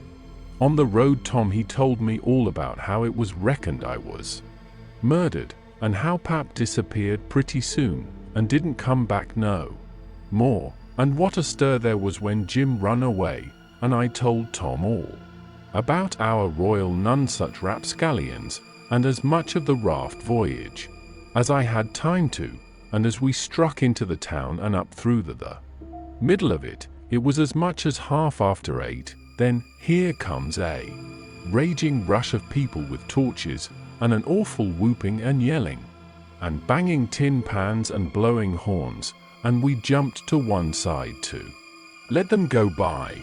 And as they went by I see they had the king and the duke astraddle of a rail, that is, I knowed it was the king and the Duke, though they was all over tar and feathers and didn't look like nothing in the world that was human, just looked like a couple of monstrous big soldier plumes. Well, it made me sick to see it, and I was sorry for them, poor pitiful rascals. It seemed like I couldn't ever feel any hardness against them any more in the world. It was a dreadful thing to see. Human beings can be awful cruel to one another. We see we was too late, couldn't do no good. We asked some stragglers about it, and they said everybody went to the show looking very innocent and laid low and kept dark till the poor old king was in the middle of his cavortings on the stage. Then somebody give a signal, and the house rose up and went for them. So we poked along back home, and I warn't feeling so brash as I was before, but kind of ornery and humble and to blame somehow, although I hadn't done nothing. But that's always the way. It don't make no difference whether you do right or wrong. A person's conscience ain't got no sense and just goes for him anyway. If I had a yaller dog that didn't know no more than a person's conscience does, I would peason him. It takes up more room than all the rest of a person's insides, and yet ain't no good, nohow. Tom Sawyer, he says the same. Chapter 34. We stopped talking and got to thinking. By and by Tom says, "Looky here, Huck, what fools we are to not think of it before. I bet I know where Jim is." "No." "Where?" "In that hut down by the ash hopper." "Why, looky here. When we was at dinner, didn't you see a nigger man go in there with some victuals?" "Yes." "What did you think the victuals was for?" "For a dog." "So'd I." "Well, it wasn't for a dog." "Why?" "Because part of it was watermelon. So it was, I noticed it." "Well, it does beat all that I never thought about a dog not eating watermelon. It shows how a body can see and don't see at the same time." "Well, the nigger unlocked the padlock when he went in, and he locked it again when he came out. He fetched Uncle a key about the time we got up from table. Same key, I bet. Watermelon shows man, lock shows prisoner, and it ain't likely there's two prisoners on such a little plantation, and where the people's all so kind and good. Jim's the prisoner." "All right, I'm glad we found it out detective fashion. I wouldn't give shucks for any other way. Now you work your mind and study out a plan to steal Jim, and I will study out 1, 2, and we'll take the one we like the best." What a head for just a boy to have. If I had Tom Sawyer's head, I wouldn't trade it off to be a duke, nor mate of a steamboat, nor clown in a circus, nor nothing I can think of. I went to thinking out a plan, but only just to be doing something I knowed very well where the right plan was going to come from. Pretty soon Tom says, "Ready?" "Yes," I says. "All right, bring it out." "My plan is this," I says. "We can easy find out if it's Jim in there. Then get up my canoe tomorrow night and fetch my raft over from the island. Then the first dark night that comes steal the key out of the old man's breeches after he goes to bed and shove off down the river on the raft with Jim, hiding daytimes and running nights, the way me and Jim used to do before. Wouldn't that plan work? _work_why. Certainly it would work, like rats fighting. But it's too blamed simple. There ain't nothing to it. What's the good of a plan that ain't no more trouble than that? It's as mild as goose milk. Why, Huck, it wouldn't make no more talk than breaking into a soap factory." I never said nothing, because I warn't expecting nothing different, but I knowed mighty well that whenever he got his plan ready, it wouldn't have none of them objections to it. And it didn't. He told me what it was, and I see in a minute it was worth 15 of mine for style, and would make Jim just as free a man as mine would, and maybe get us all killed besides. So I was satisfied, and said we would waltz in on it. I needn't tell what it was here, because I knowed it wouldn't stay the way it was. I knowed he would be changing it around every which way as we went along, and heaving in new bullinesses wherever he got a chance. And that is what he done. Well, one thing was dead sure, and that was that Tom Sawyer was in earnest, and was actually going to help steal that nigger out of slavery. That was the thing that was too many for me. Here was a boy that was respectable and well brung up, and had a character to lose, and folks at home that had characters, and he was bright and not leather-headed, and knowing and not ignorant, and not mean, but kind, and yet here he was, without any more pride, or rightness, or feeling, than to stoop to this business, and make himself ashamed, and his family ashamed, before everybody. I couldn't understand it no way at all. It was outrageous. And I knowed I ought to just up and tell him so, and so be his true friend, and let him quit the thing right where he was and save himself. And I did start to tell him, but he shut me up, and says, "Don't you reckon I know what I'm about? Don't I genially know what I'm about? Yes. Didn't I say I was going to help steal the nigger? Yes. Then. That's all he said, and that's all I said. It warn't he no use to say any more, because when he said he'd do a thing, he always done it. But I couldn't make out how he was willing to go into this thing, so I just let it go, and never bothered no more about it. If he was bound to have it so, I couldn't help it. When we got home the house was all dark and still, so we went on down to the hut by the ash hopper to examine it. We went through the yard so as to see what the hounds would do.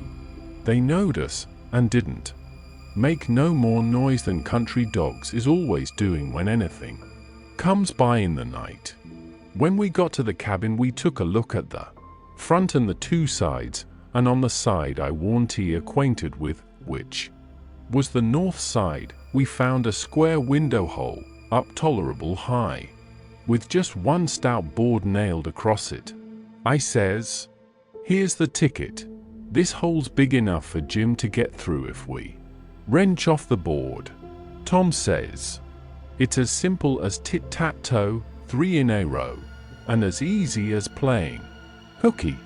I should hope we can find a way that's a little more complicated than that Huck Finn."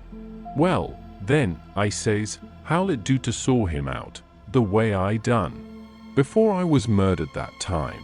"That's more like he says. "It's real mysterious, and troublesome, and good," he says, "but I bet we can find a way that's twice as long.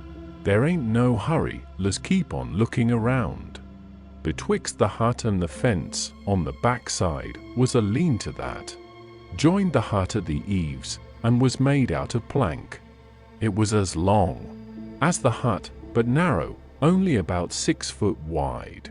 The door to it was at the south end, and was padlocked. Tom he went to the soap kettle and searched around, and fetched back the iron thing they lift the lid with, so he took it and prized out one of the staples. The chain fell down, and we opened the door and went in, and shut it, and struck a match, and see the shed was only built against a cabin and hadn't no connection with it, and there warn't no floor to the shed, nor nothing in it but some old rusty played out hose and spades and picks and a crippled plough. The match went out, and so did we, and shoved in the staple again, and the door was locked as good as ever. Tom was joyful. He says, "Now we're all right. We'll dig him out. It'll take about a week." Then we started for the house, and I went in the back door. You only have to pull a buckskin latch string. They don't fasten the doors, but that warn't romantical enough for Tom Sawyer. No way would do him, but he must climb up the lightning rod. But after he got up halfway about 3 times, and missed fire and fell every time, and the last time most busted his brains out, he thought he'd got to give it up, but after he was rested he allowed he would give her one more turn for luck, and this time he made the trip. In the morning we was up at break of day, and down to the nigger cabins to pet the dogs and make friends with the nigger that fed Jim, if it was Jim that was being fed. The niggers was just getting through breakfast and starting for the fields, and Jim's nigger was piling up a tin pan with bread and meat and things, and whilst the others was leaving, the key come from the house. This nigger had a good-natured, chuckle-headed face, and his wool was all tied up in little bunches with thread. That was to keep witches off. He said the witches was pestering him awful these nights, and making him see all kinds of strange things, and hear all kinds of strange words and noises, and he didn't believe he was ever witched so long before in his life. He got so worked up, and got to running on so about his troubles, he forgot all about what he'd been going to do. So Tom says, "What's the victuals for?" "Going to feed the dogs." The nigger kind of smiled around gradually over his face, like when you heave a brickbat in a mud puddle, and he says, "Yes, Mars Sid, _dog. Cursed dog, too. Does you want to go look at him?" "Yes." I hunch Tom, and whispers, "You going right here in the daybreak? Warn't he the plan?" "No. It warn't he, but it's the plan now. So, drat him, we went along, but I didn't like it much. When we got in, we couldn't hardly see anything, it was so dark, but Jim was there, sure enough, and could see us, and he sings out, "Why, Huck, en good lan Ain't that Misto Tom? I just knowed how it would be, I just expected it. I didn't know. Nothing to do, and if I had I couldn't have done it, because that nigger busted in and says, 'Why, de gracious sakes, do he know you gentlemen?' We could see pretty well now." Tom he looked at the nigger, steady and kind of wondering, and says, "Does who know us?" "Why, dis your runaway nigger." "I don't reckon he does, but what put that into your head? What put it dar? Didn't he dis minute sing out like he knowed you?" Tom says, in a puzzled up kind of way, "Well, that's mighty curious. Who sung out? When did he sing out? What did he sing out?" And turns to me, perfectly calm, and says, "Did you hear anybody sing out?" Of course there warn't nothing to be said but the one thing, so I says, "No, I ain't heard nobody say nothing." Then he turns to Jim, and looks him over like he never see him before, and says, "Did you sing out?" "No, saw," says Jim, hain't he said nothing, saw.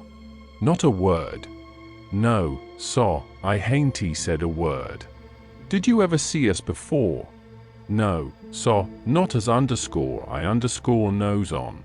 So Tom turns to the nigger, which was looking wild and distressed, and says, kind of severe, "What do you reckon's the matter with you, anyway? What made you think? Somebody sung out. Oh, it's the dad blame witches. So, I wished I was dead, I do. Days allers at it, so, they do mos kill me, they sk yours me so. Please to don't tell nobody bout it so. Ole Mars Silas he'll scold me in case he say they ain't no witches. I geez wish to goodness he was. Here now, then what would he say? I geez bet he couldn't find no way to git around it dis time. But it's all as geez so, people that's sot stay sot, they won't look into nothing find it out fr theyselves, When you find it out tell em bout it, they don't believe you. Tom give him a dime, and said we wouldn't tell nobody, and told him to buy some more thread to tie up his wool with, and then looks at Jim, and says, I wonder if Uncle Silas is going to hang this nigger. If I was to catch a nigger that was ungrateful enough to run away, I wouldn't give him up, I'd hang him. And whilst the nigger stepped to the door to look at the dime and bite it to see if it was good, he whispers to Jim and says, don't ever let on to know us. And if you hear any digging going on, night, it's us, we're going to set you free. Jim only had time to grab us by the hand and squeeze it, then the nigger come back, and we said we'd come again sometime if the nigger wanted us to, and he said he would, more particular if it was dark. Because the witches went for him mostly in the dark, and it was good to have folks around then. Chapter 35. It would be most an hour yet till breakfast, so we left and struck down into the woods, because Tom said we got to have some light to see how to dig by, and a lantern makes too much, and might get us into trouble. What we must have was a lot of them rotten chunks that's called foxfire, and just makes a soft kind of a glow when you lay them in a dark place. We fetched an armful and hid it in the weeds, and sat down to rest, and Tom says, kind of dissatisfied, blame it, this whole thing is just as easy and awkward as it can be. And so it makes it so rotten difficult to get up a difficult plan. There ain't no watchman to be drugged, now there ought to be a watchman. There ain't even a dog to give a sleeping mixture to. And there's Jim chained by one leg, with a 10-foot chain, to the leg of his bed. Why, all you got to do is to lift up the bedstead and slip off the chain. And Uncle Silas, he trusts everybody, sends the key to the pumpkin-headed nigger, and don't send nobody to watch the nigger. Jim could have got out of that window hole before this, only there wouldn't be no use trying to travel with a 10-foot chain on his leg. Why, drat it, Huck, it's the stupidest arrangement I ever see. You got to invent the difficulties. Well, we can't help it, we got to do the best we can with the materials we've got. Anyhow, there's one thing, there's more honor in getting him out through a lot of difficulties and dangers, where there warn't one of them furnished to you by the people who it was their duty to furnish them, and you had to contrive them all out of your own head. Now look at just that one thing of the lantern. When you come down to the cold facts, we simply got to that a lantern's rescue. Why, we could work with a torchlight procession if we wanted to, believe. Now, whilst I think of it, we got to hunt up something to make a saw out of the first chance we get. What do we want of a saw? What do we want of it? Hainty, we got to saw the leg of Jim's bed off, so as to get the chain loose. Why, you just said a body could lift up the bedstead and slip the chain off. Well, if that ain't just like you, Huck Finn. You can get up the infant schooliest ways of going at a thing. Why, hain't you ever read any books at all, Baron Trenck, nor Casanova, nor Benvenuto Cellini, nor Henri IV, nor none of them heroes? Who ever heard of getting a prisoner loose in such an old-maidy way as that? No, the way all the best authorities does is to saw the bed leg in two, and leave it just so, and swallow the sawdust, so it can't be found, and put some dirt and grease around the sawed place so the very keenest seneschal can't see no sign of its being sawed, and thinks the bed leg is perfectly sound.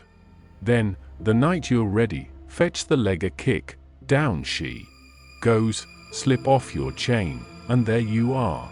Nothing to do but hitch your rope ladder to the battlements, shin down it, break your leg in the moat, because a rope ladder is 19 foot too short, you know, and there's your horses and your trusty vassals, and they scoop you up and fling you across a saddle, and away you go to your native Languedoc, or Navarre, or wherever it is. It's gaudy, Huck. I wish there was a moat to this cabin. If we get time, the night of the escape, we'll dig one. I says, what do we want of a moat when we're going to snake him out from under the cabin? But he never heard me. He had forgot me and everything else. He had his chin in his hand, thinking. Pretty soon he sighs and shakes his head, then sighs again, and says, no, it wouldn't do, there ain't necessity enough for it. For what? I says. Why, to saw Jim's leg off, he says. Good land. I says, why, there ain't no necessity for it. And what would you want to saw his leg off for, anyway? Well, some of the best authorities has done it. They couldn't get the chain off, so they just cut their hand off and shoved. And a leg would be better still. But we got to let that go. There ain't necessity enough in this case. And, besides, Jim's a nigger, and wouldn't understand the reasons for it, and how it's the custom in Europe, so we'll let it go. But there's one thing, he can have a rope ladder. We can tear up our sheets and make him a rope ladder easy enough.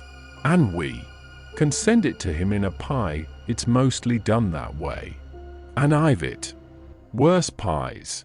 Why, Tom Sawyer, how you talk, I says, Jim ain't got no use for a rope ladder. He has got use for it. How you talk, you better say, you don't know nothing about it. His got to have a rope ladder, they all do. What in the nation can he do with it? Do with it? He can hide it in his bed, can't he? That's what they all do, and he's got to, too. Huck, you don't ever seem to want to do anything that's regular, you want to be starting something fresh all the time. I suppose he don't do nothing with it? Ain't it there in his bed, for a clue, after he's gone? And don't you reckon they'll want clues? Of course they will. And you wouldn't leave them any? That would be a pretty how to do, wouldn't it. I never heard of such a thing. Well, I says, if it's in the regulations, and he's got to have it. All right, let him have it, because I don't wish to go back on no regulations. But there's one thing, Tom Sawyer, if we go to tearing up our sheets to make Jim a rope ladder, we're going to get into trouble with Aunt Sally, just as sure as you're born. Now, the way I look at it, a hickory bark ladder don't cost nothing, and don't waste nothing, and is just as good to load up a pie with, and hide in a straw tick, as any rag ladder you can start. And as for Jim, he ain't had no experience, and so he don't care what kind of a oh, shucks, Huck Finn, If I was as ignorant as you, I'd keep. Still, that's what I'd do. Who ever heard of a state prisoner escaping by a hickory-bark ladder? Why, it's perfectly ridiculous. Well, all right, Tom, fix it your own way, but if you'll take my advice, you'll let me borrow a sheet off of the clothesline. He said that would do, and that gave him another idea, and he says, borrow a shirt, too. What do we want of a shirt, Tom? Want it for Jim to keep a journal on. Journal your granny, Jim can't write.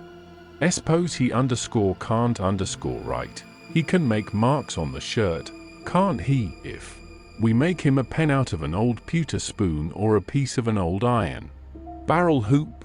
Why, Tom, we can pull a feather out of a goose and make him a better one, and quicker, too. Prisoners don't have geese running around the donjon keep to pull pens out of, you muggins. They always make their pens out of the hardest, toughest, troublesomest piece of old brass candlestick or something like that they can get their hands on, and it takes them weeks and weeks and months to file it out, too, because they've got to do it by rubbing it on the wall. They wouldn't use a goose quill if they had it. It ain't regular. Well, then, what'll we make him the ink out of? Many makes it out of iron rust and tears, but that's the common sort. And women, the best authorities, uses their own blood. Jim can do that. And when he wants to send any little common ordinary mysterious message, to let the world know where he's captivated, he can write it on the bottom of a tin plate with a fork and throw it out of the window. The Iron Mask always done that, and it's a blame good way, too. Jim ain't got no tin plates. They feed him in a pan. That ain't nothing, we can get him some. Can't nobody read his plates. That ain't got anything to do with it, Huck Finn. All he's got to do is to write on the plate and throw it out. You don't have to be able to read it. Why, half the time you can't read anything a prisoner writes on a tin plate or anywhere else. Well, then, what's the sense in wasting the plates? Why, blame it all, it ain't the prisoners plates. But it's somebody's plates, ain't it? Well, s'posen it is? What does the prisoner care whose? He broke off there, because we heard the breakfast horn blowing. So we cleared out for the house. Along during the morning I borrowed a sheet and a white shirt off of the clothesline, and I found an old sack and put them in it, and we went down and got the foxfire and put that in too. I called it borrowing, because that was what Pap always called it, but Tom said it warn't he borrowing, it was stealing. He said we was representing prisoners, and prisoners don't care how they get a thing, so they get it, and nobody don't blame them for it either. It ain't no crime in a prisoner to steal the thing he needs to get away with. Tom said it's his right, and so, as long as we was representing a prisoner, we had a perfect right to steal anything on this place we had the least use for, to get ourselves out of prison with. He said if we warn't prisoners it would be a very different thing, and nobody but a mean, ornery person would steal when he warn't a prisoner. So we allowed we would steal everything there was that come handy. And yet he made a mighty fuss. One day, after that, when I stole a watermelon out of the nigger patch and eat it, and he made me go and give the niggers a dime without telling them what it was for. Tom said that what he meant was we could steal anything we needed . Well, I says, I needed the watermelon. But he said I didn't need it to get out of prison with. There's where the difference was. He said if I'd a wanted it to hide a knife in and smuggle it to Jim to kill the seneschal with, it would have been all right. So I let it go at that, though I couldn't see no advantage in my representing a prisoner if I got to set down and chaw over a lot of gold leaf distinctions like that every time I see a chance to hog a watermelon. Well, as I was saying, we waited that morning till everybody was settled down to business, and nobody in sight around the yard. Then Tom, he carried the sack into the lean-to whilst I stood off a piece to keep watch. By and by he come out, and we went and sat down on the woodpile to talk. He says, "Everything's all right now except tools, and that's easy fixed." Tools? I says. Yes. Tools for what? Why, to dig with. We ain't going to underscore nor underscore him out, are we? Ain't them old crippled picks and things in there good enough to dig a nigger out with? I says. He turns on me, looking pitying enough to make a body cry, and says, "Huck Finn, did you ever hear of a prisoner having picks and shovels and all the modern conveniences in his wardrobe to dig himself out with? Now I want to ask you if you got any reasonableness in you at all. What kind of a show would that give him to be a hero? Why, they might as well lend him the key and done with it. Picks and shovels, why? They wouldn't furnish them to a king." "Well, then," I says, "if we don't want the picks and shovels, what do we want? A couple of case knives to dig the foundations out from under that cabin with." "Yes." "Confound it, it's foolish, Tom." "It don't make no difference how foolish it is, it's the right way, and it's the regular way. And there ain't no other way that ever I heard of, and I've read all the books that gives any information about these things. They always dig out with a case knife, and not through dirt. Mind you, generally it's through solid rock, and it takes them weeks and weeks and weeks, and forever and ever. Why, look at one of them prisoners in the bottom dungeon of the Castle d'If in the harbour of Marseilles that dug himself out that way. How long was he at it, you reckon?" "I don't know." "Well, guess." "I don't know. A month and a half. 37 year and he come out in China. That's the kind. I wish the bottom of this fortress was solid rock. Jim don't know nobody in China. What's that got to do with it? Neither did that other fellow. But you're always wandering off on a side issue. Why can't you stick to the main point?" "All right, I don't care where he comes out, so he comes out, and Jim don't either, I reckon. But there's one thing, anyway, Jim's too old to be dug out with a case knife. He won't last." "Yes, he will last too. You don't reckon it's going to take 37 years to dig out through a dirt foundation, do you?" "How long will it take, Tom?" "Well, we can't risk being as long as we ought to, because it meant take very long for Uncle Silas to hear from down there by New Orleans. He'll hear Jim ain't from there. Then his next move will be to advertise Jim, or something like that.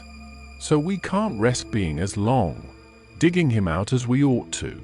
By rights, I reckon we ought to be a couple of years, but we can't.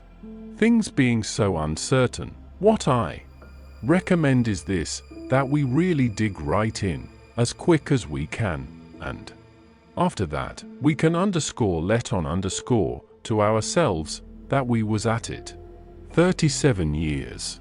Then we can snatch him out and rush him away the first time there's an alarm. Yes, I reckon that'll be the best way. Now, there's underscore sense underscore in that, I says. Letting on don't cost nothing. Letting on ain't no trouble, and if it's any object, I don't mind.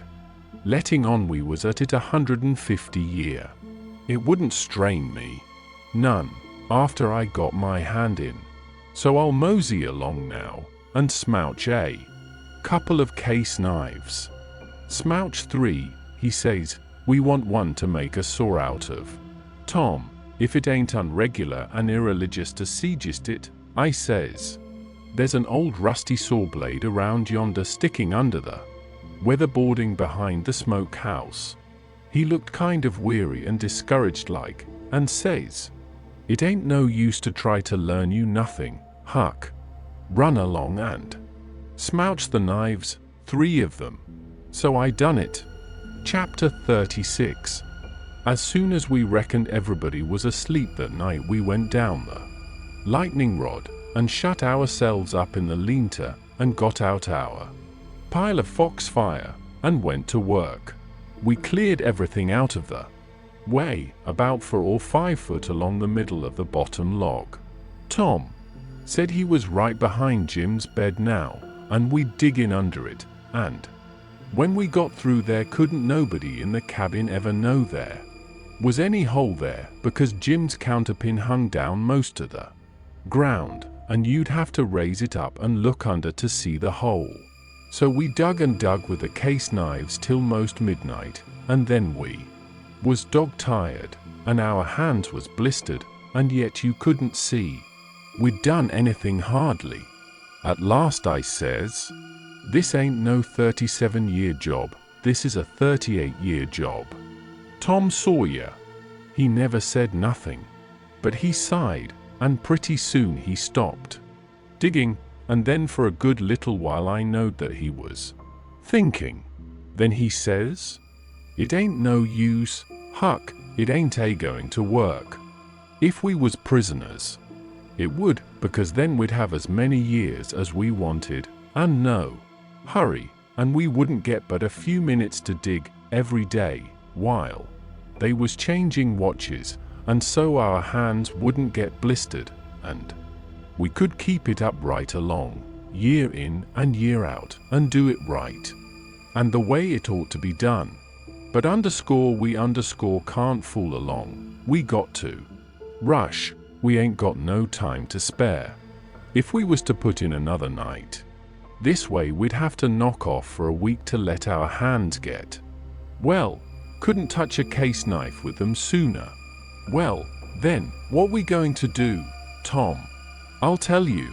It ain't right, and it ain't moral, and I wouldn't like it to get out, but there ain't only just the one way. We got to dig him out with the picks, and let on its case knives. Now you're talking, I says, your head gets leveler and leveler. All the time, Tom Sawyer, I says. Picks is the thing, moral or no moral, and as for me, I don't care shucks for the morality of it. Nohow, when I startin' to steal a nigger, or a watermelon, or a Sunday school book, I ain't no ways particular how it's done, so it's done. What I want is my nigger, or what I want is my watermelon, or what I want is my Sunday school book, and if a pick's the handiest thing, that's the thing I'm going to dig that nigger or that watermelon or that Sunday school book out with, and I don't give a dead rap what the authorities thinks about it, nut her. Well, he says, there's excuse for picks and letting on in a case like this. If it warn't so, I wouldn't approve of it, nor I wouldn't stand by and see the rules broke, because right is right, and wrong is wrong, and a body ain't got no business doing wrong when he ain't ignorant and knows better. It might answer for you to dig Jim out with a pick without any letting on, because you don't know better, but it wouldn't for me, because I do know better. Gimme a case knife. He had his own by him, but I handed him mine. He flung it down and says, "Gimme a case knife _." I didn't know just what to do, but then I thought. I scratched around amongst the old tools and got a pickaxe and give it to him, and he took it and went to work and never said a word. He was always just that particular, full of principle. So then I got a shovel, and then we picked and shoveled, turnabout, and made the fur fly. We stuck to it about a half an hour, which was as long as we could stand up, but we had a good deal of a hole to show for it. When I got upstairs, I looked out at the window and see Tom doing his level best with the lightning rod, but he couldn't come it. His hand was so sore. At last he says, "It ain't no use, it can't be done. What do you reckon I better do?" "Can't. You think of no way." "Yes," I says, "but I reckon it ain't regular. Come up the stairs and let on it's a lightning rod." So he done it. Next day Tom stole a pewter spoon and a brass candlestick in the house for to make some pens for Jim out of, and 6 tallow candles, and I hung around the nigger cabins and laid for a chance and stole 3 tin plates.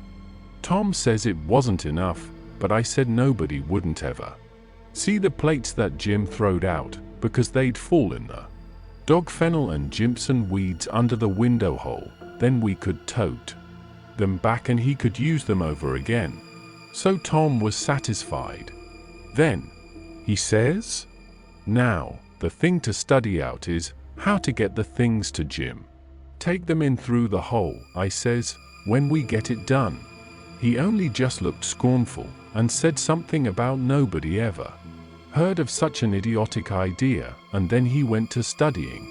By and by, he said he had ciphered out 2 or 3 ways, but there warn't no need to decide on any of them yet. Said we'd got to post Jim first.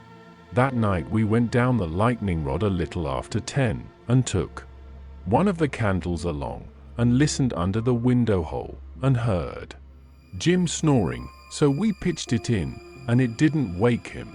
Then we whirled in with the pick and shovel, and in about 2 hours and a half, the job was done. We crept in under Jim's bed and into the cabin and poured around and found the candle and lit it and stood over Jim a while and found him looking hearty and healthy, and then we woke him up gentle and gradual. He was so glad to see us he most cried and called us honey and all the pet names he could think of, and was for having us hunt up a cold chisel to cut the chain off of his leg with right away and clearing out without losing any time. But Tom, he showed him how unregular it would be and sat down and told him all about our plans and how we could alter them in a minute any time there was an alarm, and not to be the least afraid because we would see he got away _sure_. So Jim, he said it was all right, and we sat there and talked over old times a while, and then Tom asked a lot of questions. And when Jim told him Uncle Silas come in every day or 2 to pray with him, and Aunt Sally come in to see if he was comfortable and had plenty to eat, and both of them was kind as they could be, Tom says, _now_ I know how to fix it. We'll send you some things by them. I said, don't do nothing of the kind. It's one of the most jackass ideas I ever struck, but he never paid no attention to me. He went right on. It was his way when he'd got his plans set. So he told Jim how we'd have to smuggle in the rope ladder pie and other large things by Nat, the nigger that fed him, and he must be on the lookout and not be surprised and not let Nat see him open them. And we would put small things in Uncle's coat pockets and he must steal them out, and we would tie things to Aunt's apron strings or put them in her apron pocket if we got a chance, and told him what they would be and what they was for, and told him how to keep a journal on the shirt with his blood and all that. He told him everything. Jim he couldn't see no sense in the most of it, but he allowed we was white folks and knowed better than him, so he was satisfied, and said he would do it all just as Tom said. Jim had plenty corncob pipes and tobacco, so we had a right down good sociable time. Then we crawled out through the hole, and so home to bed, with hands that looked like they'd been chawed. Tom was in high spirits. He said it was the best fun he ever had in his life, and the most intellectual, and said if he only could see his way to it, we would keep it up all the rest of our lives and leave Jim to our children to get out, for he believed Jim would come to like it better and better the more he got used to it. He said that in that way it could be strung out to as much as 80 year, and would be the best time on record, and he said it would make us all celebrated that had a hand in it. In the morning we went out to the woodpile and chopped up the brass candlestick into handy sizes, and Tom put them and the pewter spoon in his pocket. Then we went to the nigger cabins, and while I got Nat's notice off, Tom shoved a piece of candlestick into the middle of a corn pone that was in Jim's pan, and we went along with Nat to see how it would work, and it just worked noble. When Jim bit into it, it most mashed all his teeth out, and there warn't ever anything could have worked better. Tom said so himself. Jim he never let on but what it was only just a piece of rock or something like that, that's always getting into bread, you know. But after that he never bit into nothing but what he jabbed his fork into it in 3 or 4 places first. And whilst we was standing there in the dimmish light, here comes a couple of the hounds bulging in from under Jim's bed, and they kept on piling in till there was 11 of them, and there warn't hardly room in there to get your breath. By jings, we forgot to fasten that lean-to door. The nigger Nat he only just hollered witches once, and keeled over onto the floor amongst the dogs, and begun to groan like he was dying. Tom jerked the door open and flung out a slab of Jim's meat, and the dogs went for it, and in 2 seconds he was out himself and back again and shut the door, and I knowed he'd fixed the other door too. Then he went to work on the nigger, coaxing him and petting him, and asking him if he'd been imagining he saw something again. He raised up and blinked his eyes around, and says, "Mars Sid, you'll say I's a fool, but if I didn't believe I see most million dogs, devils, some men, I wished I may die right here in these tracks. I did, most surely. Mars Sid, I underscore felt underscore M, I underscore felt underscore M, so day was all over me. Dad fetch it, I geez wished I could git my hands on one a DM which is G's once, onny G's once, it's all underscore I underscore D asked. But Mosley I wish they'd lay me alone, I does." Tom says, "Well, I tell you what underscore I underscore think.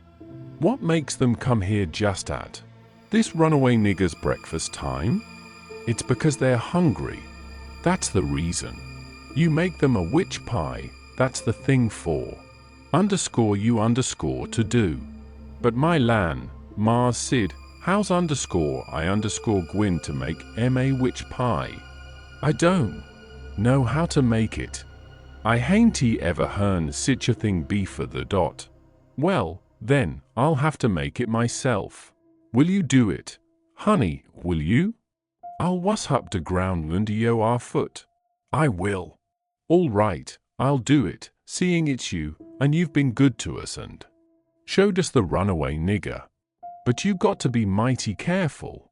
When we come around, you turn your back, and then whatever we've put in the pan, don't you let on you see it at all. And don't you look when Jim unloads the pan, something might happen, I don't know what. And above All, don't you underscore handle underscore the which things? Underscore handle underscore M, Mars Sid? What underscore is underscore UA talking about? I wouldn't the later.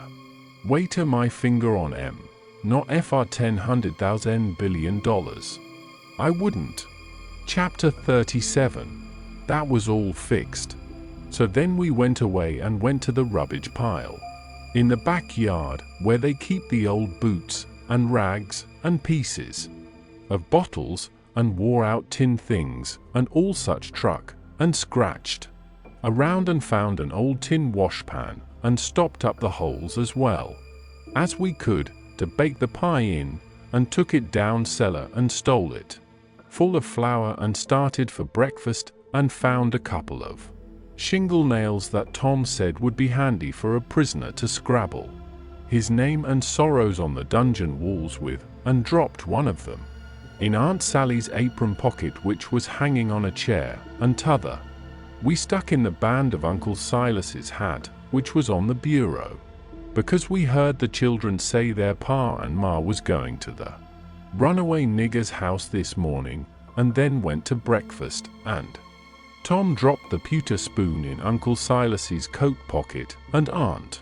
Sally wasn't come yet, so we had to wait a little while. And when she come, she was hot and red and cross, and couldn't hardly wait for the blessing, and then she went to sluicing out coffee with one hand and cracking the handiest child's head with her thimble with the other, and says, I've hunted high and I've hunted low, and it does beat all what underscore has underscore become of your other shirt. My heart fell down amongst my lungs and livers and things, and a hard piece of corn crust started down my throat after it, and got met on the road with a cough, and was shot across the table, and took one of the children in the eye and curled him up like a fishing worm, and let a cry out of him the size of a war whoop, and Tom he turned kinda blue around the gills, and it all amounted to a considerable state of things for about a quarter of a minute or as much as that, and I would have sold out for half price if there was a bidder. But after that we was all right again. It was the sudden surprise of it that knocked us so kind of cold. Uncle Silas, he says, it's most uncommon curious. I can't understand it. I know perfectly. Well, I took it underscore off underscore, because you hain't got but one underscore on underscore. Just underscore listen underscore at the man. Underscore I underscore.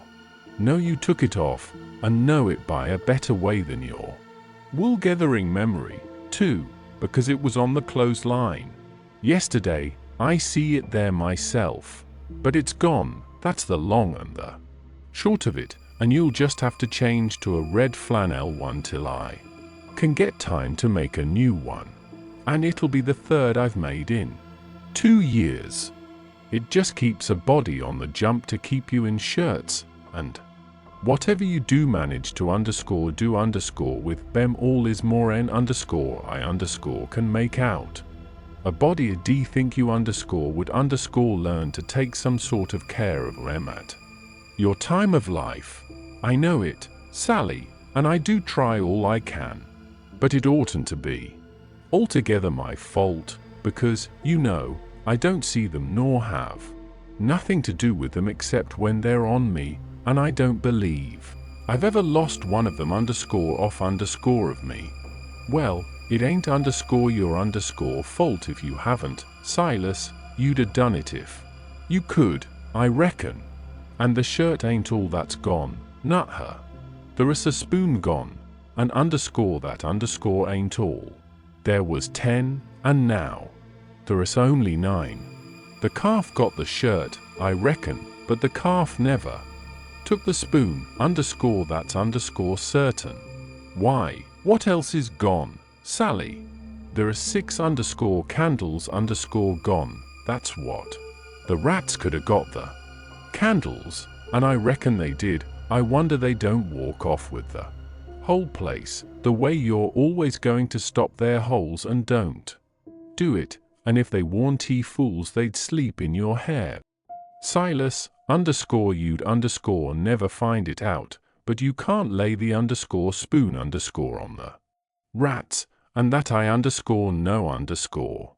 Well, Sally, I'm in fault, and I acknowledge it, I've been remiss, but I won't let tomorrow go by without stopping up them holes. Oh, I wouldn't hurry, next year'll do. Matilda Angelina Araminta. Underscore Phelps, underscore. Whack comes the thimble, and the child snatches her claws out of the sugar bowl without fooling around any. Just then the nigger woman steps onto the passage and says, "Missus, day's a sheet gone. A underscore sheet underscore gone.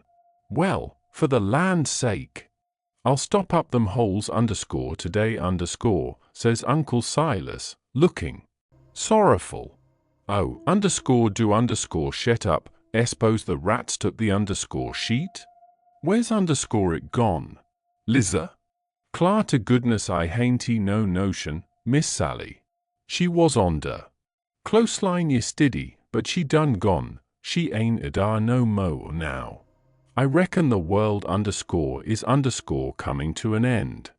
I underscore never underscore see the beat of it. In all my born days. A shirt, and a sheet, and a spoon, and 6 can. Missus, comes a young yaller wench, days a brass candlestick. Miss N. Clear out from here, you hussy, I'll take a skillet to ye. Well, she was just a biling.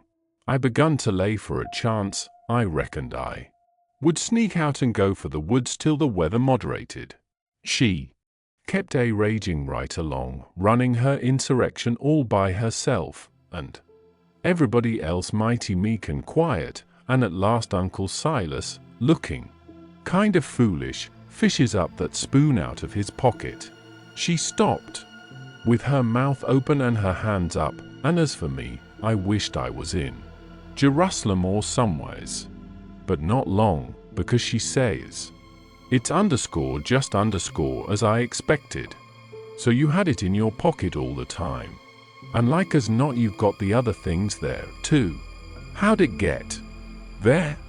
"I really don't know, Sally," he says, kind of apologizing, "or you know, I would tell. I was studying over my text in Act 17 before breakfast, and I reckon I put it in there, not noticing, meaning to put my testament in, and it must be so, because my testament ain't in, but I'll go and see, and if the testament is where I had it, I'll know I didn't put it in, and that will show that I laid the testament down and took up the spoon, and, oh, for the land's sake, give a body a rest. Goed long now, the whole kit and biling of ye, and don't come nigh me again till I've got back my peace of mind." Underscore I'd underscore a heard her if she'd a said it to herself, let alone speaking it out, and I'd a got up and obeyed her if I'd a been dead. As we was passing through the setting room, the old man he took up his hat, and the shingle nail fell out on the floor, and he just merely picked it up and laid it on the mantel shelf, and never said nothing, and went out. Tom see him do it, and remembered about the spoon, and says, "Well, it ain't no use to send things by underscore him underscore no more, he ain't reliable." Then he says, "But he done us a good turn with the spoon, anyway, without knowing it, and so we'll go and do him one without underscore him underscore knowing it, stop up his rat holes. There was a noble good lot of them down cellar, and it took us a whole hour, but we done the job tight and good and ship-shape. Then we heard steps on the stairs, and blowed out our light and hid, and here comes the old man, with a candle in one hand and a bundle of stuff in t'other, looking as absent-minded as year before last. He went mooning around, first to one rat hole and then another, till he'd been to them all. Then he stood about 5 minutes, picking tallow drip off of his candle and thinking. Then he turns off slow and dreamy towards the stairs, saying, "Well, for the life of me I can't remember when I done it. I could show her now that I warn't to blame on account of the rats. But never mind, let it go. I reckon it wouldn't do no good." And so he went on mumbling upstairs, and then we left. He was a mighty nice old man, and always is. Tom was a good deal bothered about what to do for a spoon, but he said we'd got to have it, so he took a think. When he had ciphered it out, he told me how we was to do. Then we went and waited around the spoon basket till we see Aunt Sally coming, and then Tom went to counting the spoons and laying them out to one side, and I slid one of them up my sleeve, and Tom says, "Why, Aunt Sally, there ain't but 9 spoons yet. She says, "Go long to your play, and don't bother me. I know better." I counted myself. "Well, I've counted them twice, Auntie, and I can't make but 9. She looked out of all patience, but of course she come to count anybody would. "I declare to gracious there ain't but 9, she says. "Why, what in the world, plague take the things, I'll count hem again." So I slipped back the one I had, and when she got done counting, she says, "Hang the troublesome rubbage, there is _10 now," and she looked huffy and bothered both. But Tom says, "Why, Auntie, I don't think there's 10. You numbskull, didn't you see me count m? I know, but, well, I'll count m again . So I smouched one, and they come out 9, same as the other time. Well, she was in a tearing way, just trembling all over, she was so mad. But she counted and counted till she got that addled she'd start to count in the basket for a spoon sometimes, and so 3 times they come out right, and 3 times they come out wrong. Then she grabbed up the basket and slammed it across the house and knocked the cat galley west, and she said clear out and let her have some peace. And if we come bothering around her again betwixt that and dinner, she'd skin us. So we had the odd spoon, and dropped it in her apron pocket, whilst she was giving us our sailing orders, and Jim got it all right, along with her shingle nail, before noon. We was very well satisfied with this business, and Tom allowed it was worth twice the trouble it took, because he said she couldn't ever count them spoons twice alike again to save her life, and wouldn't believe she'd counted them right if she did and said that after she'd about counted her head off for the next 3 days, he judged she'd give it up, and offered to kill anybody that wanted her to ever count them any more. So we put the sheep back on the line that night, and stole one out of her closet, and kept on putting it back and stealing it again for a couple of days till she didn't know how many sheets she had anymore. And she didn't care and warned going to bullyrag the rest of her soul out about it, and wouldn't count them again not to save her life. She'd rather die first. So we was all right now, as to the shirt and the sheet and the spoon, and the candles, by the help of the calf and the rats and the mixed up counting. And as to the candlestick, it warn't no consequence, it would blow over by and by. But that pie was a job, we had no end of trouble with that pie. We fixed it up away down in the woods, and cooked it there, and we got it done at last, and very satisfactory, too, but not all in one day, and we had to use up 3 washpans full of flour before we got through, and we got burnt pretty much all over, in places, and eyes put out with the smoke, because, you see, we didn't want nothing but a crust, and we couldn't prop it up right, and she would always cave in. But of course, we thought of the right way at last, which was to cook the ladder, too, in the pie. So then we laid in with Jim the second night, and tore up the sheet all in little strings and twisted them together, and long before daylight we had a lovely rope that you could have hung a person with. We let on it took 9 months to make it, and in the forenoon we took it down to the woods, but it wouldn't go into the pie, being made of a whole sheet. That way there was rope enough for 40 pies if we'd have wanted them, and plenty left over for soup or sausage or anything you choose. We could have had a whole dinner, but we didn't need it. All we needed was just enough for the pie, and so we throwed the rest away. We didn't cook none of the pies in the washpan, afraid the solder would melt, but Uncle Silas he had a noble brass warming pan which he thought considerable of, because it belonged to one of his ancestors, with a long wooden handle that come over from England with William the Conqueror in the Mayflower or one of them early ships, and was hid away up garret with a lot of other old pots and things that was valuable, not on account of being any account, because they worn tea, but on account of them being relicts, you know. And we snaked her out, private, and took her down there, but she failed on the first pies, because we didn't know how, but she come up smiling on the last one. We took and lined her with dough, and set her in the coals, and loaded her up with rag rope, and put on a dough roof, and shut down the lid, and put hot embers on top, and stood off 5 foot, with the long handle, cool and comfortable, and in 15 minutes she turned out a pie that was a satisfaction to look at.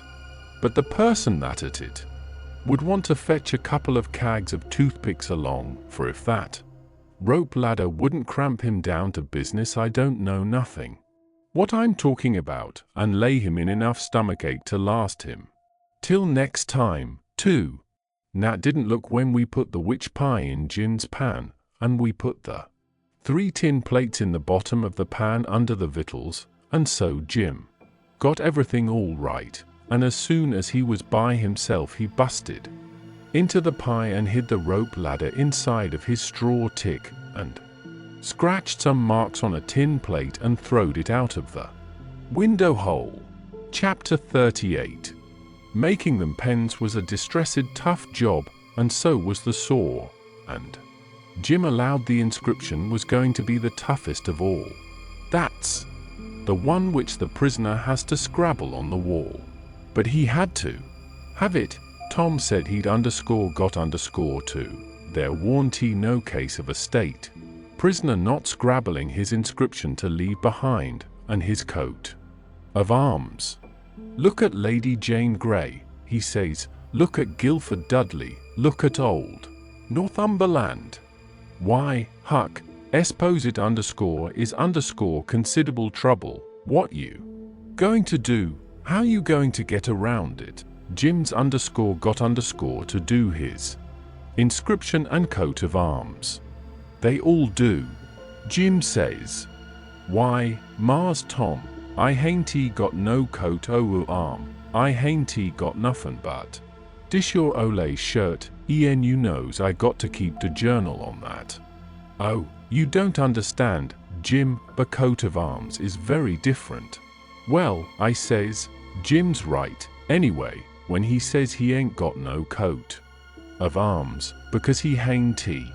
I reckon I knowed that, Tom says, but you bet he'll have one before he goes out of this, because he's going out right and there ain't going to be no flaws in his record.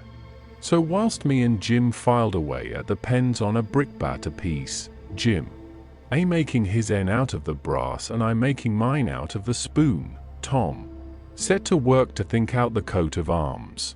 By and by he said he'd struck so many good ones he didn't hardly know which to take, but there was one which he reckoned he'd decide on. He says, On the scutcheon we'll have a bend underscore or underscore in the dexter base, a saltire. Underscore Murray underscore in the fess, with a dog, couchant, for common charge, and under his foot a chain embattled, for slavery, with a chevron underscore vert underscore in. A chief engrailed, and 3 invected lines on a field underscore azure underscore, with the numbral points rampant on a downset indented, crest, a runaway. Nigger underscore sable underscore, with his bundle over his shoulder on a bar sinister. And a couple of gules for supporters, which is you and me, a motto. Underscore majori fretta, minor atto dot underscore got it out of a book, means the more haste, the less speed. Gihillikins, I says, but what does the rest of it mean? We ain't got no time to bother over that, he says, we got to dig in. Like all GIT out. Well, anyway, I says, what's underscore some underscore of it? What's a fess? A fess is, underscore you underscore don't need to know what a fess is. I'll show him how to make it when he gets to it. Shucks, Tom, I says, I think you might tell a person. What's a bar? Sinister? Oh, underscore I underscore don't know. But he's got to have it. All the nobility does. That was just his way. If it didn't suit him to explain a thing to you, he wouldn't do it. You might pump at him a week, it wouldn't make no difference. He'd got all that coat of arms business fixed, so now he started in to finish up the rest of that part of the work, which was to plan out a mournful inscription, said Jim got to have one, like they all done. He made up a lot, and wrote them out on a paper, and read them off, so. 1 underscore here a captive heart busted dot underscore. 2 underscore here a poor prisoner, forsook by the world and friends, fretted out his sorrowful life dot underscore. 3 underscore here a lonely heart broke, and a worn spirit went to its rest. After 37 years of solitary captivity dot underscore. 4 underscore here, homeless and friendless, after 37 years of bitter captivity, perished a noble stranger, natural son of Louis XIV dot underscore. Tom's voice trembled whilst he was reading them, and he most broke down. When he got done he couldn't no way make up his mind which one for Jim to scrabble onto the wall. They was all so good, but at last he allowed he would let him scrabble them all on. Jim said it would take him a year to scrabble such a lot of truck onto the logs with a nail, and he didn't know how to make letters, besides, but Tom said he would block them out for him, and then he wouldn't have nothing to do but just follow the lines. Then pretty soon he says, come to think, the logs ain't going to do, they don't have log walls. In a dungeon, we got to dig the inscriptions into a rock. We'll fetch a rock. Jim said the rock was worse than the logs. He said it would take him such a peasin' long time to dig them into a rock he wouldn't ever get out. But Tom said he would let me help him do it. Then he took a look to see how me and Jim was getting along with the pens. It was most pesky tedious hard work and slow, and didn't give my hands no show to get well of the saws, and we didn't seem to make no headway, hardly. So Tom says, I know how to fix it. We got to have a rock for the coat of arms and mournful inscriptions, and we can kill 2 birds with that same rock. There's a gaudy big grindstone down at the mill, and we'll smouch it, and carve the things on it, and file out the pens and the saw on it. 2. It warn't no slouch of an idea, and it warn't no slouch of a grindstone. Nut her, but we allowed we'd tackle it. It warn't quite midnight yet, so we cleared out for the mill, leaving Jim at work. We smouched the grindstone and set out to roll her home, but it was a most tough job. Sometimes, do what we could, we couldn't keep her from falling over, and she come mighty near mashing us every time. Tom said she was going to get one of us, sure, before we got through. We got her halfway, and then we was plumb played out and most drowned with sweat. We see it warn't he no use, we got to go and fetch Jim.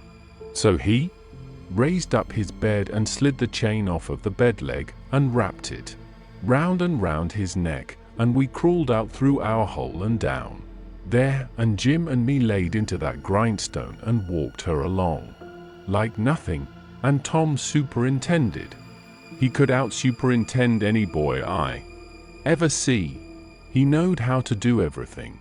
Our hole was pretty big, but it warn't big enough to get the grindstone through, but Jim he took the pick and soon made it big enough. Then Tom marked out them things on it with the nail, and set Jim to work on them with the nail for a chisel and an iron bolt from the rubbish in the lean-to for a hammer, and told him to work till the rest of his candle quit on him, and then he could go to bed and hide the grindstone under his straw tick and sleep on it. Then we helped him fix his chain back on the bed leg and was ready for bed ourselves. But Tom thought of something and says, "You got any spiders in here, Jim?" "No, saw, thanks to goodness I hain't tea, Mars Tom." "All right, we'll get you some. But bless you, honey, I don't want none. I's afeard IGS soon have rattlesnakes around.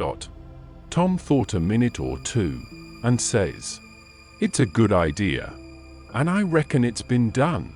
It must have been done. It stands to reason. Yes, it's a prime good idea. Where could you keep it?" "Keep what, Mars Tom?" "Why, a rattlesnake." "To goodness gracious alive, Mars Tom.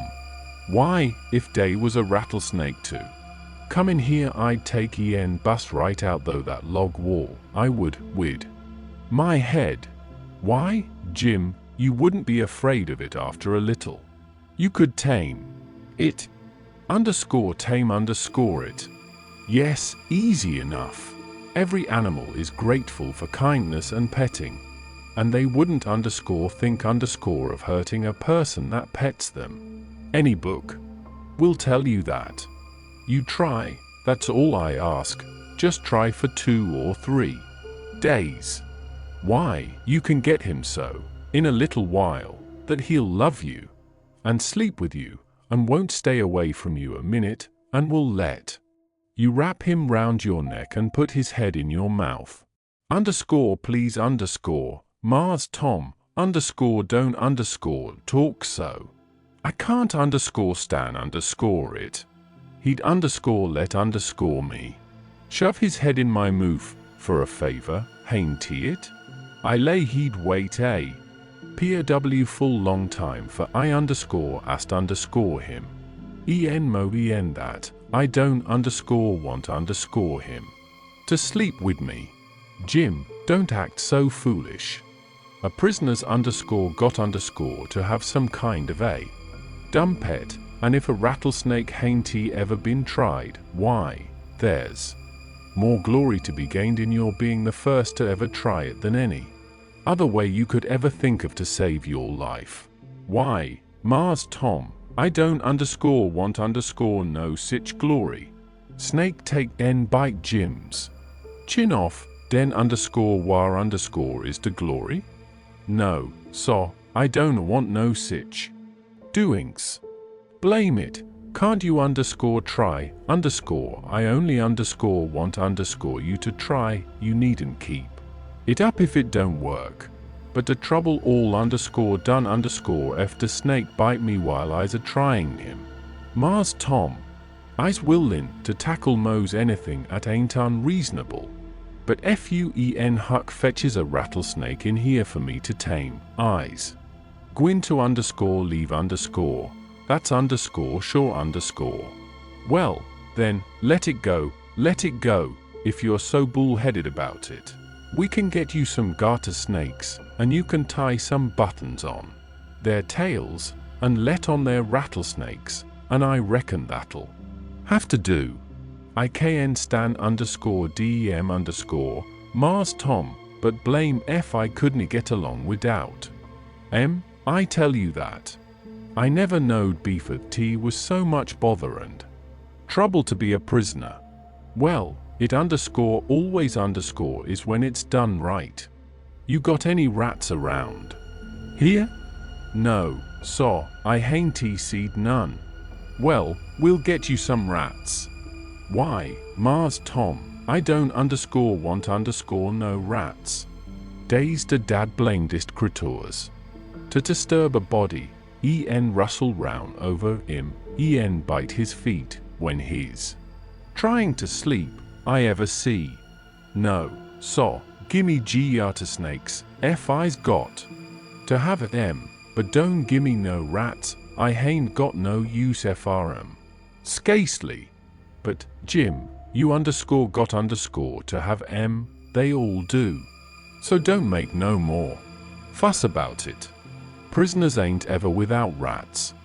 There ain't no instance of it. And they train them, and pet them, and learn them tricks, and they get to be as sociable as flies. But you got to play music to them. You got anything to play music on? I ain't got nothing but a coast comb a piece oat paper, a juice harp, but I reckon they will take no stock in a juice harp. Yes they would. They don't care what kind of music tease. Juice harp's plenty good enough for a rat. All animals like music, in a prison they dote on it. Specially, painful music, and you can't get no other kind out of a Jew's harp. It always interests them, they come out to see what's the matter with you. Yes, you're all right, you're fixed. Very well. You want to sit on your bed nights before you go to sleep, and early in the mornings, and play your Jew's harp, play The Last Link. Is broken, that's the thing that'll scoop a rat quicker than anything else, and when you've played about 2 minutes you'll see all the rats, and the snakes, and spiders, and things begin to feel worried about you, and come, and they'll just fairly swarm over you, and have a noble good time. Yes, day will, I reckon, Mars Tom, but what kinda time is Jim having? Blessed if I can see the pint. But I'll do it if I got to. I reckon I better keep the animals satisfied, not have no trouble in the house. Tom waited to think it over, and see if there wasn't nothing else, and pretty soon he says, "Oh, there's one thing I forgot. Could you raise a flower here, do you reckon?" "I don't know, but maybe I could, Mars Tom, but it's tolerable dark in here. I ain't got no use fr no flower, no how, she'd be a POW full sight o' the trouble." "Well, you try it, anyway. Some other prisoners has done it. One a big cattail looking mullen stalks would grow in here, Mars Tom, I reckon, but she wouldn't be worth half the trouble she'd cost. Don't you believe it? We'll fetch you a little one and you plant it in the corner over there, and raise it. And don't call it mullen, call it pitiola, that's its right name when it's in a prison. And you want to water it with your tears. Why, I got plenty spring water, Mars Tom. You don't want spring water, you want to water it with your tears. It's the way they always do. Why, Mars Tom, I lay I can raise one a mullen stalks twice wid spring water whiles another man's a start one with tears. That ain't the idea. You got to do it with tears. She'll die on my hands, Mars Tom, she surely will, 'case I don't escasely ever cry." So Tom was stumped. But he studied it over, and then said Jim would have to worry along the best he could with an onion. He promised he would go to the nigger cabins and drop one, private, in Jim's coffee pot in the morning.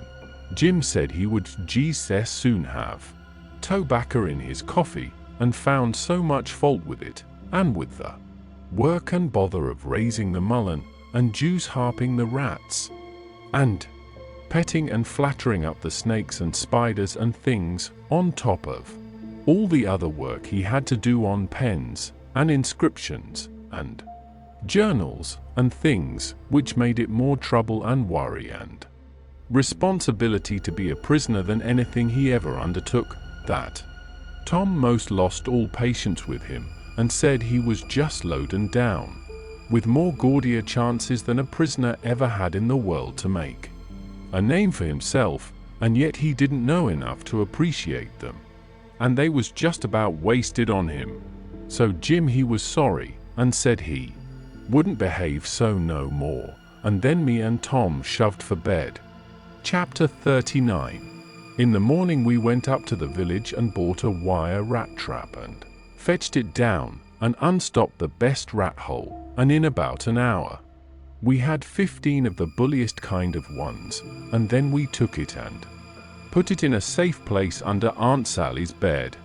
But while we was gone for spiders, little Thomas Franklin Benjamin Jefferson Alexander Phelps found it there and opened the door of it to see if the rats would come out, and they did, and Aunt Sally she come in, and when we got back she was standing on top of the bed raising Cain, and the rats was doing what they could to keep off the dull times for her.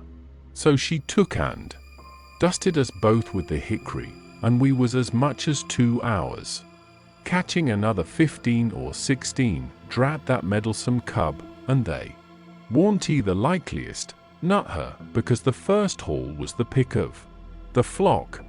I never see a likelier lot of rats than what that first haul was. We got a splendid stock of sorted spiders, and bugs, and frogs, and caterpillars, and one thing or another, and we like to got a hornet's nest, but we didn't. The family was at home. We didn't give it right up, but stayed with them as long as we could, because we allowed we'd tire them out or they got to tire us out, and they done it. Then we got alicampane and rubbed on the places, and was pretty near all right again, but couldn't set down convenient. And so we went for the snakes, and grabbed a couple of dozen garters and house snakes, and put them in a bag, and put it in our room, and by that time it was supper time, and a rattling good honest day's work, and hungry. Oh, no, I reckon not. And there warn't a blessed snake up there when we went back. We didn't half tie the sack, and they worked out somehow, and left. But it didn't matter much, because they was still on the premises somewheres. So we judged we could get some of them again. No, there warn't no real scarcity of snakes about the house for a considerable spell. You'd see them dripping from the rafters and places every now and then, and they genially landed in your plate, or down the back of your neck, and most of the time where you didn't want them. Well, they was handsome and striped, and there warn't no harm in a million of them, but that never made no difference to Aunt Sally. She despised snakes, be the breed what they might, and she couldn't stand them no way you could fix it. And every time one of them flopped down on her, it didn't make no difference what she was doing, she would just lay that work down and light out. I never see such a woman, and you could hear her whoop to Jericho. You couldn't get her to take a hold of one of them with the tongs, and if she turned over and found one in bed, she would scramble out and lift a howl that you would think the house was afire.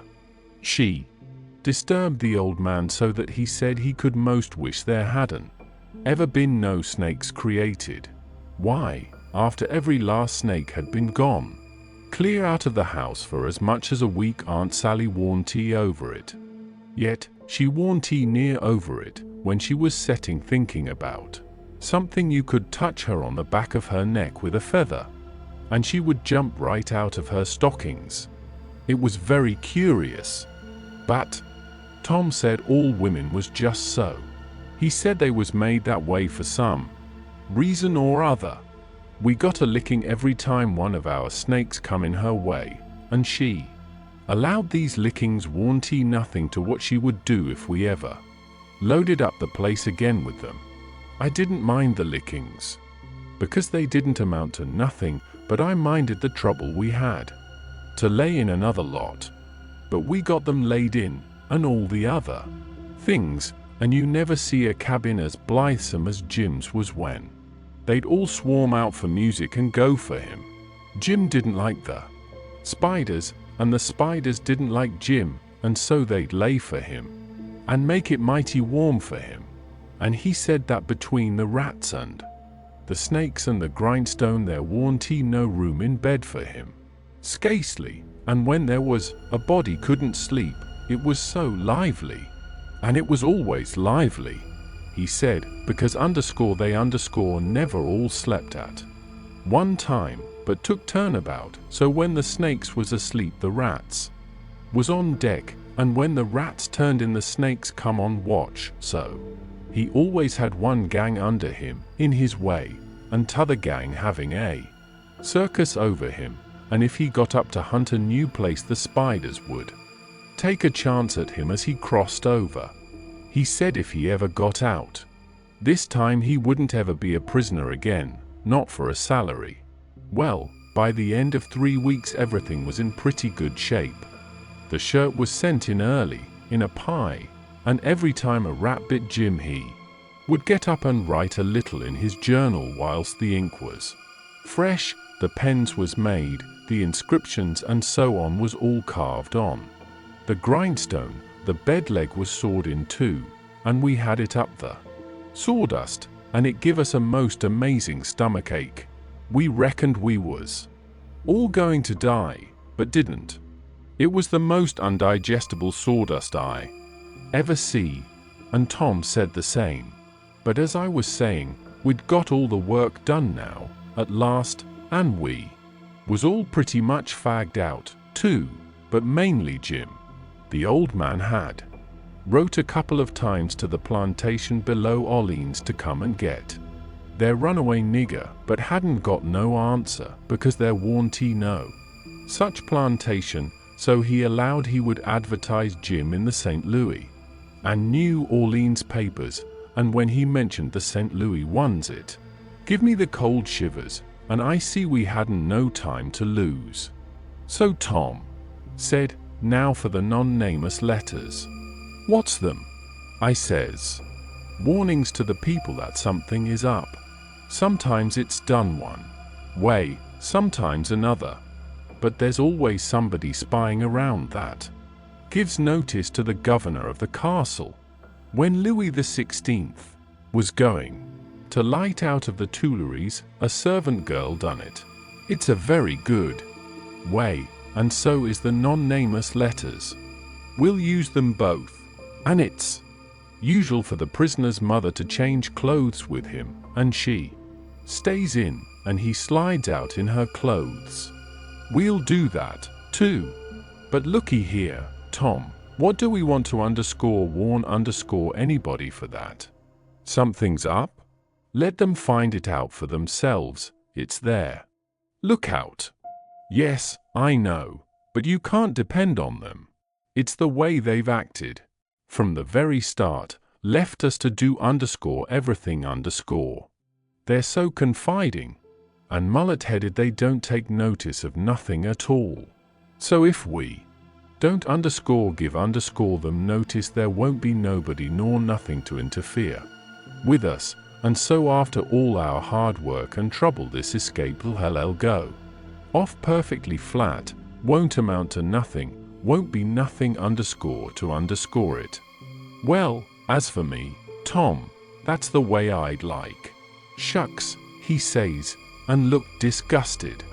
So I says, but I ain't going to make no complaint. Any way that suits you suits me. What you going to do about the servant girl? You'll be her. You slide in the middle of the night, and hook that yalla girl's frock. Why, Tom, that'll make trouble next morning, because, of course, she prob'ly hain't got any but that one. I know, but you don't want it but 15 minutes to carry the non-nameless letter and shove it under the front door. All right, then, I'll do it, but I could carry it just as handy in my own togs. You wouldn't look like a servant girl _then_, would you?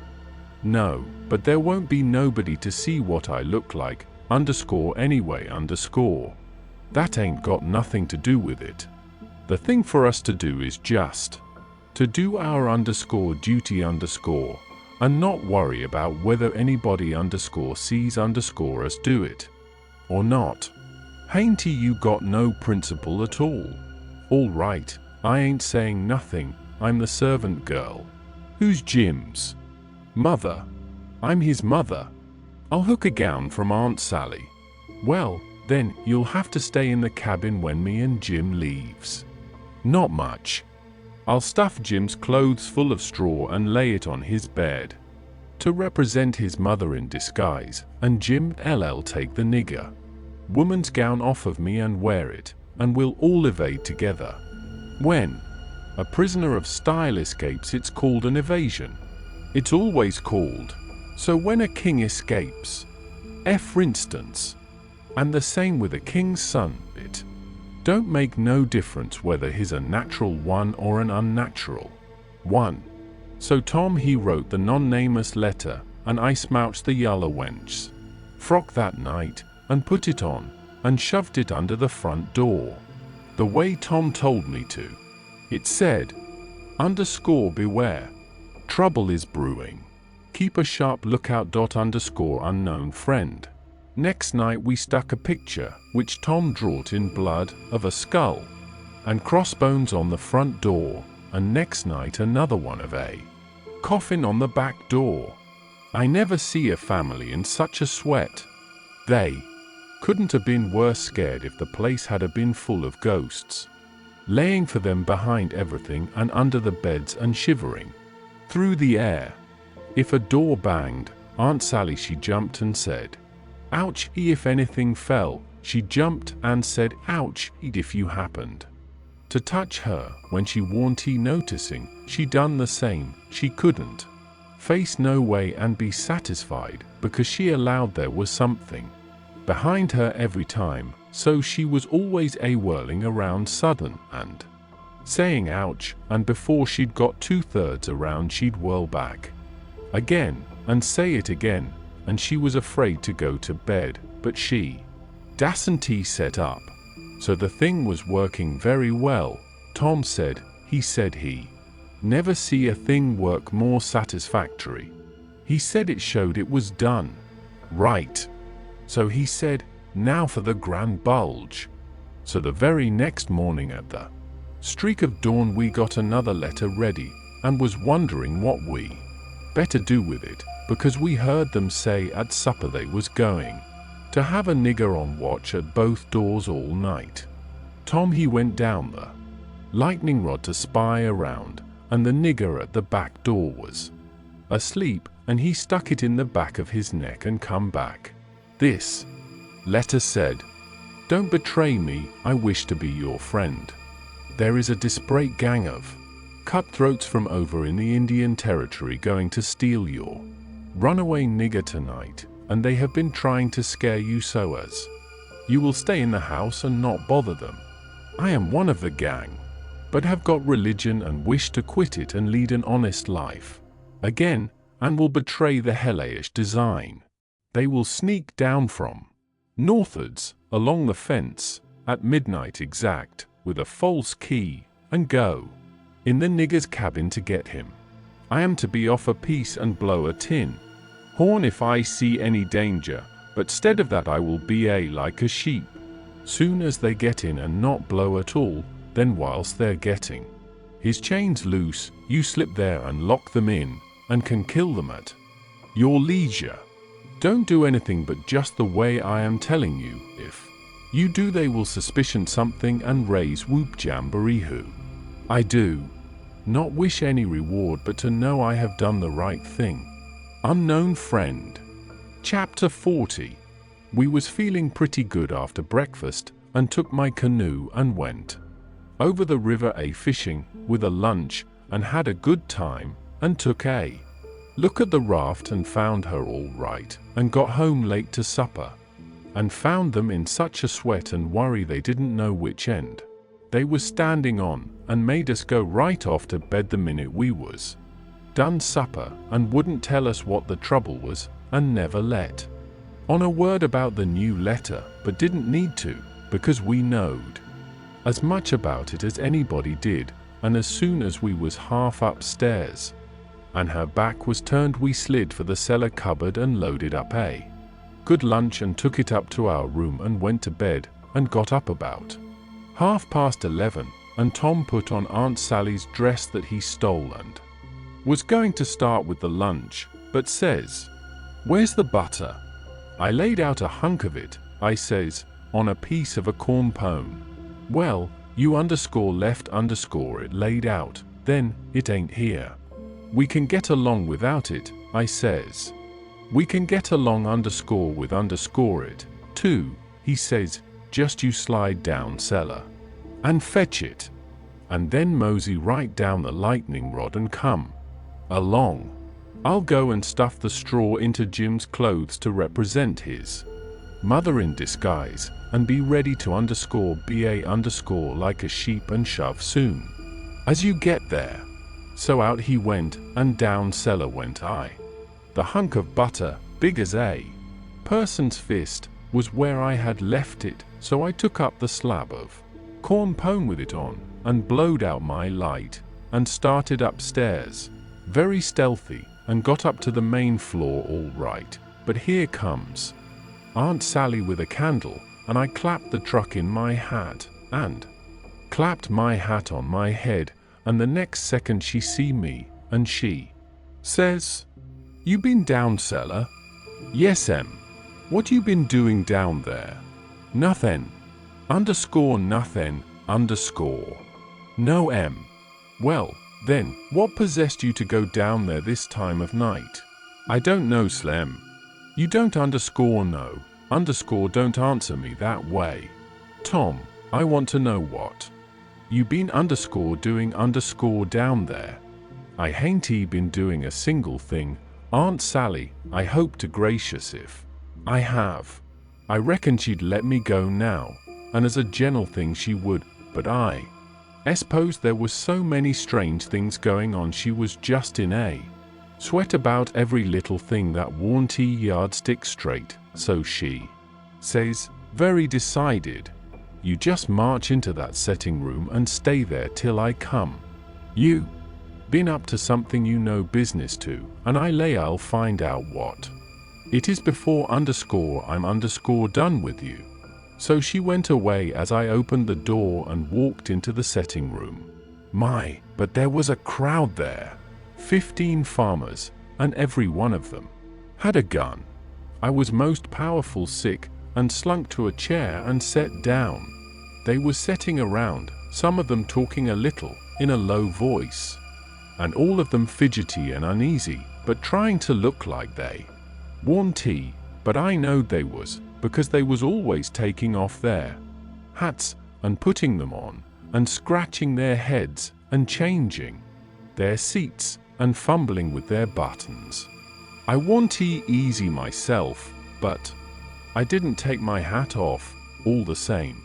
I did wish Aunt Sally would come and get done with me and lick me, if she wanted to, and let me get away and tell Tom how we'd overdone this thing, and what a thundering hornet's nest we'd got ourselves into, so we could stop fooling around straight off and clear out with Jim, before these rips got out of patience and come for us.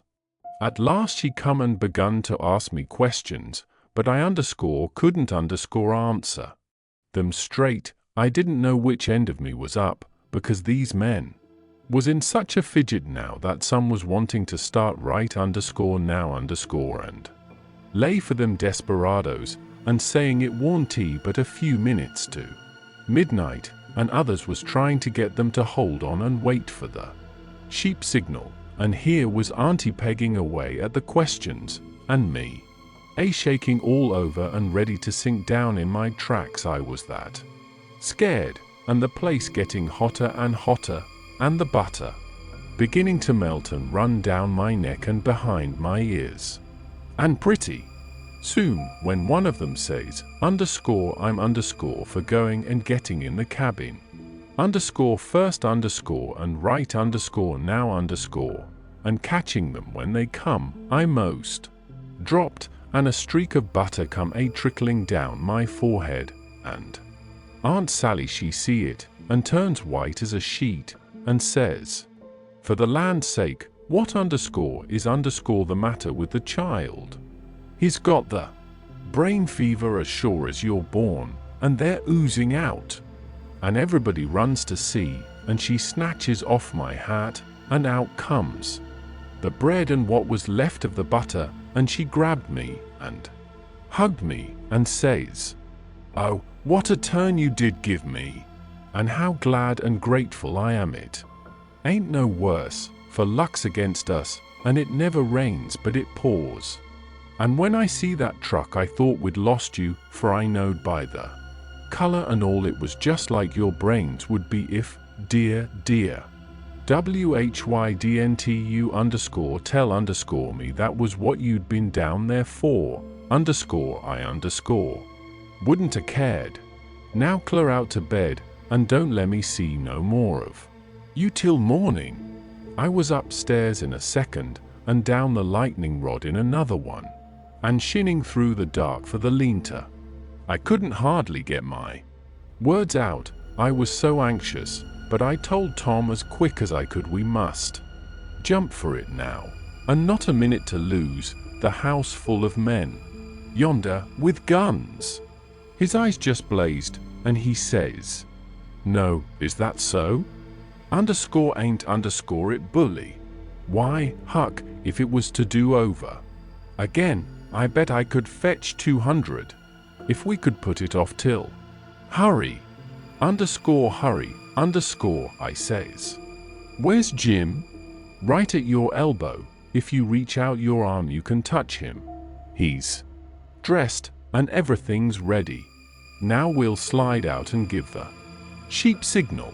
But then we heard the tramp of men coming to the door, and heard them begin to fumble with the padlock, and heard a man say, I told you would be too soon, they haven't come, the door is locked. Here, I'll lock some of you into the cabin, and you lay for yem in the dark and kill yem when they come, and the rest scatter around a piece. And listen if you can hear em coming. So in they come, but couldn't see us in the dark, and most trod on us, whilst we was hustling to get under the bed. But we got under all right, and out through the hole, swift but soft, Jim first, me next, and Tom last, which was according to Tom's orders. Now we was in the lean-to, and heard trampings close by outside. So we crept to the door, and Tom stopped us there and put his eye to the crack, but couldn't make out nothing, it was so dark, and whispered and said he would listen for the steps to get further, and when he nudged us Jim must glide out first, and him last. So he set his ear to the crack and listened, and listened, and listened, and the steps scraping around out there all the time, and at last he nudged us, and we slid out, and stooped down, not breathing, and not making the least noise, and slipped stealthy towards the fence in Injun file, and got to it all right, and me and Jim over it, but Tom's breeches catched fast on a splinter on the top rail, and then he hear the steps coming, so he had to pull loose, which snapped the splinter and made a noise, and as he dropped in our tracks and started, somebody sings out, "Who's that? Answer, or I'll shoot." But we didn't answer, we just unfurled our heels and shoved. Then there was a rush, and a underscore bang, bang, bang, and the bullets fairly whizzed around us. We heard them sing out, "Here they are. They've broke for the river." After boys, and turn loose the dogs. So here they come, full tilt. We could hear them because they wore boots and yelled, but we didn't wear no boots and didn't yell. We was in the path to the mill, and when they got pretty close onto us, we dodged into the bush and let them go by, and then dropped in behind them. They'd had all the dogs shut up so they wouldn't scare off the robbers, but by this time somebody had let them loose, and here they come, making power enough for 1,000,000, but they was our dogs, so we stopped in our tracks till they catched up. And when they see it warned nobody but us, and no excitement to offer them, they only just said, "Howdy," and tore right ahead towards the shouting and clattering, and then we up steam again, and whizzed along after them till we was nearly to the mill, and then struck up through the bush to where my canoe was tied, and hopped in and pulled for dear life towards the middle of the river, but didn't make no more noise than we was obliged to. Then we struck out, easy and comfortable, for the island where my raft was, and we could hear them yelling and barking at each other all up and down the bank, till we was so far away the sounds got dim and died out. And when we stepped onto the raft, I says, "Now, old Jim, you're a free man, again, and I bet you won't ever be a slave no more. A mighty good job it was, too, Huck. It usie planned beautiful, It usie done beautiful, they ain't nobody kin git up a plan that's moan mixed up splendid den what that one was." We was all glad as we could be, but Tom was the gladdest of all because he had a bullet in the calf of his leg. When me and Jim heard that, we didn't feel so brash as what we did before. It was hurting him considerable and bleeding, so we laid him in the wigwam and tore up one of the Duke's shirts for to bandage him. But he says, "Gimme the rags, I can do it myself. Don't stop now, don't fool around. Here," and the evasion booming along so handsome, "man the sweeps, and set her loose. Boys, we done it elegant, deed we did.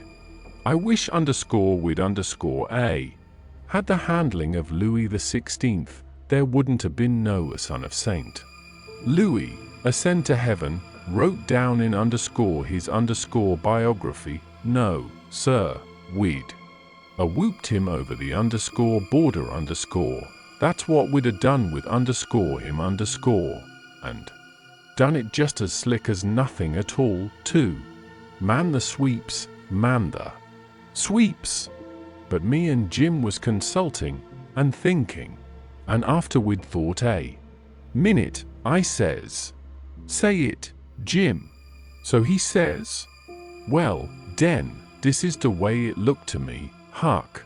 If it was him that uz being sot free, one of the boys was to git shot, would he say, 'Go on.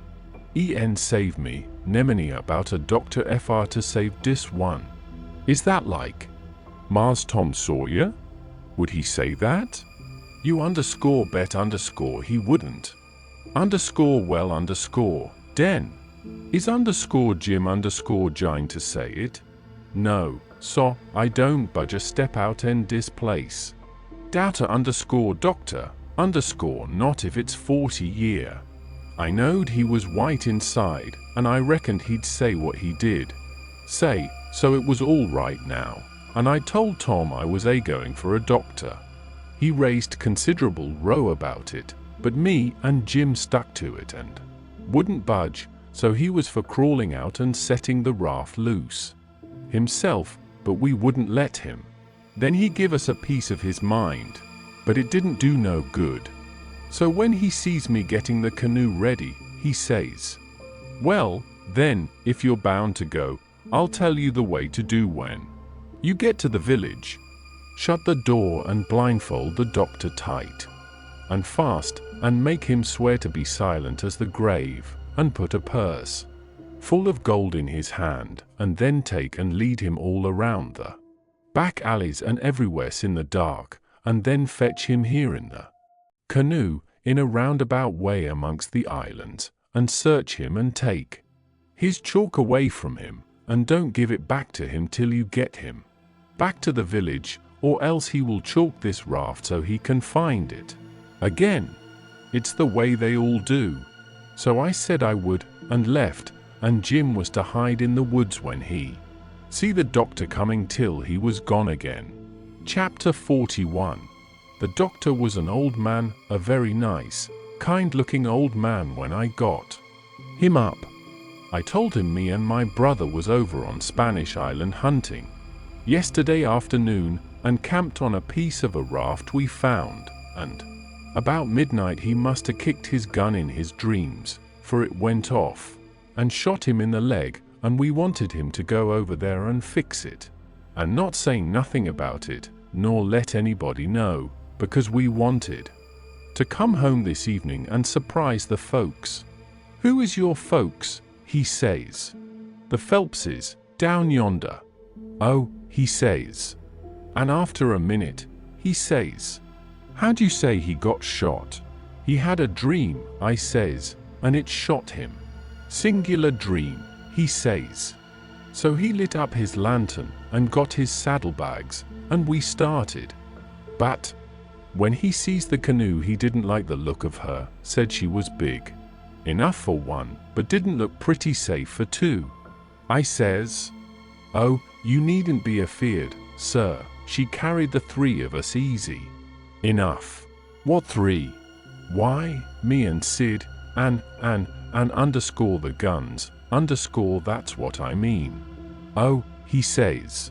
But he put his foot on the gunwale and rocked her, and shook his head, and said he reckoned he'd look around for a bigger one. But they was all locked and chained, so he took my canoe, and said for me to wait till he come back, or I could hunt around further, or maybe I better go down home and get them ready for the surprise if I wanted to. But I said I didn't, so I told him just how to find the raft, and then he started. I struck an idea pretty soon. I says to myself, s'posen he can't fix that leg just in 3 shakes of a sheep's tail, as the saying is? S'posen it takes him 3 or 4 days. What are we going to do, lay around there till he lets the cat out of the bag? No, sir, I know what. I'll underscore do. I'll wait, and when he comes back, if he says he's got to go any more, I'll get down there, too, if I swim, and we'll take and tie him, and keep him, and shove out down the river, and when Tom's done with him, we'll give him what it's worth, or all we got, and then let him get ashore. So then I crept into a lumber pile to get some sleep, and next time I waked up, the sun was away up over my head. I shot out and went for the doctor's house, but they told me he'd gone away in the night sometime or other, and warn't he back yet? Well, thinks I, that looks powerful bad for Tom, and I'll dig out for the island right off. So away I shoved, and turned the corner, and nearly rammed my head into Uncle Silas's stomach. He says, why, underscore Tom, underscore where you been all this time, you rascal? Underscore I underscore hain't he been nowheres, I says, only just hunting for the runaway nigger, me and Sid. Why, wherever did you go? He says. Your aunt's been mighty uneasy. She needn't, I says, because we was all right. We followed the men and the dogs, but they outrun us, and we lost them, but we thought we heard them on the water, so we got a canoe and took out after them and crossed over, but couldn't find nothing of them, so we cruised along upshore till we got kind of tired and beat out, and tied up the canoe. and went to sleep and never waked up till about an hour ago. Then we paddled over here to hear the news, and Sid's at the post office to see what he can hear, and I'm branching out to get something to eat for us, and then we're going home. So then we went to the post office to get Sid, but just as I suspicioned, he warn't there, so the old man he got a letter out of the office, and we waited a while longer, but Sid didn't come, so the old man said, "Come along, let Sid foot it home, or canoe it," when he got done fooling around, but we would ride. I couldn't get him to let me stay and wait for Sid, and he said there warn't no use in it, and I must come along and let Aunt Sally see we was all right. When we got home, Aunt Sally was that glad to see me she laughed and cried both, and hugged me, and give me one of them lickings of hern that don't amount to shucks, and said she'd serve Sid the same when he come. And the place was plumb full of farmers and farmers' wives to dinner, and such another clack a body never heard. Old Mrs. Hotchkiss was the worst. Her tongue was going all the time. She says, "Well, Sister Phelps, I've ransacked that cabin over, and I believe the nigger was crazy." I says to Sister Damrell, "Didn't I, Sister Damrell, S.I., he's crazy, S.I., them's the very words I said. You all hearn me, he's crazy, S.I., everything shows it, S.I. Look at that grindstone, S.I., want to tell _me _t any creature, t's in his right mind. S.A. goin' to scrabble all them crazy things onto a grindstone, S.I. Here sitched and sich a person busted his heart, and here so and so pegged along for 37 year, and rule that natural son o' Louis. Somebody, and sich everlast en rubbage. His plumb crazy, S.I., it's what I says in the first place, it's what I says in the middle, and it's what I says last and all the time, the nigger's crazy, crazy's S. Nebuchadnezzar, S.I. And look at that ladder made out en rags, Sister Hotchkiss says. Old Mrs. Damrell, what in the name o' goodness could he ever want? Of the very words I was saying no longer ago and this minute to Sister Utterback, and she'll tell you so herself. She, look at that rag ladder, she, NSI, yes, look at it, SI, what could he wanted of it, SI. She, Sister Hotchkiss, she. But how in the nation they ever GIT that grindstone in there? Any way. Who dug that hole? Den who? My very words Brer Penrod. I was saying, pass that sassa o. Lasses, won't ye? I was saying to Sister Dunlap, just this minute. How did they GIT that grindstone in there, SI? Without help mind. You, without help. Thar's where it is. Don't tell me SI there. Was help. SI yen there was a plenty help. 2. SI address ben a. Doesn't a helping that nigger, and I lay I'd skin every last nigger on this place, but I'd find out who done it, SIN, moreover, SI. Doesn't says you, 40 couldn't have done everything that's been done. Look at them case knife saws and things, how tedious they've been made. Look at that bed leg sawed off with a week's work for 6 men. Look at that nigger made out straw on the bed, and look at. You may say it, Brer Hightower. It's just as I was saying to Brer Phelps, his own self. Se, what do you think of it, sister? Hotchkiss, se? Think o what, Brer Phelps, si? Think o that bedleg. Sword off that away, se? Think of it, si? I lay it never sword. Itself off, si? Somebody sword it, si? That's my opinion. Take it. Or leave it. It meant be notes count, si? But Sitch's T is, it's my opinion, si? N if anybody can start a better one, si? Let him do it, si? That's all. I says to Sister Dunlap, si? Why, dog my cats, they must have been a houseful o' niggers in there. Every night for 4 weeks to a done all that work, Sister Phelps. Look at that shirt, every last inch of it kivered over with secret African. Written done with blood. Must have been a raft UV them at it right along, all the time. A most. Why, I'd give $2 to have it read to me, N. As for the niggers that wrote it, I'd take N lashed M teal. People to help him, Brother Marples. Well, I reckon you'd think so. If you'd have been in this house for a while back. Why, they've stole everything they could lay their hands on, and we a watching all the time, mind you. They stole that shirt right off o' the line.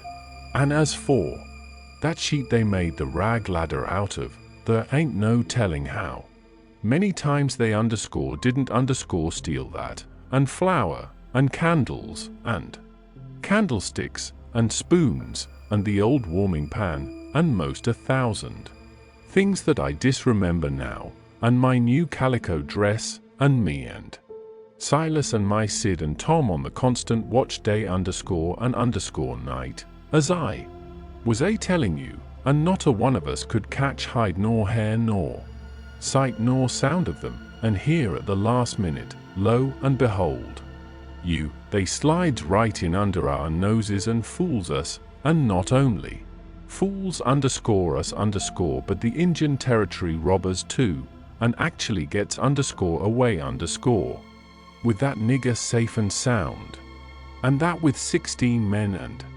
22 dogs right on their very heels at that very time. I tell you, it just bangs anything I ever heard of. Why, spirits couldn't a done better and been no smarter. And I reckon they must a been spirits, because you know our dogs, and there ain't no better. Well, them dogs never even got on the track of them once. You explain that to me if you can any of you. Well, it does beat. Laws alive, I never. So help me, I wouldn't be. House thieves as well as. Goodness gracious sakes, I'd have been afeard to live in situa. Afraid to live why, I was that scared I dasn't hardly go to bed, or get up, or lay down, or set down, Sister Ridgway. Why, they'd steal.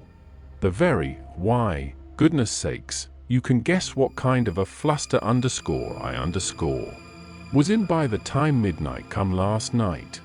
I hope to gracious if I weren't afraid they'd steal some o's the family. I was just to that pass. I didn't have no reasoning faculties no more. It looks foolish enough, now in the daytime, but I says to myself, there's my 2 poor boys asleep, way upstairs in that lonesome room, and I declare to goodness, I was that uneasy I crept up there and locked them in. I did and anybody would, because when you get scared that way, and it keeps running on and getting worse and worse all the time, and your wits gets to addling, and you get to doing all sorts o' wild things. And by you think to yourself, s'pose N_I_ was a boy, and was away, up there, and the door ain't locked, and she stopped, looking, kind of wondering, and then she turned her head around slow, and when her eye lit on me, I got up and took a walk. Says I to myself, I can explain better how we come to not be in that room this morning if I go out to one side and study over it a little. So I done it. But I dasn't go fur, or she'd a sent for me.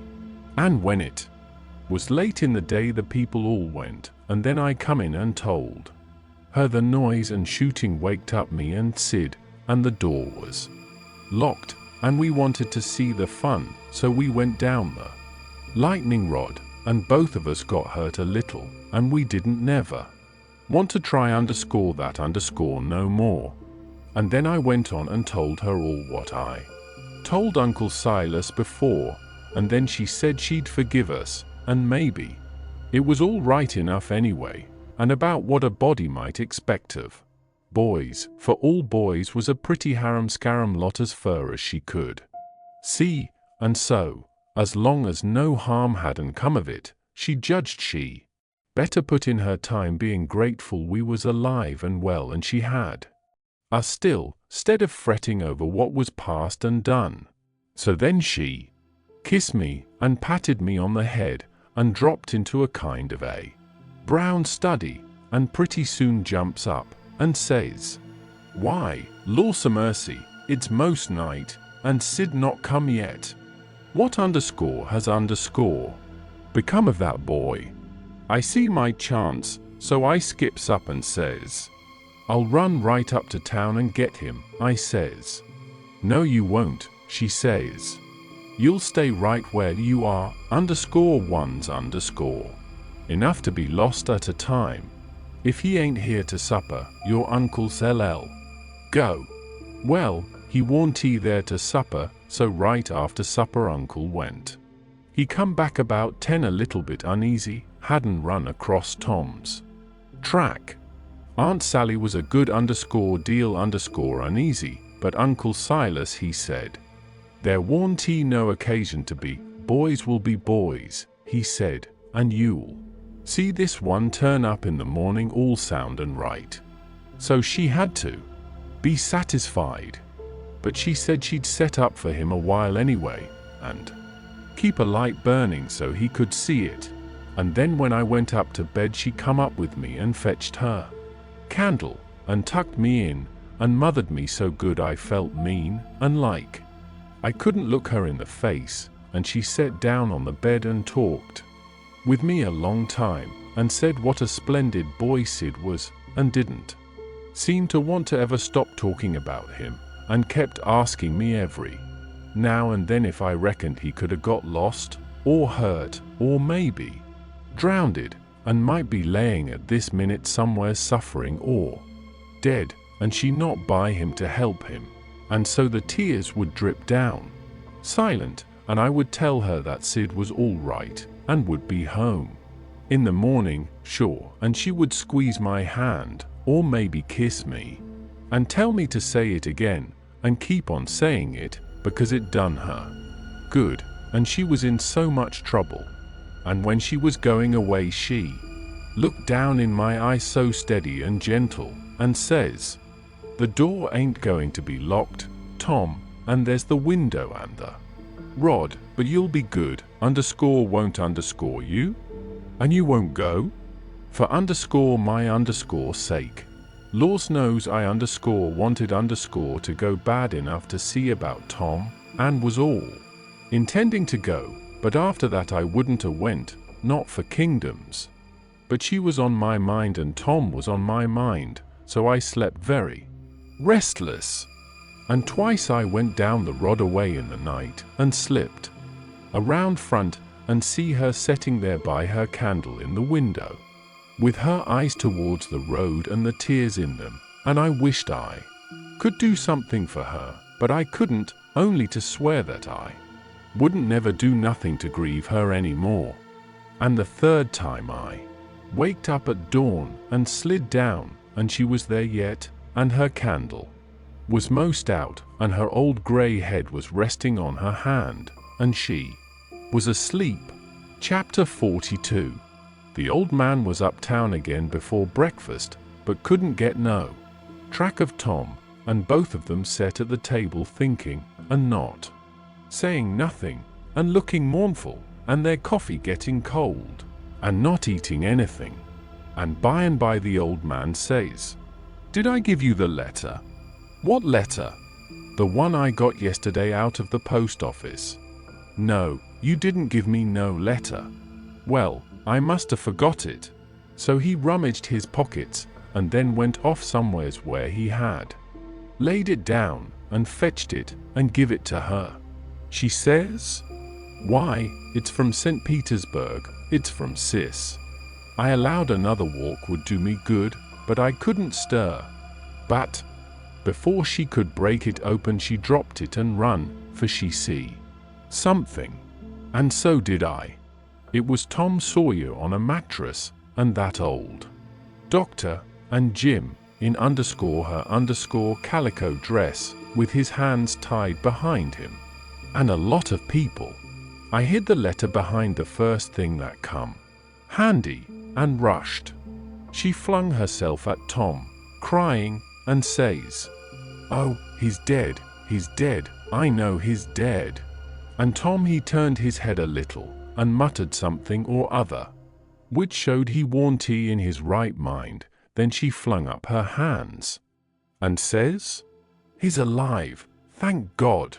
And that's enough, and she snatched a kiss of him, and flew for the house to get the bed ready, and scattering orders right and left at the niggers and everybody else, as fast as her tongue could go, every jump of the way.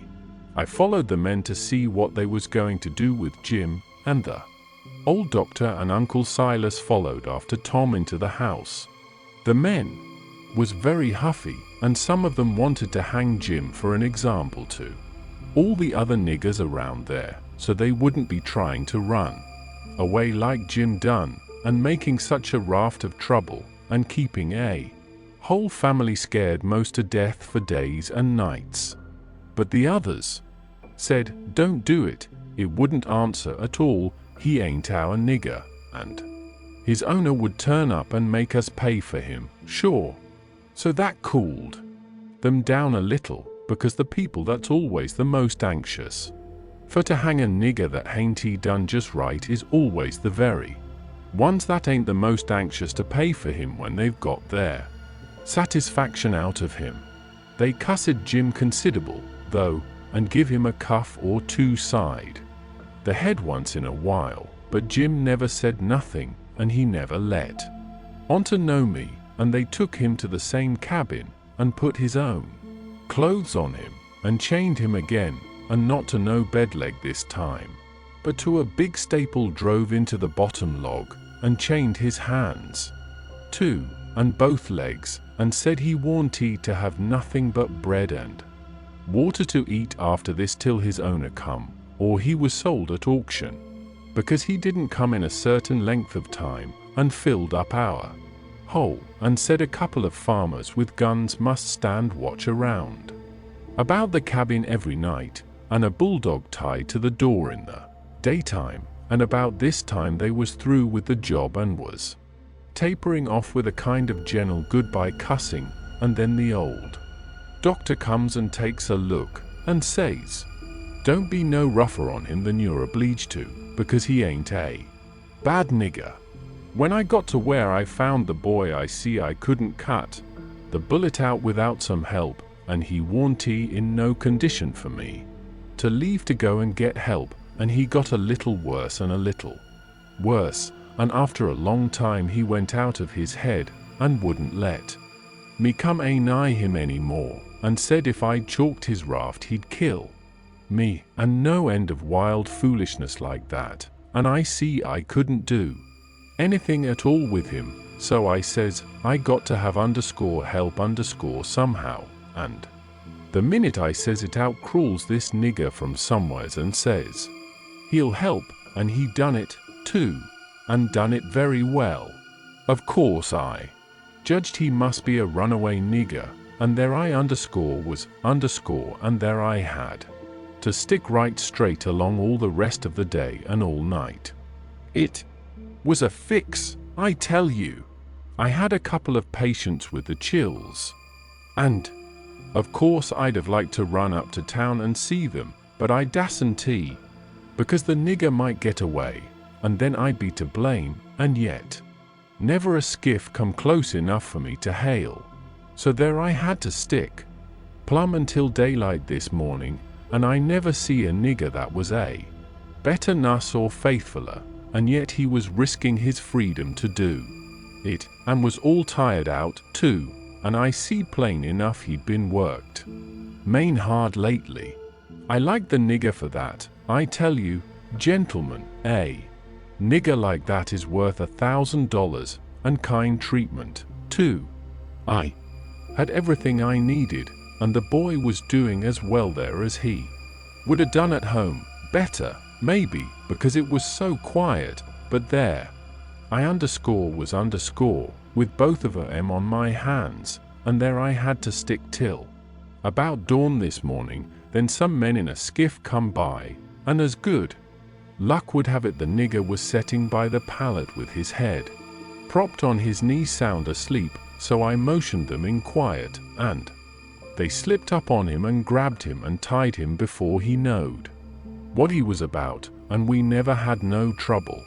And the boy being in a kind of a flighty sleep, too, we muffled the oars and hitched the raft on, and towed her over very nice and quiet, and the nigger never made the least row nor said a word from the start.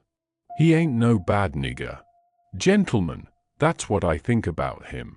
Somebody says, "Well, it sounds very good, doctor, I'm obliged to say." Then the others softened up a little, too, and I was mighty thankful to that old doctor for doing Jim that good turn, and I was glad it was according to my judgment of him, too, because I thought he had a good heart in him and was a good man the first time I see him. Then they all agreed that Jim had acted very well, and was deserving to have some notice took of it, and reward. So every one of them promised, right out and hearty, that they wouldn't cuss him no more. Then they come out and locked him up. I hoped they was going to say he could have one or two of the chains took off, because they was rotten heavy, or could have meat and greens with his bread and water, but they didn't think of it, and I reckoned it warn't best for me to mix in, but I judged I'd get the doctor's yarn to Aunt Sally somehow or other as soon as I'd got through the breakers that was laying just ahead of me. Explanations, I mean, of how I forgot to mention about Sid being shot when I was telling how him and me put in that dratted night paddling around hunting the runaway nigger. But I had plenty time. Aunt Sally, she stuck to the sick room all day and all night, and every time I see Uncle Silas mooning around I dodged him. Next morning I heard Tom was a good deal better, and they said Aunt Sally was gone to get a nap. So I slips to the sick room, and if I found him awake I reckoned we could put up a yarn for the family that would wash. But he was sleeping, and sleeping very peaceful, too, and pale, not fire-faced the way he was when he come. So I sat down and laid for him to wake. In about half an hour Aunt Sally comes gliding in, and there I was, up a stump again. She motioned me to be still, and sat down by me, and begun to whisper, and said we could all be joyful now, because all the symptoms was first-rate, and he'd been sleeping like that for ever so long, and looking better and peacefuler all the time, and 10 to 1 he'd wake up in his right mind. So we sat there watching, and by he stirs a bit, and opened his eyes very natural, and takes a look, and says, "Hello, why, I'm at _home, how's that? Where's the raft?" "It's all right," I says. And underscore Jim underscore. The same, I says, but couldn't say it pretty brash. But he never noticed, but says, good, splendid, underscore now underscore we're all right and safe. Did you tell Auntie? I was going to say yes, but she chipped in and says, about what, Sid? Why, about the way the whole thing was done. What whole thing? Why, underscore the underscore whole thing. There ain't but one, how we set the runaway nigger free, me and Tom. Good land. Set the run, what underscore is underscore the child talking about? Dear. Out of his head again. Underscore no underscore, I ain't out of my head, I know all what I'm talking about. We underscore did underscore set him free, me and Tom. We laid out to do it, and we underscore done underscore it. And we done it elegant, too. He'd got a start, and she never checked him up, just set and stared, and let him clip along, and I see it warn't he no use for underscore me underscore to put in. Why, Auntie, it cost us a power of work, weeks of it, hours and hours, every night, whilst you was all asleep, and we had to steal candles, and the sheet, and the shirt, and your dress, and spoons, and tin plates, and case knives, and the warming pan, and the grindstone, and flour, and just no end of things. And you can't think what work it was to make the saws, and pens, and inscriptions, and one thing or another, and you can't think underscore half underscore the fun it was. And we had to make up the pictures of coffins and things, and non-nameless letters from the robbers, and get up and down the lightning rod, and dig the hole into the cabin, and made the rope ladder, and send it in cooked up in a pie, and send in spoons and things to work within your apron pocket. Mercy sakes! And load up the cabin with rats and snakes and so on, for company for Jim, and then you kept Tom here so long with the butter in his hat that you come near spiling the whole business, because the men come before we was out of the cabin, and we had to rush, and they heard us and let drive at us, and I got my share, and we dodged out of the path and let them go by, and when the dogs come they warn't interested in us, but went for the most noise, and we got our canoe, and made for the raft, and was all safe, and Jim was a free man, and we done it all by ourselves, and underscore wasn't underscore it bully, Auntie? Well, I never heard the likes of it in all my born days. So it was underscore you little rapscallions, that's been making all this trouble, and turned everybody's wits clean inside out and scared us all most to death. I've as good a notion as ever I had in my life to take it out you this very minute. To think, here I've been, night after night. Underscore you just get well once, you young scamp, and I lay I'll tan the old Harry out both ye. But Tom, he underscore was underscore so proud and joyful, he just underscore couldn't underscore hold in, and his tongue just underscore went underscore it, she a chipping in, and spitting fire all along, and both of them going it at once, like a cat convention, and she says, underscore well underscore, you get all the enjoyment you can out of it underscore now underscore, for mind I tell you if I catch you meddling with him again. Meddling with underscore who, underscore Tom says, dropping his smile and looking surprised. With underscore who, underscore why, the runaway nigger, of course. Who'd you reckon? Tom looks at me very grave, and says, Tom, didn't you just tell me he was all right? Hasn't he got away? Underscore him, underscore, says Aunt Sally, the runaway nigger. Did he hasn't? They've got him back, safe and sound, and he's in that cabin again, on bread and water, and loaded down with chains, till he's claimed or sold.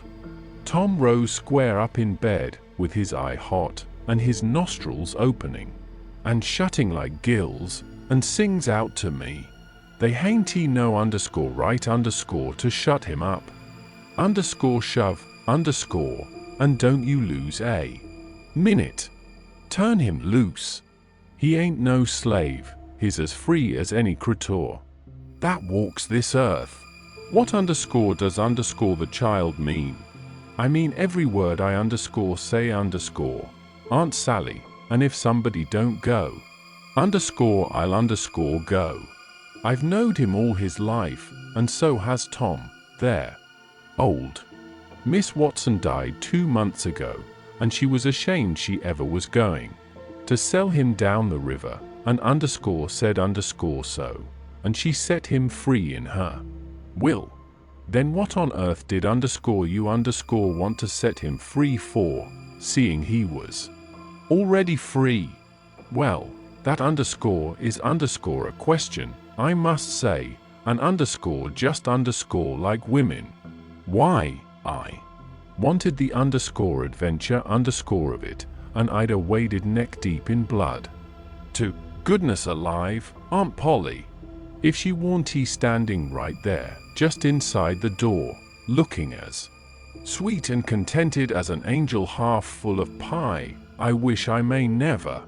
Aunt Sally jumped for her, and most hugged the head off of her, and cried over her, and I found a good enough place for me under the bed, for it was getting pretty sultry for underscore us underscore, seemed to me, and I peeped out, and in a little while Tom's Aunt Polly shook herself loose and stood there looking across at Tom over her spectacles, kind of grinding him into the earth, you know.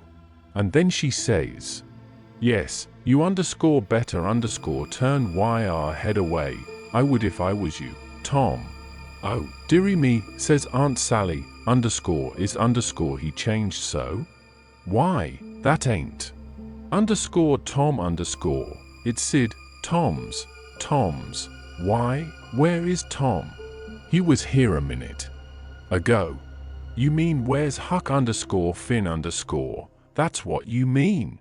I reckon I hain't he raised such a scamp as my Tom all these years not to know him when I underscore see underscore him. That underscore would underscore be a pretty how-to-do. Come out from under that bed, Huck Finn. So I done it, but not feeling brash. Aunt Sally, she was one of the mixed-uppest looking persons I ever see, except one, and that was Uncle Silas, when he come in and they told it all to him. It kind of made him drunk, as you may say, and he didn't know nothing at all the rest of the day, and preached a prayer meeting sermon that night that gave him a rattling reputation, because the oldest man in the world couldn't have understood it. So Tom's Aunt Polly, she told all about who I was, and what, and I had to up and tell how I was in such a tight place that when Mrs. Phelps took me for Tom Sawyer, she chipped in and says, "Oh, go on and call me Aunt Sally, I'm used to it now, and a tinty no need to change that. When Aunt Sally took me for Tom Sawyer I had to stand it, there warn't no other way, and I knowed he wouldn't mind, because it would be nuts for him, being a mystery, and he'd make an adventure out of it, and be perfectly satisfied. And so it turned out, and he let on to be Sid, and made things as soft as he could for me. And his Aunt Polly, she said Tom was right about old Miss Watson setting Jim free in her will, and so, sure enough, Tom Sawyer had gone and took all that trouble and bother to set a free nigger free. And I couldn't ever understand before, until that minute and that talk, how he underscore could underscore help a body set a nigger free with his bringing up. Well, Aunt Polly, she said that when Aunt Sally wrote to her that Tom and underscore Sid underscore had come all right and safe, she says to herself, "Look at that, now. I might have expected it, letting him go off that way without anybody to watch him. So now I got to go and traps all the way down the river, 1100 mile, and find out what that creature's up to _ time, as long as I couldn't seem to get any answer out of you about it. Why, I never heard nothing from you, says Aunt Sally. Well, I wonder. Why, I wrote you twice to ask you what you could mean by Sid being here. Well, I never got sis. Aunt Polly, she turns around slow and severe and says, You, Tom. Well, _ he says, kind of pettish. Don't you what _ you impudent thing, hand out them letters. What letters? _ letters. I be bound, if I have to take a holt of you they're in the trunk. There, now. And they're just the same as they was when I got them out of the office. I hain't looked into them, I hain't touched them. But I knowed they'd make trouble, and I thought if you warn't in no hurry, I'd. Well, you _ need skinning, there ain't no mistake about it. And I wrote another one to tell you I was coming, and I suppose no, it come yesterday, I hain't read it yet, but it's _ all right. I've got that one. I wanted to offer to bet $2 she hadn't, but I reckoned maybe it was just as safe to not to. So I never said nothing. Chapter the last. The first time I catched Tom private, I asked him what was his idea. Time of the evasion, what it was he'd planned to do if the evasion worked all right and he managed to set a nigger free that was already free before. And he said what he had planned in his head from the start, if we got Jim out all safe, was for us to run him down the river on the raft and have adventures plumb to the mouth of the river, and then tell him about his being free and take him back up home on a steamboat in style and pay him for his lost time and right word ahead and get out all the niggers around and have them waltz him into town with a torchlight procession and a brass band, and then he would be a hero, and so would we. But I reckoned it was about as well the way it was. We had Jim out of the chains in no time, and when Aunt Polly and Uncle Silas and Aunt Sally found out how good he helped the doctor nurse Tom, they made a heap of fuss over him and fixed him up prime and give him all he wanted to eat and a good time and nothing to do. And we had him up to the sick room and had a high talk, and Tom give Jim $40 for being prisoner for us so patient and doing it up so good. And Jim was pleased most to death and busted out and says, _ now, Huck, what I tell you up dar on Jackson Island? I told you I got a hairy brayus, what's the sign it, I told you I been rich onct, gwineta to be rich again, it's come true, here she is. Now. Don't talk to me signs is. Signs mine I tell you, I know G's well that I use gwineta. Be rich again as I's a standin' here dis minute. And then Tom he talked along and says, let's all three slide out of here one of these nights and get an outfit and go for howling adventures amongst the Injuns over in the territory for a couple of weeks or two. And I says, all right, that suits me, but I ain't got no money for to buy the outfit, and I reckon I couldn't get none from home, because it's likely Pap's been back before now and got it all away from Judge Thatcher and drunk it up. No, he hain't. Tom says it's all there yet, $6,000 and more, and your Pap hain't ever been back since. Hadn't when I come away, anyhow. Jim says, kind of solemn. He ain't a-coming a-back no mo, Huck. I says. Why, Jim? Nemini why, Huck, but he ain't coming a-back no mo. But I kept at him, so at last he says, don't you remember the house that was floatin' down the river, day was a man in dar, kivered up, I went in unkivered him and didn't let you come in? Well, den, you can git yo's money when you wants it, K's that. Was him. Tom's most well now, and got his bullet around his neck on a watch guard for a watch, and is always seeing what time it is, and so. There ain't nothing more to write about, and I am rotten glad of it. Because if I'd a knowed what a trouble it was to make a book I wouldn't a tackled it, and ain't a-going to know more. But I reckon I got to light out for the territory ahead of the rest, because Aunt Sally she's going to adopt me and civilize me, and I can't stand it. I've been there before. The end. Yours truly, _Huck Finn_.